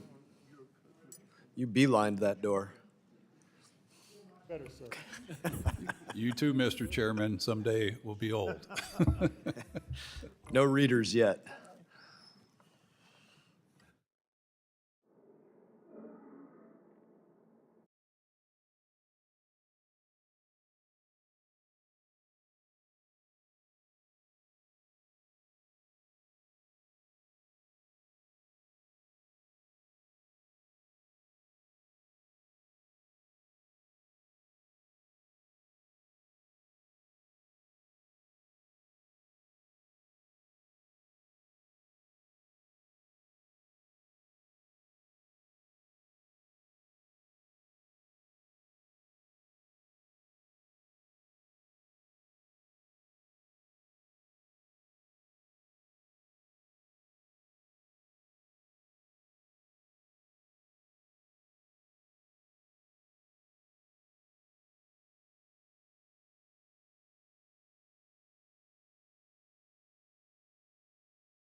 Committee will come to order again. Chair now recognizes Representative Costa. Thank you very much, Mr. Chairman. I was here earlier in the hearing, and then we had votes, and I had a meeting to go to, but I'm glad to be back, although I seem to be walked into some of what seems to me was a surreal conversation. Mr. Yoho, it's good to see you again, having served with you, and our other witnesses, thank you for your service. Mr. Yoho, like you and I, we've had debates with our opponents in the past, and I always think that's good, but I have a line that I like to use when I think a person on the other side is straying from the facts. I say, you're entitled to your own opinion, but you're not entitled to your own facts. And now that I guess we have alternative facts, it doesn't matter. But I want to talk about this part of this discussion deals with oversight. And Article 1 of the Constitution gives not only us the purse strings, part of the purse string, but oversight. And I must say, in 20 years that I've been around here, I don't think that we do oversight as well as we should. And I have a real problem with this whole issue of hiring someone, or he's not hired, but to take over the role of what is this committee's jurisdiction and every other committee in Congress to do proper oversight, and then point the finger somewhere else, I think is an abdication of our role. Not only here in this effort, but also in advise and consent over in the Senate. But let's talk about the USAID freeze and I'm trying to understand where this administration is now coming with their policy and what I think is an illegal dismantling of the USAID, because we can make changes, we can make modifications, as we discussed earlier this morning, and we should. And this administration should put its imprimatur on its own foreign policy, as every administration does, whether I agree or not. But the oversight is our responsibility, not the executive branches. So let me ask you, in terms of China, which is our adversary, there's no clear strategy, it seems to me. The administration thus far is all over the place. Mr. Natsios, do you think the actions on the USAID freeze operations help us counter China and Russia? I've said earlier that I believe our aid missions are one of our greatest strengths because they're in the country and 2/3 of them are from the country. The Chinese do not have an aid system. They're in the field. They have a highly centralized system. Everything's done in Beijing. They have no oversight over their programs. So basically, it's used as a tool, USAID, to project U.S. smart power, soft power, whatever you want to call it, and our influence abroad, right? That's right. It's not altruistic. It's in our national interests, right? That's right. Oh, and by the way, it benefits American farmers by a tune of about $2 billion, right, in purchase of American agricultural products, right? That is correct. In farm country, and I represent a significant farm district. I want to focus on Ukraine for a moment. USA allocated over $30 billion. The fund supported projects to stabilize the energy grid, as mentioned earlier, government efficiency programs, civil society groups.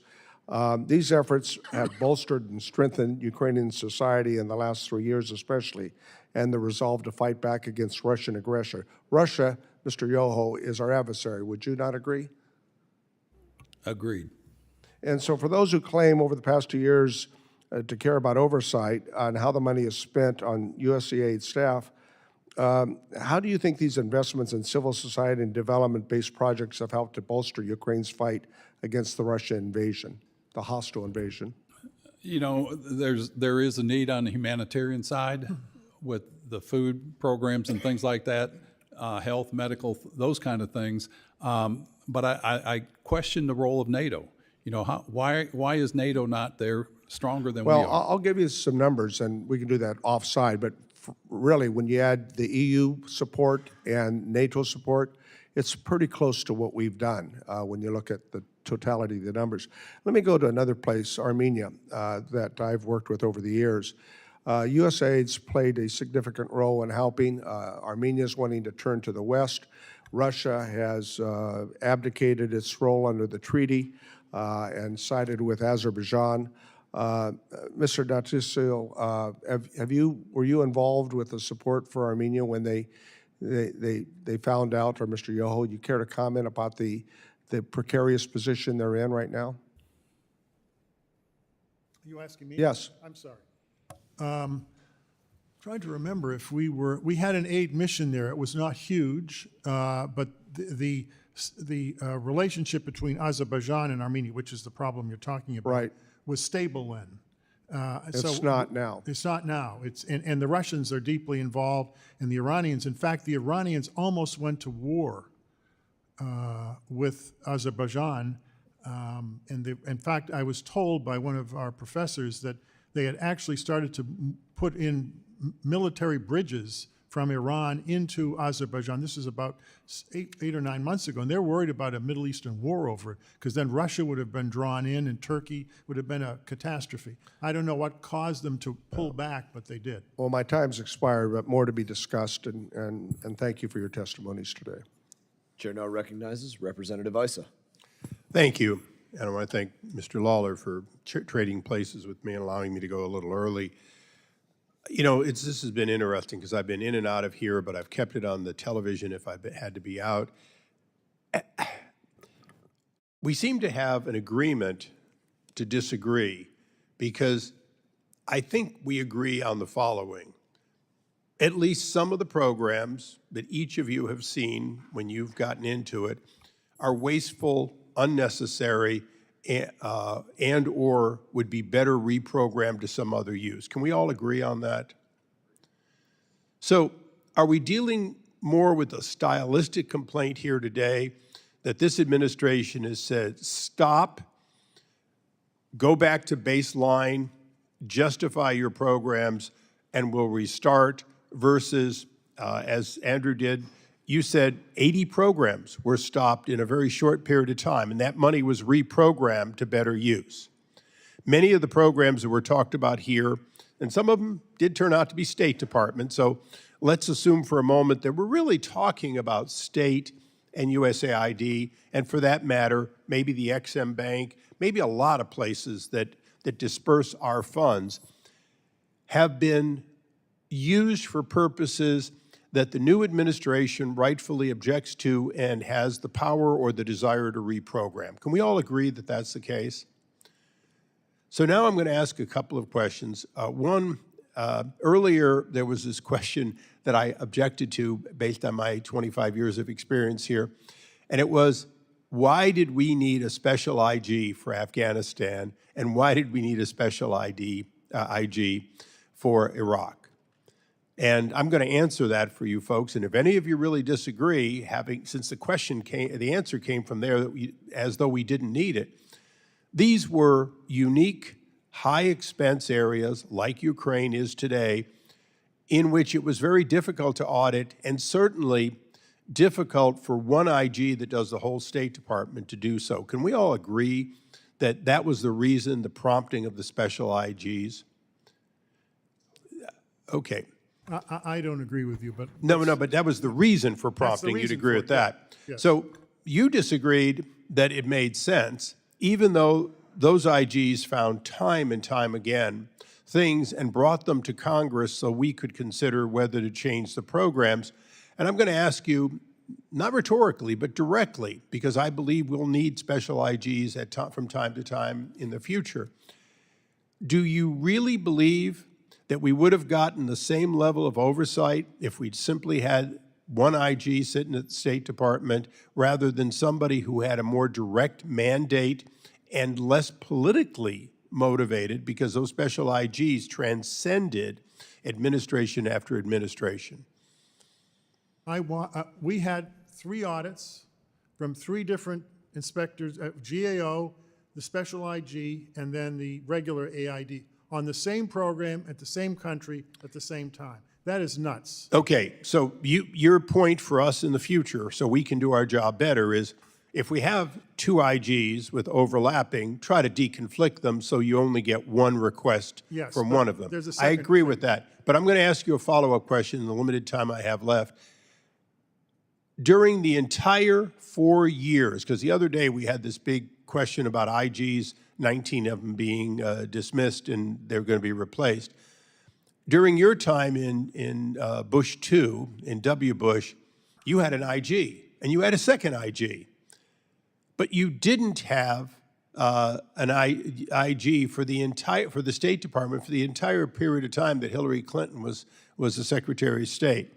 So if we had not had a special IG that transcended that, Hillary Clinton would have had 4 years with no IG looking at what was going on in a very expensive, two expensive combat zones. Isn't that true? We also, you're correct, but we also didn't have an IG, I have to say this, for state during the Bush administration. And I'm not criticizing my own president, but the State Department does not like IGs. During the last administration, I left Congress for 2 years to work for President Trump and was heading the Trade Development Agency. So I've been on your side of the fence advocating for the good work that an agency can do.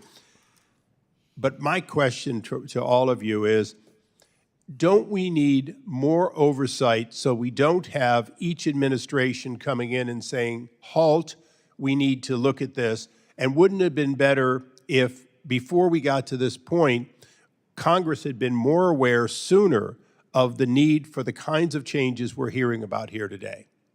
I have to agree 100% with you. You can get it report after report after report, but if you do not act on it, the report's worthless.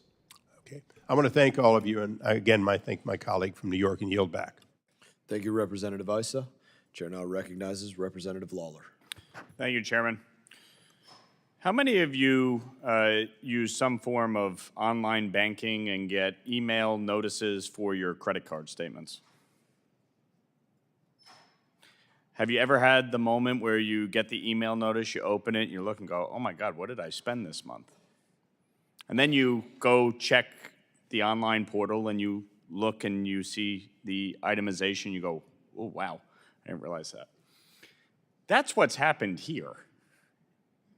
Very simply, USAID has an important mission.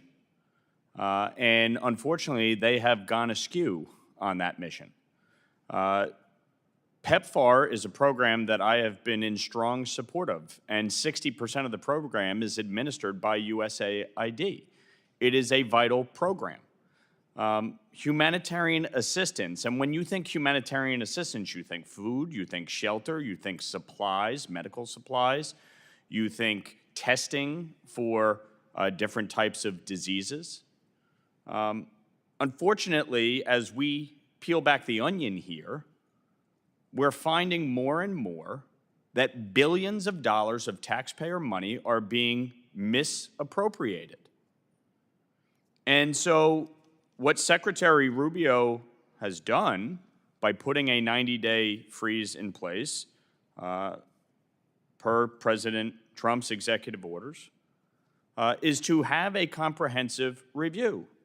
Now, during that review, they have granted a waiver for life-saving treatment and care and humanitarian assistance, inclusive of PEPFAR and food. And that's what they should do. Now, some of my Democratic colleagues will say, under what authority are they doing this? Well, Section 7063 of the 2024 appropriations gave the Secretary the authority to do this. And I would remind my colleagues that under the Clinton administration, Madeleine Albright tried to bring USAID under the control of the State Department. So this is not some new concept, and certainly USAID wouldn't have been in the crosshairs as much as it has been had the people working there abided by the order issued by the Secretary of State.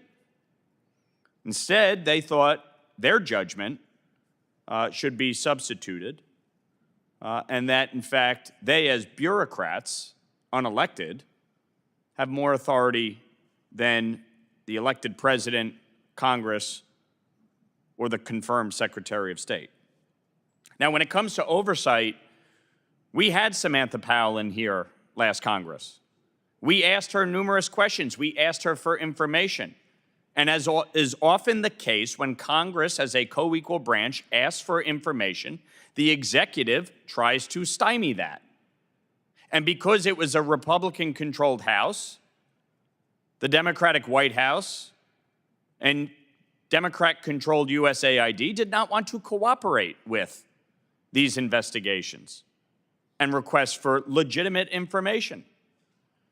And so, frankly, in 3 to 4 weeks, DOJ has gotten more information than Congress ever could, because the executive oftentimes refuses to cooperate. And for those saying there's no transparency here, how is it not transparent? You're hearing about it. It's being released. It's being reported upon. This isn't happening in the middle of the night. Now, one of the things we've uncovered is the fact that a congressionally appropriated fund, the Nita Lowey Middle East Partnership for Peace Act, and Nita Lowey being one of my predecessors, is a $250 million fund controlled by USAID. And it was set up for the purpose of cultural dialogue. And USAID, under this program, gave $3 million to tomorrow's youth. And the head of that has produced numerous anti-Semitic, anti-Israeli songs as part of this cultural dialogue. Now, given what has happened in the Middle East and given what happened on October 7th, do any of you actually believe that is a good use of American taxpayer dollars to promote anti-Semitic rap songs in the Middle East? Those are criminal activities that need to stop. I would add that any institution, university or otherwise, that is engaged in anti-Semitic behavior or stopped it on their campuses should be disqualified from getting any kind of foreign aid. Agreed. I agree too. Well, that's what we're talking about, and that's what we're dealing with. And for those saying, where is Congress? We're here. We're having this hearing. We're providing this oversight. That is our role, but it is the role of the executive to manage the agencies and departments, and that is exactly what they are doing. And frankly, they have provided more information to Congress in the last few weeks than Congress ever got under the Biden administration. And the Biden administration is the one that approved that $3 million to go to an anti-Semitic rap artist to promote Jewish hatred. That is what we're talking about. That is why the 90-day pause was put in place, and that is why this nonsense needs to end. And with that, Mr. Chairman, I yield back. Good points. Thank you, Representative Lawler. Representative Jackson was hoping, he was advocating for you to get another 5 to 10 minutes. But I told him we have to move on to Representative McKenzie, our final person for questions. You are now recognized. And I appreciate the hearing that we're having today because it relates to some of the biggest challenges that our country faces today. And first is we have an economic crisis in this country. Millions of Americans are still struggling to make ends meet. We have $36 trillion of debt. We have a $1.8 trillion deficit. And so it is incumbent upon us as members of Congress to scrutinize every tax dollar that is spent. So I'm a little surprised when some of our colleagues here today want to diminish the fact that we are talking about $40 billion. It's still $40 billion of taxpayer money that we are talking about. And so USAID does provide, in some cases, very good services that advance our interests around the world and help others. And that's something that we want to maybe continue, but that should come before Congress. At the same time, we have seen illegal immigration devastate our country. That is the other big challenge that I believe our country is facing. We have had a wide open southern border where the Biden administration took their executive powers and used them to not build a border wall. There were funds that were appropriated through Congress to build a border wall.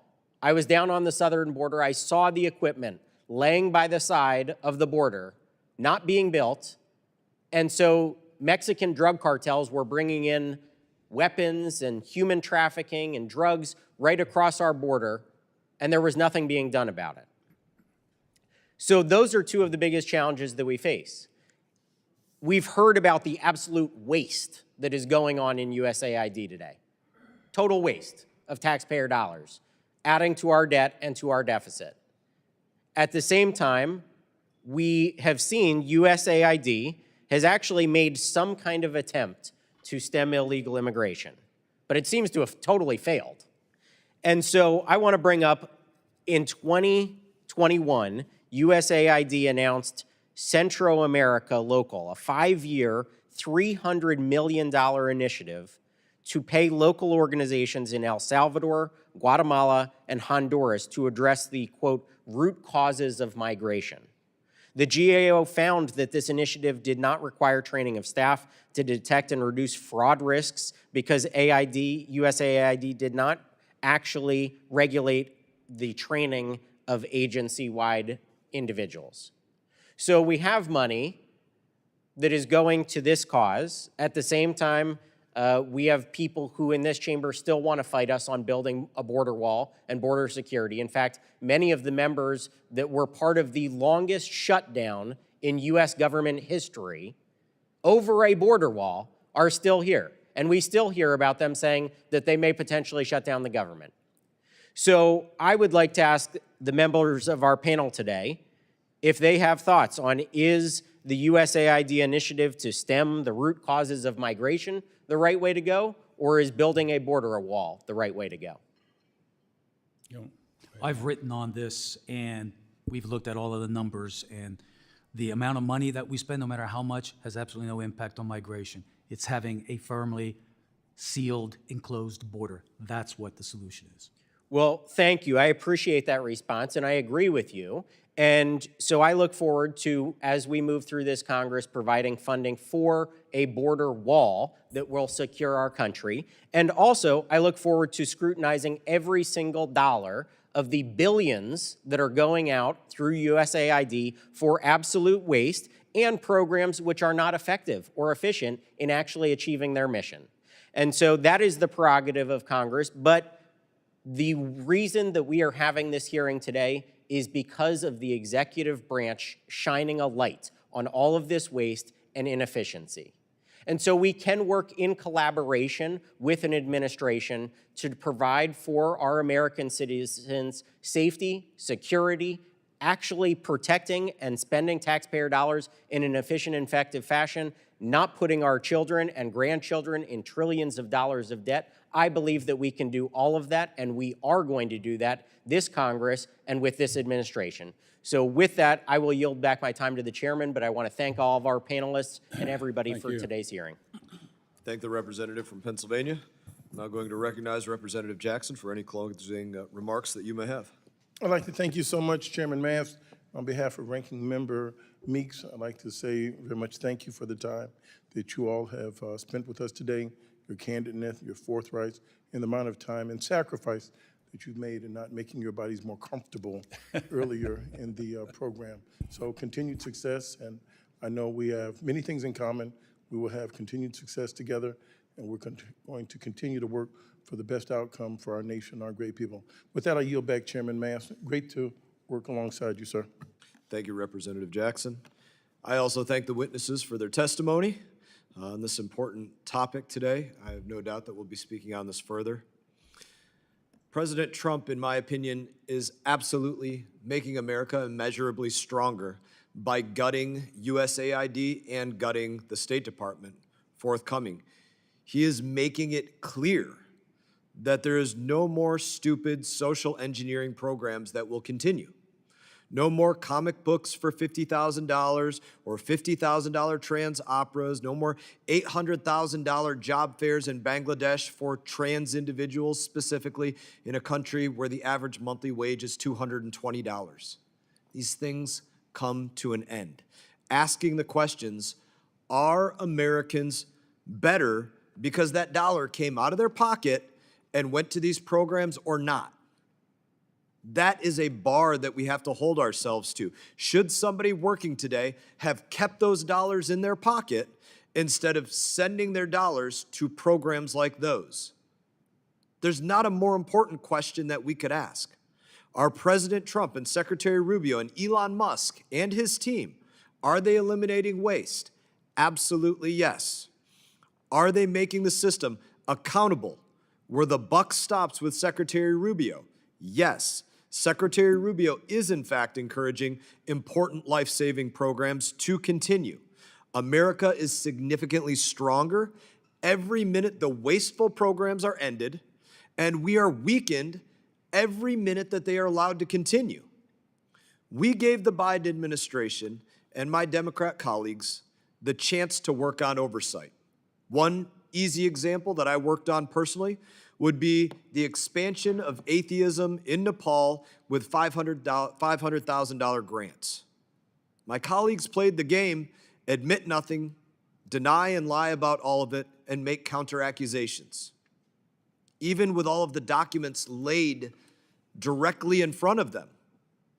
That's what took place. We tried. They wouldn't do it. I know Americans are not stupid. They know there is no value for them in a $100,000 DEI survey in Ghana. They know that there's not value for them spending $520 million to pay ESG consultants to teach people in Africa about climate change. Also, what is extremely telling to all of us is the amount of grant recipients who are not asking for waivers. They know that the gig is up and do not even want to try and justify what it is that they had been doing, the way that they were grifting off of Americans who are going to work each and every day. What is not surprising is that my colleagues have tried to lie to American people, saying that people are dying. We've heard that argument before again and again. My colleagues have said about 10 times, at least in this hearing, that there was an elderly lady in Thailand who died because they couldn't get her the oxygen she needed because America cut off aid. Let's tell the truth about what really happened. The NGO who was providing oxygen, International Rescue Committee, known as IRC, their CEO, David Miliband, has a salary of about $1.2 million a year. That is the theft, the larceny that's going on at USAID, where the grants, well, even possibly life-saving grants, are paying for high salaries for former British members of parliament. Parts of PEPFAR have been approved for waiver because it provides life-saving medication to people who need it. Certainly not the abortions they were conducting, but that took Secretary Rubio shutting down the program, reviewing the BS that was going on, and correcting it. Combating the spread of Ebola has been approved for waiver because it's life-saving. World Food Program aid in Haiti has been approved for waiver because it's life-saving. What hasn't been approved is the waste, the grift, and the larceny. Now, despite the arguments that we've had today, we do agree that aid can be effective and that aid can advance America's interests.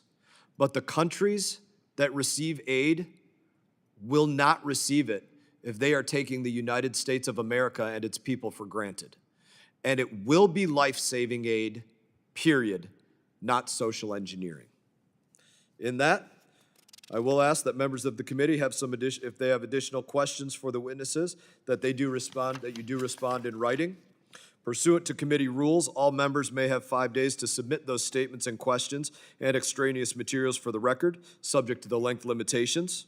Without objection, the committee stands adjourned. Mr. Chair, can I say one comment? Committee stands adjourned, Mr. Yoho. Okay. But I'm happy to speak to you following this. I'll do that. Thank you.